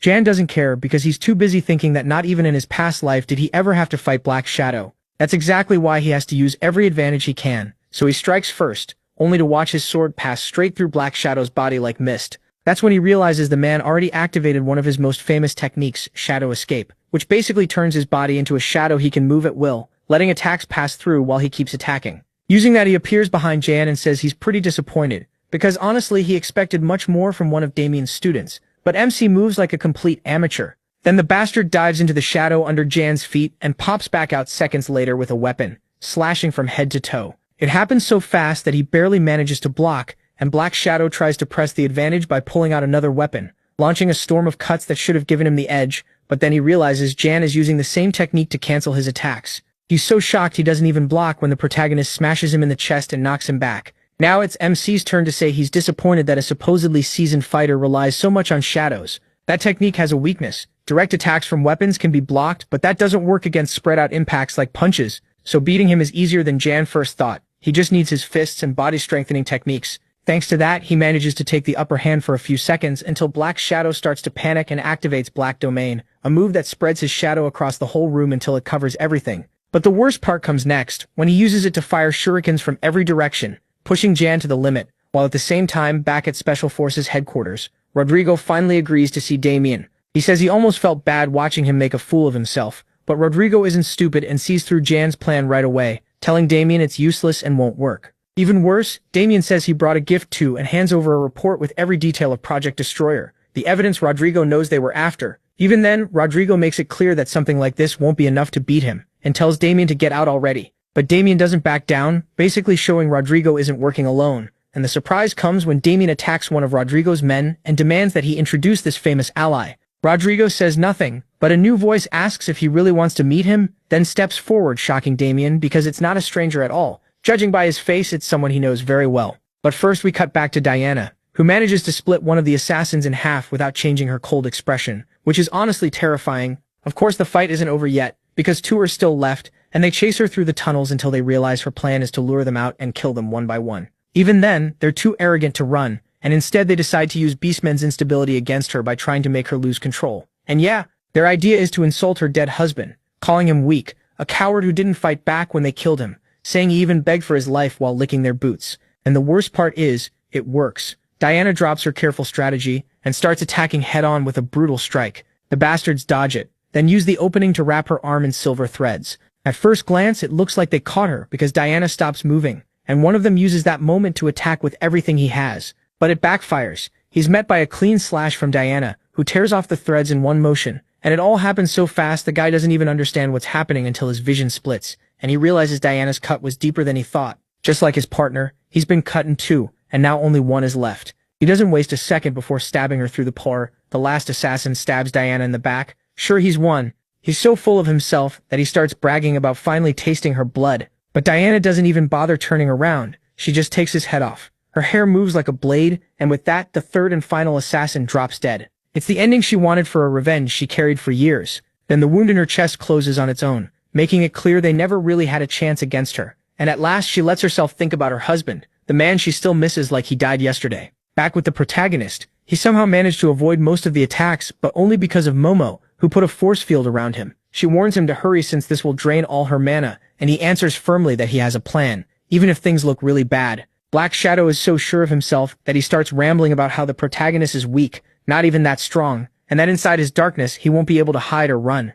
Then he throws another wave of shurikens that look normal at first, but they're actually his secret weapon. They tear through the air at insane speed, and soon it feels like Jan is being shot from every side. Still, he doesn't even flinch. He asks if Black Shadow wants to see true darkness, and says his shadow is deep enough to swallow shadows themselves. Then, out of nowhere, he activates the second form of the Dark Sword Art Final Cut, and with it he tears through and destroys the enemy's domain expansion. And that matters because the domain was actually an extension of Black Shadow's own being. So when it breaks, he starts slowly falling apart on the spot. With a steady voice, Jan tells him he made the mistake of thinking darkness would always stay on his side. That should have been the end, but it's already too late, and a sudden quake shakes the tunnels. Right away, the protagonist realizes it's the sign that Leah has finally lost control. And of course, it's not just a few tremors. She starts releasing so much energy that it rips through the tunnels and forces its way outside with brutal force. At that point, there's only one priority: stop her. The protagonist's first instinct is to run to her, but Momo stops him right away, warning that stepping into that gravity field with just his body is a terrible idea. Without wasting a second, she also uses her magic to cancel the waves around him, so he doesn't get thrown across the room in an instant. She insists the only smart choice now is to retreat. For a moment it seems like he might listen, but the second he can, he starts walking toward Leah. He doesn't care if it costs his life, he promised he wouldn't leave her, and he means it. So Momo begs him to at least take a new distraction device, which should help keep Leah under control. With that he keeps moving and shouts for her not to give in to that power. More than anyone she deserves a normal and happy life. But sadly with every second that passes, the girl's energy keeps growing, until he realizes that not even she can survive it. Soon she won't just be a danger to others, but to herself too. And there's no more time, so he gets ready to act. But as if things weren't bad enough, something shifts inside him, and he feels his mana draining. Probably the price of pushing himself so hard earlier. It gets so bad that he can't even move, and the despair of being unable to do anything drags up memories of his past life, those final moments when he realized all his efforts had meant nothing, and Leon mocked him to his face while he bled out on the ground like an animal. Luckily, instead of giving in, that memory sparks something in him,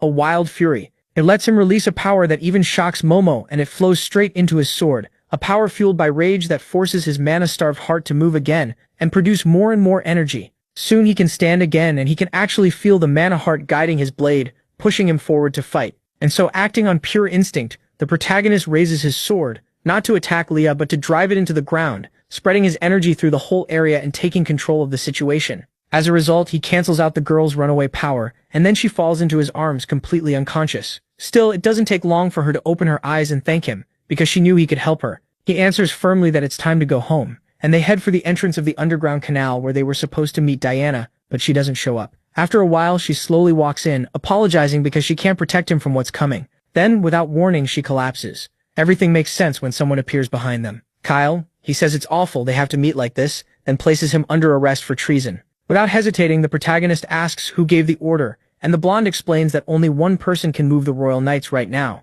At the same time, in the underground prison, the special forces arrest Damien with magic restraints and all. Then Rodrigo's ally explains that a mixed blood of such high lineage can't be treated like trash. Of course, Damien doesn't care about that at all. Instead, he asks what the charges are, and whether his crime was trusting his brother, because yes, Rodrigo's ally, and the one who sent Kyle into the tunnels, is none other than Leon. Then the scene shifts, and Damien and the protagonist are taken to a maximum security cell, right in front of the other prisoners, who get excited when they realize the redhead who locked them up is now joining them. During that walk of shame, the protagonist comments that Damien did a good job hiding the tattoo on his chest, but Damien knows Leon already figured out everything. Even as the guards tell him to shut up, the threats keep coming, and one idiot keeps repeating that he'll kill him. Damien's response is grabbing the man by the tongue, making it clear he could rip it out if he wanted. The guards quickly stop him, and the only good news is that once they're inside the cell, the shackles vanish and they can move freely. To the protagonist, it almost feels like a luxury room compared to the training camp barracks. Still, neither of them looks very worried, because they both know escape or fighting back is basically impossible. Besides the hand restraints, they were also given magic collars that block mana, and if they try to break them by force, their heads will fly off instantly. Damien uses that moment to blame him, saying this was all his fault, and the plan had too many holes. But the protagonist reminds him that neither of them could have predicted a betrayal like this from Leon, especially since the second they fought back or even had swords pointed at them, they'd be branded traitors. On top of that, he couldn't fight Kyle because that would have left Leon defenseless. So yeah, they got captured in the easiest way possible, all because they never imagined how far Leon would go. Then the protagonist asks if Damien ever noticed anything strange about the prince, and Damien admits that lately he's been saying weird things, like everyone should give their lives for him. It's basically the same speech John heard hundreds of times in his past life, which means that the change from the normal guy Leon used to be into a psychopath has already started, and now the question is what's causing those changes. Still, the protagonist thinks that part doesn't matter as much as figuring out the real goal. The isolation, the experiments, Marquess Rodrigo, and Leon's transformation. It's obvious all of it is connected. As if reading his mind, Damien says this reminds him of something his father once told him, when they were talking about the goals of the Revolutionary Army. He explained that he wanted to stop the Empire, because if they failed, the land would have no future. Back then, Damien argued that Leon was different from his father, and could change the Empire's fate, but the commander told him that yes, he was different, yet he still wouldn't be able to escape the fate in his blood. In short, something in the throne or the Emperor's bloodline corrupts the heirs and turns them into monsters, and his father knew it. That's why he sealed himself away in the sacred lands of Armenia. His martial power had reached such an inhuman level that he almost lost control several times, so to stop the worst from happening, he chose to isolate himself until he recovered, so if the Empire finds him, they'll kill him and trigger a disaster. Sadly, the protagonist realizes that must be what happened in his past life. The Armenian revolt where Damien died was probably a sacrifice to protect his father. He never would have expected something that human from a madman like him, but all of that gets pushed aside when guards tell them they have a visitor. So they lead them toward the supposed visiting room, but to their surprise they stop halfway and without warning, attack. Of course the guards have the advantage, they can't use mana. Still, they don't take any chances and send in a third ally to lock him down, and he can't even fight back. He can't rely on brute strength either. Luckily, the whole thing flips in seconds when the attackers suddenly freeze in place, and then the third person pulls back the hood. It's Lorena. She came herself to get him, admits she was seriously worried, and demands to know what the hell is going on. Why are they suddenly calling him a traitor? What did he do? And most of all, why did he let himself get caught? To her, he was the strongest in their class, so she expected him to at least have the guts to run, and she keeps going off until the Proto cuts her off and asks how she even got here. That's when we learn Lorena found out through Damien himself. The moment he realized Leon had betrayed them, he sent a shadow to the Special Forces base to reach her. At the time, she was only wondering why he hadn't shown up yet. She didn't think anything bad had happened, until she saw Damien's shadow crow staring at her through the window. Using the little strength he had left, he gave her a new mission: rescue the people in prison. So even if Damien was caught off guard too, he still had a backup plan, and the shadow arrives right when the restraints on the Proto's neck and hands vanish. Lorena takes that as proof the others did their part, though now she understands absolutely nothing. He just tells her to follow while Roman is in the mana suppression chamber destroying the crystals that run the whole system. Lorena had told him to do it in a specific order so it would only affect the Proto and not everyone else. Too bad the idiot forgot all of that and ended up canceling the restraints, not just on the Proto but on every cell, and even throwing all the doors wide open, letting the other prisoners escape too. Luckily, Cruel and Katja realize that this chaos will keep the guards busy. He points out she really shouldn't be here since they could pin treason on her too, but she shoots back that she'd rather face that than deal with the Proto's anger. Outside the prison near the trash yard, Chari and the others are waiting with a carriage ready to run. Lorena told them that if the group didn't come out in 10 minutes, they had to leave, but everything falls apart when a voice behind them says not to bother waiting because Lorena and the others aren't coming out. Sadly, we still don't see who it is. Then we cut back to Cruel, who spots a couple of prisoners trying to escape, only to get hit by some kind of light that reaches them too and blocks any chance of seeing what's happening. As for John and Lorena, they start feeling a strange vibration too, and all of a sudden the ceiling above them starts to collapse. The cracks bring in that same weird light, and then they find the unconscious bodies of Cruel and Katja, along with the same man who caught Chari, the Special Forces captain, Rodrigo. In a calm voice, he says he should have killed them all back when they were still at the academy. Lorena tries to strike first using one of her strongest techniques, but the bastard only taps his staff against the floor and unleashes a dragon of light that rushes at them to kill. Luckily, the attack gets cancelled just in time, not by the Proto, but by Damien, who escaped too. He tells Rodrigo to fight someone on his own level, and we see he even managed to pull the others behind him so they wouldn't get hurt. Rodrigo cares more about the separation technique Damien used to stop the attack, an advanced move even he didn't know existed. It's clear Damien is way stronger than any of them thought, and the two trade insults for a bit longer, until Damien quietly tells the Proto there's no time. In a few seconds, the suppression chamber will reactivate, and the shackles will start working again, so they need to run with their friends now while he handles the captain. The funny part is that before he can even finish, Jan is already running off with the others behind him. Damien doesn't get mad at all. That's exactly what he expected from his dear student. He just tells him to be careful, and from the Proto's face, it's obvious he values that sacrifice, feeling just how much things between them have changed. By nightfall, the city starts slipping into chaos. Several knights talk about someone escaping from prison, and even though the fugitives are already far away, they still want to search because the bounty on their heads is huge. One of them even says that if the Proto shows up, he can catch him in seconds. What matters though is that the group made it to safety.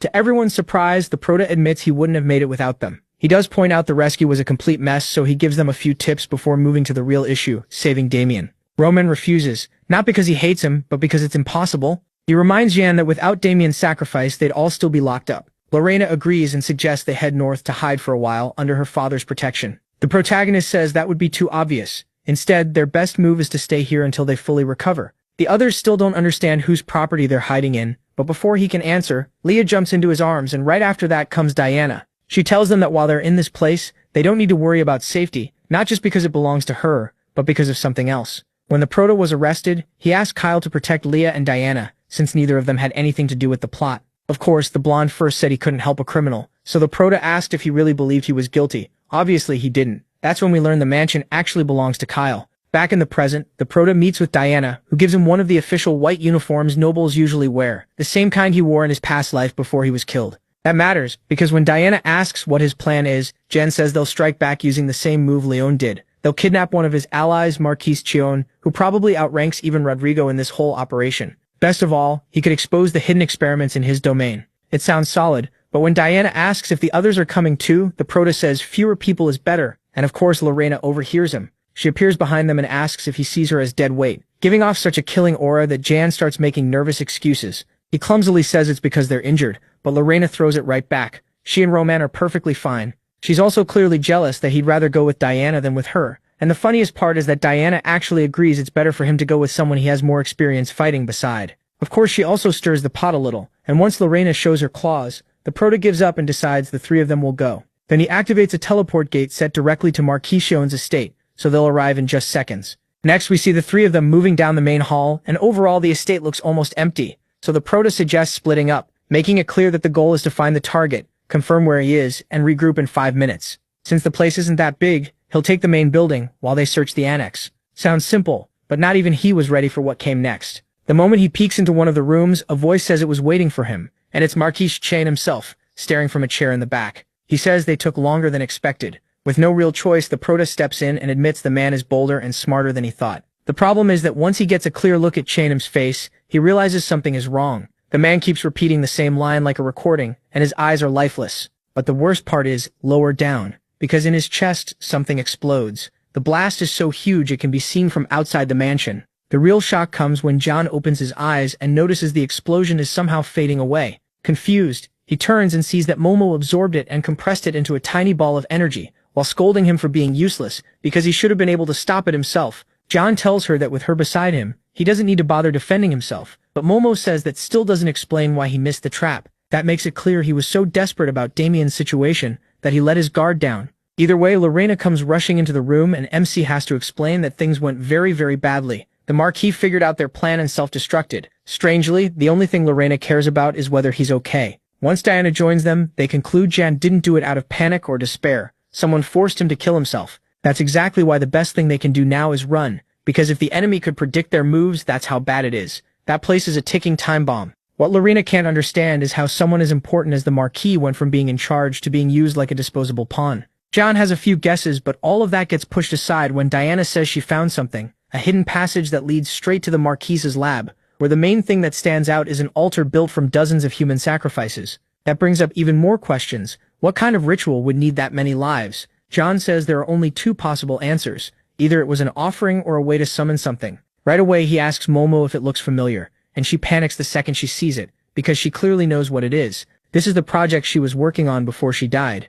Back then, she had finally understood the limits of human life and was searching for a way around them. A reincarnation spell, a perfect resurrection, where both a person's soul and body would be passed on, but she was betrayed before she could finish it, leaving her with no choice but to come back as a lich. All this time, she thought her spell had been lost, but there's obviously one person who could have continued the research, the bastard who betrayed her, Bahamut. And right then, John, Diana, and Lorena feel like their heads are about to come off their shoulders, not because they were attacked, but because a killing intent crashed over them, stronger than anything they had ever felt. While they wonder where it came from, the magic circle activates, and a human shape starts forming inside it. At first it's only a shadow, but little by little it takes shape until that dark energy turns into Prince Leon. In just seconds he steps down in front of them, and John tells the girls to get back, because the moment that thing opens its eyes, it's obvious he isn't human. Worse, with a single look he knocks them unconscious, and John recognizes those eyes as the same ones that looked at him with arrogance in his past life before killing him. What's even stranger is that Leon suddenly talks to him like they've never met, and he can't make sense of it until he connects the dots. None of this is random. The reincarnation circle creating this twisted version of Prince Leon can only mean one thing, and suddenly every piece falls into place. That's why Jan greets him but not as Prince Leon, as Bahamut, the founding emperor. And sadly he's right, because even if the man in front of him doesn't say it outright, he smiles and calls Jan very interesting. With that confirmation, the protagonist asks why he came back by stealing the body of one of his own descendants. Bahamut answers that it's his bloodline and the nation he built, so using them however he wants is only natural. But the really shocking part comes when Momo finally understands what's happening and steps forward, her face twisted with rage. How dare he kill her? Then reincarnate using the magic she created. Bahamut recognizes her right away. She looks very familiar, but he doesn't get to say much because Momo attacks, firing a blast of energy that tears through half the mansion in seconds. Of course he dodges, and after seeing that level of magic, he starts putting things together, asking if she really could be Momo. She answers with another attack, a hurricane-like aura made of pure fire, a spell she created just for him. As long as her mana heart keeps burning, the flames will never die, and to her, it's the perfect move. But just when she thinks she finally hit him, he says, "I don't think so," and cuts through the firestorm with one slash that reaches Momo and slices across her back. In a smug voice, he says that even though it's been a long time since they last met, her condition is pathetic. The great master of the magic tower reduced to a thought form, basically a pet owned by some boy. Shocked, Momo asks if he can actually see her, and he says he can see everything. Then he grabs her by the chin and shamelessly dares her to attack again if she has the guts. She doesn't back down and tells him to go to hell, but Bahamut keeps talking, saying she looks awfully happy with that Jan, so maybe he should go kill him too. At that exact moment, a giant wolf appears behind him, ready to tear him apart. Even though the blonde man splits it in half with one move, the wolf was only a distraction because Jan is right behind it, using the second form of the Black Shadow sword art. If you've been paying attention, you know that's one of his strongest techniques, and that becomes obvious when the energy strike smashes through the ground and rips through the whole structure they were standing on. The destruction is so huge that even Momo tells him not to be reckless, but Jan's desperate move works. They manage to make some distance, and that gives them a chance to tell her to run with the girls. Still, Momo refuses because more than anything else, she wants to kill Bahamut herself. The problem is, in reality, she doesn't have enough mana, and Bahamut now looks at MC in a different way. He clearly realized Jan used an adapted version of the Mana Heart technique, making him a far more interesting enemy. Without wasting time, he attacks with a move called Thunder Slash, basically sending a storm of dark energy at his opponent. But he still can't hit him, so he tries a technique that's stronger and more direct. That fails too, and it keeps going like that, one technique after another, while Bahamut just enjoys watching the strange tricks Jan has hidden. But according to him, it's like giving pearls to a pig. Great techniques wasted on someone too inexperienced. Worse, that bastard uses the opening to close the distance, and once he sees Jan has nothing new to show, he decides it's his turn, forming a bright energy dragon to swallow him whole. That's when the protagonist realizes he can't hold back anymore, so he goes all in and activates a secret technique he created himself, Madman form, covering his body in dark energy. Even so, it barely helps, because Bahamut pierces right through it like it's nothing. He says Jan entertained him for a while, but he doesn't have time to waste watching a monkey do tricks. Even then, he admits MC deserves praise for what he managed to do, so as MC drops to his knees, unable to move, Bahamut rushes in to take his mana heart as a prize. A second later, all that's left is a huge pool of blood, and Jan is stunned when he realizes it isn't his blood, but Bahamut's. For some reason, he stabbed his own arm. Then Bahamut tells him to listen, and he realizes the one speaking is Leon, who somehow took back control of his body. Using what little strength he has left, he tells the protagonist to run while he holds him back. Sadly, Bahamut has already rooted himself too deeply inside him, and Leon knows this will be the last time he controls his own body. But Damien can still be saved, and with everything he has, he screams for MC to run. MC doesn't want to leave him, but what happens next makes things even worse. Bahamut starts taking partial control again and stretches an arm toward him, saying he looks delicious and that he won't rest until that mana heart belongs to him. And just like that, a struggle begins inside Leon between Bahamut and Leon. Jin uses the chance to ask where they're holding Damien, but things are so bad that Leon can barely speak. Mamo then tells him the girls are awake again, so all they need to do is activate the teleport gate and escape. Jean looks back at Leon and asks him to hold on just a little longer, because he'll come back and kill that demon, so Leon can finally be free. With that promise made, he runs. And even though that bastard Bahamut soon takes full control of Leon again, he doesn't even bother chasing them because he knows they'll meet again. He knows their mana hearts are fated to draw them back together. In the next scene, the group makes it back safely to the mansion, where the girls finally ask what the hell that was. They've never seen a human give off that much pressure in their lives, and of course Lorena feels useless for not being able to help. But Diana insists that surviving at all is already incredible. As for Jan, he knows his pride took a hit, but he also explains that the Founder's return goes beyond all logic. No one could have expected it, and no one would have walked away unharmed. Now things get interesting when Kyle appears, saying they came back much faster than expected. Jan thanks him for protecting them, but Kyle says not to bother. He still plans to arrest him. The protagonist accepts, on one condition. Kyle has to hear him out first. So he explains everything that happened with Bahamut, and of course Kyle has a hard time believing it. So MC starts laying out all the proof, like the traces of reincarnation they found in Chion's mansion, and the fact that he was behind the massive zombie outbreak in the east. Back then they didn't know what it meant, but now it's obvious it was a ritual to bring something back. Sacrifices meant to revive the Founder. That's exactly why Jan asks what he plans to do as a royal guard, since the soul belongs to the Founder, but the body belongs to Prince Leon, which puts him in an impossible spot. And Kyle explains that the Founder has always been every knight's idol, a legend, and the reason he kept going until now. A legendary hero like that should have stayed in the history books. On top of that, he swore to serve and protect Leona, so he could never side with someone using her body like a puppet. So the choice is simple. He'll join Jan and bring that bastard down. He says the Founder he met was nothing like the hero from the legends. He's a demon whose only goal is to devour everything, and since Jan saw him himself, he knows they can't beat him alone. So he asks what happened to Damien and learns he was taken to the Imperial Palace to be executed without a trial. Worse, they plan to burn him to ashes, and since Bahamut already wiped out the current council members, no one objected. The good news is there's still no set date, so Cahill promises to find out everything he can. Jan tells him to be careful because things are getting serious. What the protagonist can't figure out is why they're so desperate to get rid of Damien. He starts wondering if they're hiding something, and if they even stand a chance against Bahamut. From behind, Momo asks if he's scared and says he can still run, but Jan is done joking around. He just wants to know, from someone who has seen both of them fight, if they can win. Momo answers honestly. She's amazed by how far he's come. His mana heart shines like the moon in the dark, but Bahamut's is like the sun. It devours everything. Right now, there's no chance they can beat him head-on. That doesn't mean the bastard can't be killed. There is one way. So Jan desperately asks what it is, and Momo says, "You have to die." Then we get the backstory. Long before the age of humans, the world was ruled by three races: the ancient dragons, the spirit kings, and the primordial giants, huge beings with overwhelming power. That changed when humans discovered how to awaken the mana heart. After that, a single person could bring down even those three great races, and of course, the greatest of them all was Bahamut himself. He became a legend by devouring other creatures to grow stronger, and over time he turned into something beyond all limits. There weren't even words to describe him. Momo makes it clear to Jan that this is the monster he has to face. He seems to have no weakness, but that overwhelming power is actually his biggest flaw, because Leon's body, strong as it is, still isn't enough to hold Bahamut's full power. On top of that, the magic circle used to reincarnate his soul had flaws too, so they aren't using a complete resurrection. That means the link between Bahamut's soul and Leon's body must be pretty weak,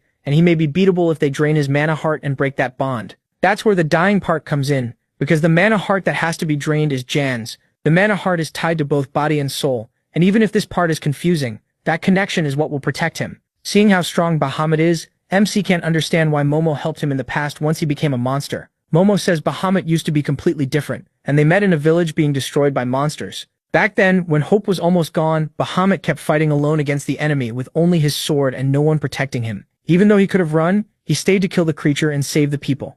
Then his sword broke in half, and seconds later the monster slammed him in the back, sending him flying across the ground. But even when it looked like it was over, Bahamut got back up and kept fighting. Even with a blade that barely looked like a sword anymore, he refused to give up and might have died right there if Momo hadn't stepped in and split the monster with a lightning strike. Afterwards, she admitted she was impressed by his courage despite how weak he was, and introduced herself because she wanted to know what kind of person could hide behind that much bravery. That's how she learned Bahamut wasn't even from that village. He had risked his life for people from a place the beast had already wiped out. Still, he made it clear he wasn't after revenge. He was protecting the dignity of the people who had lived there, and he didn't care about risking his life if it was the right thing to do. Once again, Momo found him fascinating, so she offered to help him get stronger by taking him to the tower and teaching him to stand on his own. Thanks to Momo, Bahamut awakened his mana heart and became the legend everyone knows. A legend who, even with all that power, still cared about others. He wanted everyone to use the mana heart because that would begin the age of humans. That kindness made Momo think he could be the perfect king. But everything changed one day when the sky above Bahamut split apart and a strange creature appeared.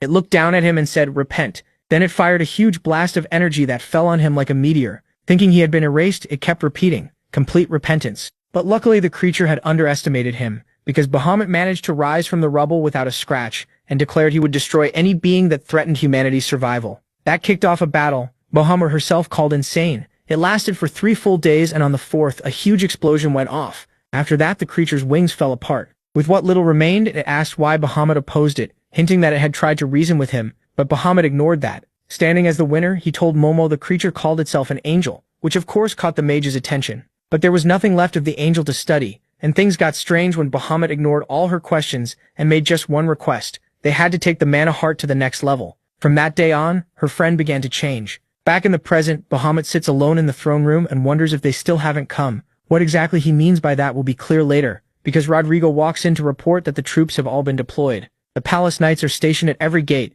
3 battalions of secret assassins are spread through the city, and even the private guards gathered from the nobles are ready to fight. As for Damien, he says they've locked him in the palace dungeon under maximum security because he's too crafty to trust. Rodrigo even suggests killing him, now to stop any rescue attempt, which shows just how much fear and respect he has for the redhead. But Bahamut says that won't be needed, because Damien is the reason he knows Jan will come and he wants to enjoy that moment properly. That confuses Rodrigo, who admits he doesn't understand Bahamut's obsession with the boy. To him, any small threat should be wiped out immediately.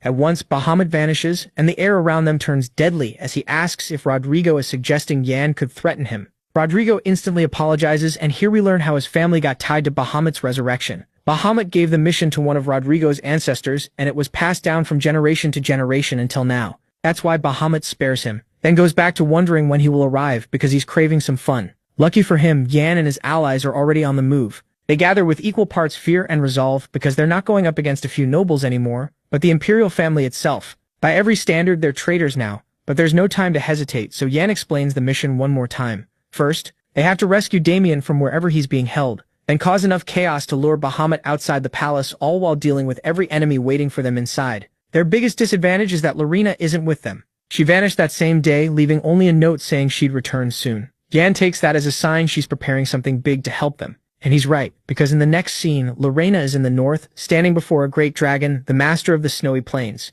Back with Yan, he declares that the time has come, starting the final operation to bring Bahamut down. From there we move to the gate of Avalon's third fortress, where one soldier asks how long the emergency will last, and another says it ends only when Damien is executed. Supposedly, all this is to stop the rebels from rescuing him, though they can't believe that lunatic would really storm the capital like that. What bothers them most is that the whole story about Damien being a traitor makes no sense at all. That becomes a problem when Rodrigo overhears them and threatens to hang them too if they keep talking nonsense, then orders them to stay alert. If even one defense line falls, he'll punish them brutally. By now, even Rodrigo has to admit Yan is pretty clever, so he tries to think like him. That leads him to the next answer. Without a doubt, the protagonist would come through the fourth fortress, set between the grain stores and the commoner's district, the perfect place for a rat like him to blend in. So Rodrigo set a trap to kill him right away, but his smug laugh is cut short when he spots the protagonist leaping straight at him as if it were the most normal thing in the world. It looks like he chose a direct attack, and of course Rodrigo's men immediately chase after him across the rooftops. They try to warn him off, but the protagonist flat out ignores them until he gets hit by a white light dragon that slams into his side and takes him out in seconds. Even after that earlier grin, the protagonist crashes into a wall, and Rodrigo catches up, admitting he didn't think he'd be dumb enough to charge in head-on. Clearly he gave him too much credit. But then the protagonist starts laughing and reveals it's actually Cherry, who managed to change her appearance with transformation magic. Calmly, she tells Rodrigo he didn't overestimate Jan at all. Right then, one of Rodrigo's men rushes in to report that MC, the Empire's #1 fugitive, has been seen in 4 different places across the capital. No one knows which one is real, and that sends Rodrigo into a rage that keeps building until he gives a very clear order. No matter which one is the original, they have permission to kill them all. At the same time, in the fourth fortress, one of the Johns stays hidden as he moves through the crowd, and we can guess this is the real one, because he thinks everything is going to plan, and if things go bad, he can hide among the people. He feels pretty confident until one night calls for all the civilians to listen and announces that a traitor is among them. By royal order, the road is now closed, and everyone will be searched on the spot, which sends the crowd into panic. That makes the protagonist decide it's time to slip away. But then the real problem starts when a voice insults the civilians, calling them peasants. It's Bruce, using the authority given by the prince to remind them they must obey without question. Now it's obvious Bahamut has been gathering idiots hungry for power into his ranks. Things get worse when one man argues that he's an imperial citizen too, but Bruce says that also makes him a traitor. And sadly, it's not just a threat. The lunatic attacks the man and burns him alive instantly, then orders the knights to wipe out all the rebels. Just like that, the city turns into a slaughterhouse, and a teenage girl is about to be killed on the spot, when John steps in and slices the so-called knight in half. From a distance, Bruce sees it as a win, convinced this is his chance to beat John and bring Bahamut his head. But the protagonist apologizes for disappointing him, because this isn't him after all, but Cruel, who says he'll be Bruce's opponent. Naturally, he also calls Bruce out for staining their family name by killing innocent people. Bruce argues it's their fault. They had to suffer because he was branded a traitor. He says they were finished and might even have been executed, until Prince Leon really Bahamut came to him with an offer. Help him in exchange for a chance to restore his house. Then Bruce lets out a nearly demonic scream, making it clear that deal was far darker than it sounded. And we don't even have to imagine how bad it is, because in the next moment Cruel is on the ground, horrified as he watches his brother mutate into some kind of monster. Bruce says Leon gave him that power, and he treats it as an honor, a strong, perfect body chosen just for him. Leon even told him he was the perfect fit for the world he plans to create. It's obvious that was just a way to manipulate him, but it clearly worked because Bruce stands tall with pride, declaring that this makes him the only one worthy of becoming the clan's next leader. Then Cruel mockingly asks if he still cares about something that pointless, since he stopped caring long ago about becoming the next head of the family. But with Bruce looking like that, it's obvious he's not getting that role anymore. Of course, those words hit a nerve, and Bruce attacks. Cruel dodges fast and comes back with everything he has, because one thing is clear, their fate will be decided right here, right now. In the next scene, we move to the 6th fortress where another John is being chased by the guards at full speed. They follow him through the alleys, sure that he must be the real one, until the protagonist's figure suddenly disappears into the air. Logic tells them he has to be nearby, so they start searching, but then the fake John reappears behind them, saying he's not the type who runs away. From his face, it's pretty clear this isn't the protagonist at all, it's Rahman. The worst part is that the guards realize it too, so they smartly decide to ignore him. Now Rahman gets offended, drops the disguise, and surprises them with an insanely strong ray attack, while insisting that real knights don't back down from an enemy in front of them. The knights answer that they weren't trying to run, they just don't want to waste time on someone who isn't the target. But Rahman keeps provoking them, calling them weak and saying that if they want to prove themselves they should fight one-on-one like real men. Somehow that's enough to make them take off their armor. The problem is that one of them is a huge vice commander, ready to show him how real men fight. He even ends up taking off his shirt, and Rahman does the same, suggesting they settle it bare-handed. No powers, no weapons, just fists. I'm adding a little flavor there, but you get the idea, because this feels like it came straight out of a wild fighting anime. And so they begin, trading blow after blow, beating each other down with an intensity that leaves everyone stunned. Like real fighters, both of them respect the other's strength, grinning through it, and they keep going until they throw the final punch. Still, we don't get to see how it ends, because we cut back to Chari, who wakes up in the Imperial Palace torture chamber. A man is there ready to start forcing the truth out of her. Worse, he mentions that the other prisoner caught in the next room was very quiet, hinting that someone else was captured and the torture ended badly. Of course, Cherry starts to panic. The man calms her down in the creepiest way possible, saying he'll just open her head and read her thoughts directly, and all he wants from her is to scream once in a while to make things more fun. Then we return to Rahman and see that the final blow they both threw wasn't enough to end the fight, so they keep going a little longer until their fists slam into each other's faces at the same time in a clean cross-counter. Rahman admits the bald guy isn't as weak as he thought, and like a true fighter, the other man also shows respect, saying he'll remember the warrior who beat him. Then the bald man drops. He's still alive, but his subordinates step forward to get revenge, each offering to fight next. For a moment, it seems Rahman will have to deal with them one by one, but after seeing their leader barely scratched him, the next move is obvious. They order everyone to attack together. That's how the second battle starts, and from there we move to the 6-star magic circle, a key point in the palace's defenses because it controls the magic barrier. If that place is destroyed, the barrier goes down too. That's why the guards can't understand why the protagonist tried to sneak in there, knowing it would be protected by extremely strong warriors. From the fake Jan's face, it's clear he's been fighting them for a while without much luck. Still, the truth is that this isn't the protagonist at all. It's Kasha, who admits they're stronger than she expected. She knew she couldn't match them in a fair fight, but she hoped to hold out longer, so the knights tell her to surrender. They've been ordered to execute any traitor they find, but there's still a chance they might spare her. Then the tone shifts when one knight recognizes Kecha as the daughter of Duke Afrain, revealing that her father was his teacher, almost like a father to him, and the man who saved his life in battle. He says her father's end was tragic and he didn't deserve it, before offering her a deal. If she tells them where the real Jean is, he'll make sure she stays safe. In other words, he's offering protection in exchange for betraying her friends. It sounds awful, but he claims it's the only way she can restore her father's honor and build a new name for herself as the one who stopped the traitors. At that moment, Katja can't help thinking about her father, about the honor of her family if she betrays them. The man confidently says yes, but Katja admits she's always lived for one goal: to restore her family's honor. Sometimes she can almost hear her father's voice leaving her that final mission, but he never told her how to do it, and she only recently understood what she had to do. Thanks to her friends, she realized her family's honor means nothing compared to honor itself. She proves it by pulling out a small crystal that they recognize as the Salamander Firestone, a kind of a bomb, and the man instantly realizes Katja plans to blow up the barrier, even if it costs her life. He rushes in to stop her, but he's too late. The blast goes off. Just as planned, Katja stays behind at the core, waiting for death, because all that matters to her now is that the mission is done. On another rooftop, on the far side of the palace, the real Jean watches the barrier vanish and realizes the infiltration worked. Now the only thing left is saving Damien. But then someone appears behind him and a hand clamps around his neck. It's Rodrigo, lifting him with ease and mocking him, saying this is how they meet again. When Bahamut took such an interest in him, Rodrigo really expected something worth seeing. Instead, all he's done so far is play a childish game with his little friends. Nothing that explains the founder's concern, so Rodrigo decides to end it here, tightening his grip as he says, "Now die." Strangely, the protagonist only asks if he really thinks that's enough to win, then says he still has plenty of tricks left. But his smile fades when Rodrigo asks if he means those little things he hid, just as a guard arrives to report that they found every magic crystal and stopped them from exploding and throwing the city into chaos. That makes Rodrigo even more confident, and he asks what Jean plans to do now since he's out of moves. He also makes it clear there's no point waiting for the others. By now, most of them should already be defeated, and that claim hits harder when we cut back to Cruel. Even though he managed to beat his brother, he's now surrounded by dozens of guards. The same goes for Roman, who looks close to collapsing, and Rodrigo uses that against the protagonist, throwing it in his face that he dragged his friends into a dumb childish plan. But right when everything seems hopeless, the protagonist starts laughing and says that makes Rodrigo the bigger fool for falling into the plan. Then we're shown this isn't the protagonist at all.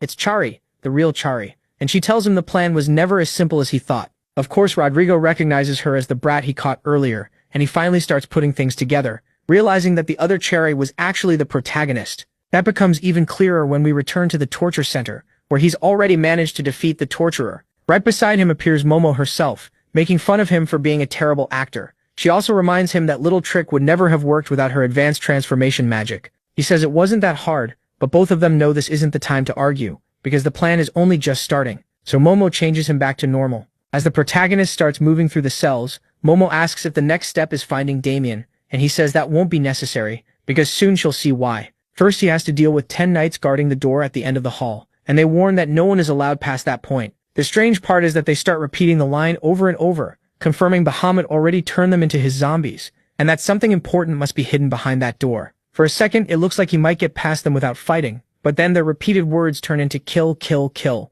making it clear he has no choice but to battle them, or at least that's what we think. The surprise comes when Jean simply steps back and says it won't be necessary. An energy blast hits from behind and cuts the knights in half. Then the protagonist explains why he never planned to look for Damien. When the torturer revealed he had tortured his companion and described where he was, Jean realized it had to be Damien, so he used the Black Wolf to free him at once. In other words, the one who struck down the knights from behind was Damien. He steps out of the room complaining that Jean took too long, but his tone is full of affection before asking where the hell Rodrigo is. And speaking of him, Rodrigo is still threatening Cherry when one of his men reports the underground prison was attacked and the prisoners escaped. For Cherry, that's the sign her job is done. Rodrigo threatens to kill her on the spot, but then a swirl of snow appears in front of him, and in seconds it turns into a huge spiked weapon that forces him back. Not only that, one of his arms freezes from a single touch, making him realize the one who attacked must be the leader of the North. But it's Lorena, who says she doesn't need her father to handle trash like him. The knights quickly surround Rodrigo and start talking nonsense, saying she'll regret not bringing her father. Lorena answers that even if her father isn't here, she did bring help, the great ice dragon, a legendary beast that vanished 900 years ago and was believed extinct. That same creature immediately protects Lorena and tells them they've been tainted, so it will purify them. And the best part is Lorena didn't come alone, because on the other side of the palace, Katja wakes up in Diana's arms. Diana saved her just in time to pull her away from the blast. Of course, at first Katja can barely believe she's still alive, since not even the fastest person in the world should have been able to reach her in time. But it turns out this was teamwork. They pulled it off thanks to Leah, who not only contained the explosion but got Katja out instantly. That's why Diana proudly calls her their hero. The blonde can't help blushing, since she also made sure to beat the knights without killing them. A perfect move. Now all that's left is to regroup with the others. Then we cut to Cruel, who's surrounded by a crowd of knights. They would have run him through right there if not for the fact that their attack gets knocked aside by a mysterious figure. The newcomer greets them like old friends, and even though Cruel doesn't recognize him at first, it's Hans, Lorena's family butler. Something similar happens on Roman's side. He freezes when hundreds of energy swords start piercing his enemies' heads, all thanks to Kyle. Even though Kyle hates having to fight his own comrades, he believes the only way to protect what little honor he has left is to stop them before they can do anything crazier. Raman immediately tells him to help the others, because he can still keep fighting. Kyle takes off, watching with amazement as the capital starts turning into a battlefield, and going back to Lorena and the Great Dragon, its breath freezes everything in its path. It tells her that with this, its part of the deal is complete, the promise to help destroy her enemies. Lorena quickly thanks it, and even more amazing, the ice from its breath freezes time itself, so their enemies can't cross the frozen zone. After that, the dragon simply vanishes, wishing her luck. Chari then asks how she managed to call such a massive dragon, and Lorena explains it's the ancient guardian of her family. That's what she went to do that morning when she disappeared. She climbed to the highest peaks of the north to ask for help as someone from the Beowulf line, and within seconds the guardian appeared before her and asked what she wanted. Lorena answered with just 2 words, "I need power." Lately she feels like she's only been getting in the way, and since she has always been too proud to ask for help, she decided that had to change. That's why she asked for its strength, in exchange for the frozen crystal her father gave her, a relic Chari remembers well. Chari asks if it was really worth giving up, and Lorena says yes because it let her save her. In another scene, the castle halls are now covered in pools, and more pools of blood left behind by Damien and the protagonist. The protagonist says Bahamut must be waiting for them in the tower, watching from afar like they're hamsters on a wheel, moving around for his entertainment. For a moment it seems the two will go straight for him, but suddenly a huge beam of energy attacks them. They dodge it, and Jan takes it as proof that Damien's opponent has finally arrived, and of course the one who attacked them is Rodrigo, who survived everything else because he also got that so-called help from Bahamut. Now he glares at them with open hatred, convinced he should have killed them both when he had the chance. Damien sharply asks if Rodrigo really thinks he's strong enough to do that, and he doesn't hide his disappointment that Rodrigo truly gave up his humanity. Once again, it seems like this will be a fight between the two of them. But Rodrigo surprises him by saying it's not Damien's turn to die yet, and we see that he sent his tentacles underground to strike Jan from behind. Thankfully, Damien reacts instantly and blocks the tentacles with his sword. As he does, he repeats the same line we heard before. Rodrigo should pick on someone at his own level, because Damien will be his opponent. Then he turns to the protagonist and tells him he'll keep this monster busy, while Jan needs to go after Leon. The protagonist doesn't hesitate this time. He turns away, joking about leaving the old men to fight together, though he's clearly worried and tells Damien not to die.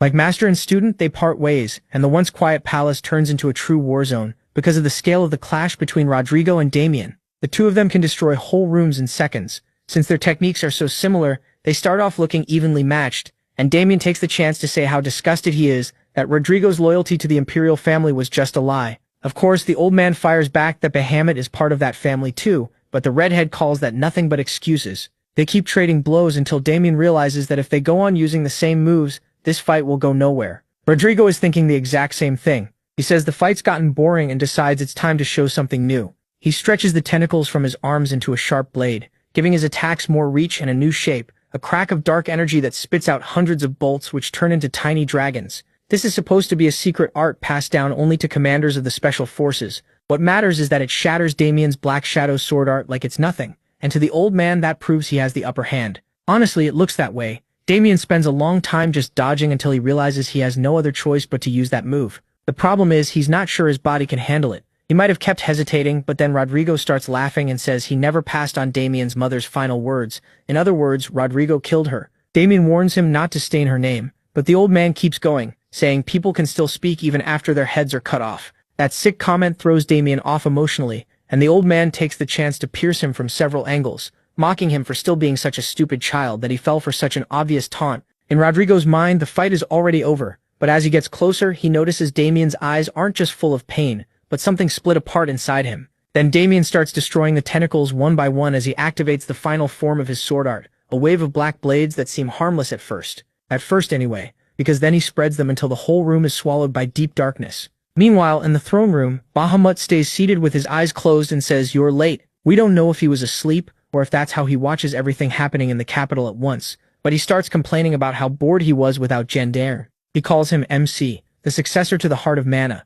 then smugly asks how he liked all the little gifts left along the way, confirming that he set up all those demonized knights just for him. After all, the Heart of Mana gets stronger the more enemies it devours, and what Bahamut wants is to turn Jan into a worthy opponent. He knows it, so he leaps in to attack and prove him wrong, and he's not alone. Mamo forms an L with a technique called Grand Annihilation, a blast of solar energy so powerful that together they manage to turn the Great Throne into dust. Even from far away, the beam tears through the tower. Still, it doesn't do much, because from the rubble, Bahamut answers with a single slash that Jan barely manages to block in time. The problem is that still isn't enough. Mamo has to gather a huge amount of energy just to push it away so it can burst in the sky, causing a ridiculously huge explosion. With that massive gap in power, Bahamut admits Jan always surprises him, not because he's strong, but because he still can't believe he's this weak. Based on his calculations and all the potential he's seen so far, the protagonist should be on a whole different level. If this is really his limit, then waiting for him was pointless. So MC and Momo try a different plan, a surprise attack from multiple angles, but Bahamut stops it without moving a finger.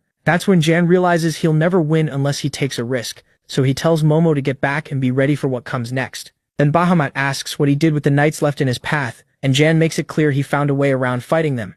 Bahamut calls that a waste, because he placed them there as part of his training. The Heart of Mana feeds on life force gained in battle, so the protagonist was supposed to kill them. The more people it devours, the stronger it gets. And if MC isn't strong enough, then fighting him isn't even fun. With one move, Bahamut splits the throne room in half. The section he's standing on starts rising into the air, and he asks if Jan is really running away. He says yes, he has no interest in fighting someone who has no value to him right now. What Bahamut wants is for the protagonist to strengthen his Heart of Mana until he becomes a worthy opponent, and part of that starts now. Out of nowhere, a bunch of magic portals open behind Jan, bringing out dozens of possessed guards. They all repeat one request: kill me. And if there was still any doubt about what MC is supposed to do, Bahamut explains that before you sacrifice a pig, you have to feed it well. He keeps summoning more and more because he wants Jan to grow fat with power, since he'll be waiting for him in the final battle. Driving into action, the protagonist starts cutting them down at an incredible speed. But the nightmare begins when he realizes it doesn't matter how many heads he cuts off. They keep taking shape again, still begging him to kill them, and he knows all he's doing is wearing himself out. That's when Rahman, Cruel, Kacha, and Lorena arrive to fight beside him. Meanwhile, Bahamut's throne keeps rising until it reaches the moon, and he watches the chaos below, thinking everything is finally going right. This time he can finish his plan. Once Jan kills the knights left to strengthen him, his heart of mana will grow enough for Bahamut to steal it and make himself stronger, so he can face the angels. The problem is, right then, a powerful beam destroys the whole platform he was standing on. Bahamut dodges it, but the disappointment on his face when he sees it's the protagonist is obvious. Jan asks why he's looking at him like that, and Bahamut says it doesn't look like he dealt with the knights, so he can't understand how he got up there. Smiling, he answers that he still has more cards to play. His friends who are not only stronger but learn something Bahamut never did, how to work as a team. That becomes obvious when Lorena orders everyone to hold formation, and Leah, Hans, Kyles, and Jan join in too, proving they're stronger together. Of course, Bahamut says trusting that job to a bunch of nobodies is pathetic. Then just when it seems like he won't attack, he teleports to within inches of Jan in an instant, then strikes head-on while insulting him for wasting his precious time with allies, bonds, hidden cards, and dirty strategies. Even with all the potential in the world, the protagonist still clings to the things that make him weak. Bahamut, on the other hand, completed the Heart of Mana to carry all that power and fight alone, because to him that's where true power is born. In the middle of the clash, Momo finally jumps back in and uses a portal to appear beside John in a blink. She reaches out and at point-blank range unleashes a chain of magic explosions, but they do nothing to the enemy. Bahamut comes out completely unharmed and uses the opening to close in and attack with his sword, saying this fight is between the two of them and John shouldn't drag the weak into that hell. One of the most interesting things he says is that the weight of battle belongs only to the strong. That explains the whole belief that has guided him his entire life from the beginning, protecting the weak, to cruelly betraying Momo, and now his wish to keep reincarnating to wipe out the angels no matter the cost. At one point he even tells Jan that this weakness will make him lose everything. Since MC isn't naive anymore, he asks if that was the future Bahamut saw back then. And Yang keeps insisting that the Heart of Mana showed him that same post-apocalyptic future, a world attacked by an army of angels so strong they erased everything in seconds. What Bahamut saw was a world destroyed by wings, and that vision is what drove him to keep reincarnating again and again, gathering more and more power to stop it. Bahamut admits he's right, but also says that was only the beginning. There was also an ancient demonic god, a being from another world, a fate that wants to drag humanity into ruin. The moment he saw all of that, he knew he had to become stronger, and to do that he had to kill anything that stood in his way. He even had to overcome death itself because he believes it's his duty to stop that destruction and protect the weak. That's why he summons a sword. Jan recognizes as Dragon Delling the same weapon Bahamut used to kill him in the other timeline, and now he plans to take Jan's Heart of Mana not just to grow stronger, but to stop humanity's destruction. The problem is, with that sword he can cut through almost anything. So even though he seems to block the first strike successfully, one small shift shows his shoulder getting torn open by one of the shock waves. From that point on, the battle turns into a one-sided slaughter, with Bahamut casually swinging his sword while Jan takes every single hit. He takes every hit, even while trying to block. That's what throws him off, because he can clearly see the exact moment his sword stops Bahamut's blade, yet the cuts still land. Bahamut tells him to give up. Someone like him can't stop that sword, and unlike most enemies, he truly means it. Still, Jan refuses to quit. They keep fighting until he finally figures it out. Just like the sword can cut mana, Eileen's dragon has a very strange power, not just the ability to cut anything, but to cut time itself. That's why, even when he clearly blocked it, nothing worked. Bahamut admits he got it right, but says knowing the trick changes nothing, because it's also the weapon he'll use to stop humanity's destruction. Right then, his mana heart starts activating, and Jan knows he's running out of time. He pushes harder, shouting that if this keeps up, there'll be no one left to protect. But the blonde man ignores him, and they unleash a huge clash of power that snaps Jan's sword in two. Bahamut declares victory, then notices something else: his own sword has also shattered, along with his chest. So even though he seemed to have every advantage, that confidence kept him from seeing how far Jan's power could reach. The protagonist yells that his arrogance is his greatest weakness. Then on top of that, he pours all the power from his mana heart into his hand, making a temporary sword for the final strike. But sadly, before he can finish it, something pierces his arm and he realizes it's one of the broken pieces of Bahamut's sword, which that bastard controlled with his last bit of strength. Worse, the hit makes the sword Jan created start to break apart, and Bahamut lunges in to kill him, forgetting MC isn't alone. Bahamut's biggest weakness, the reason he falls in the end, is that he stands alone, while Jan still has Momo by his side. She appears beside him and says she'll make the sword. He just has to strike. Together, they forge a new mana heart sword. Even though that means Momo will use up the last thing keeping her in this world, she doesn't care. After all, she's his best card. For a moment, Jan hesitates, but he knows he can't waste her sacrifice, so he attacks and drives the blade through Bahamut's chest once and for all. And at the same time, we get Momo's point of view. At first she had only planned to trick Jan for a while, then steal his body. For a long time, that really was the plan. But without noticing it, she started caring about him, and staying by his side no longer sounded crazy. In fact, in those final moments there was nothing she wanted more. But someone had to be the one to sacrifice something, and this was her way of thanking him for turning her last months into a fun adventure. She may not have said it out loud, but Jean could see that resolve in her eyes. That gave him the strength to strike Bahamut. And the good part is that, just like Momo predicted, they had to sacrifice one mana heart to destroy Bahamut's, and cleanly separate him from Leon's body. In an instant, there are two bodies, and while Jan tries to get the blonde man to safety, what's left of Bahamut says that for an insignificant worm, he did pretty well. In the end, he even accepts defeat, but warns him to listen carefully, because from now on, he'll be responsible for whatever happens next. Still, we don't hear what he wanted to say, because we cut back to the others, who watch the remains of the throne room fall back onto the palace, along with Jean and Leon, who insist they're fine thanks to him. But Jan tells them to be careful and not make their injuries worse. What he didn't expect was that his friends were already waiting with open arms and a tight hug. Then, 1 month later, everything has gone back to normal. The capital and the imperial family recovered so much that it almost feels like there was never a war. Leon officially inherits the throne, and everything that happened is rewritten in the history books as a rebellion between Jin and Rodrigo. Of course, it's made clear that Damien defeated him, and both he and Kyle are hailed as war heroes, each put in charge of their own order of knights. Chicheri, Lorena, Roman, Krul, and Katja aren't left out either. They become part of a new special order under the Emperor's direct command. Leah and Diana are rewarded too, but Jan clearly receives the highest honors. The twist is that we don't see him at the ceremony. Instead, he's deep in Armenia, standing at the entrance to the place where his father is sealed. His plan is to save him before isolation makes him lose control, and then fulfill the deal he made with Bahamut, who with his final strength asked him to protect humanity. To do that, Jan needs his father and information about the angels, but then he arrives just as some monsters seem ready to attack him, until a magic circle he knows very well wipes them out. That's a clear sign that even though her energy is still very weak, Momo is alive. Instinctively, Jan tries to call for her, but stops himself. It's better to let her rest, because this is where the real adventure begins.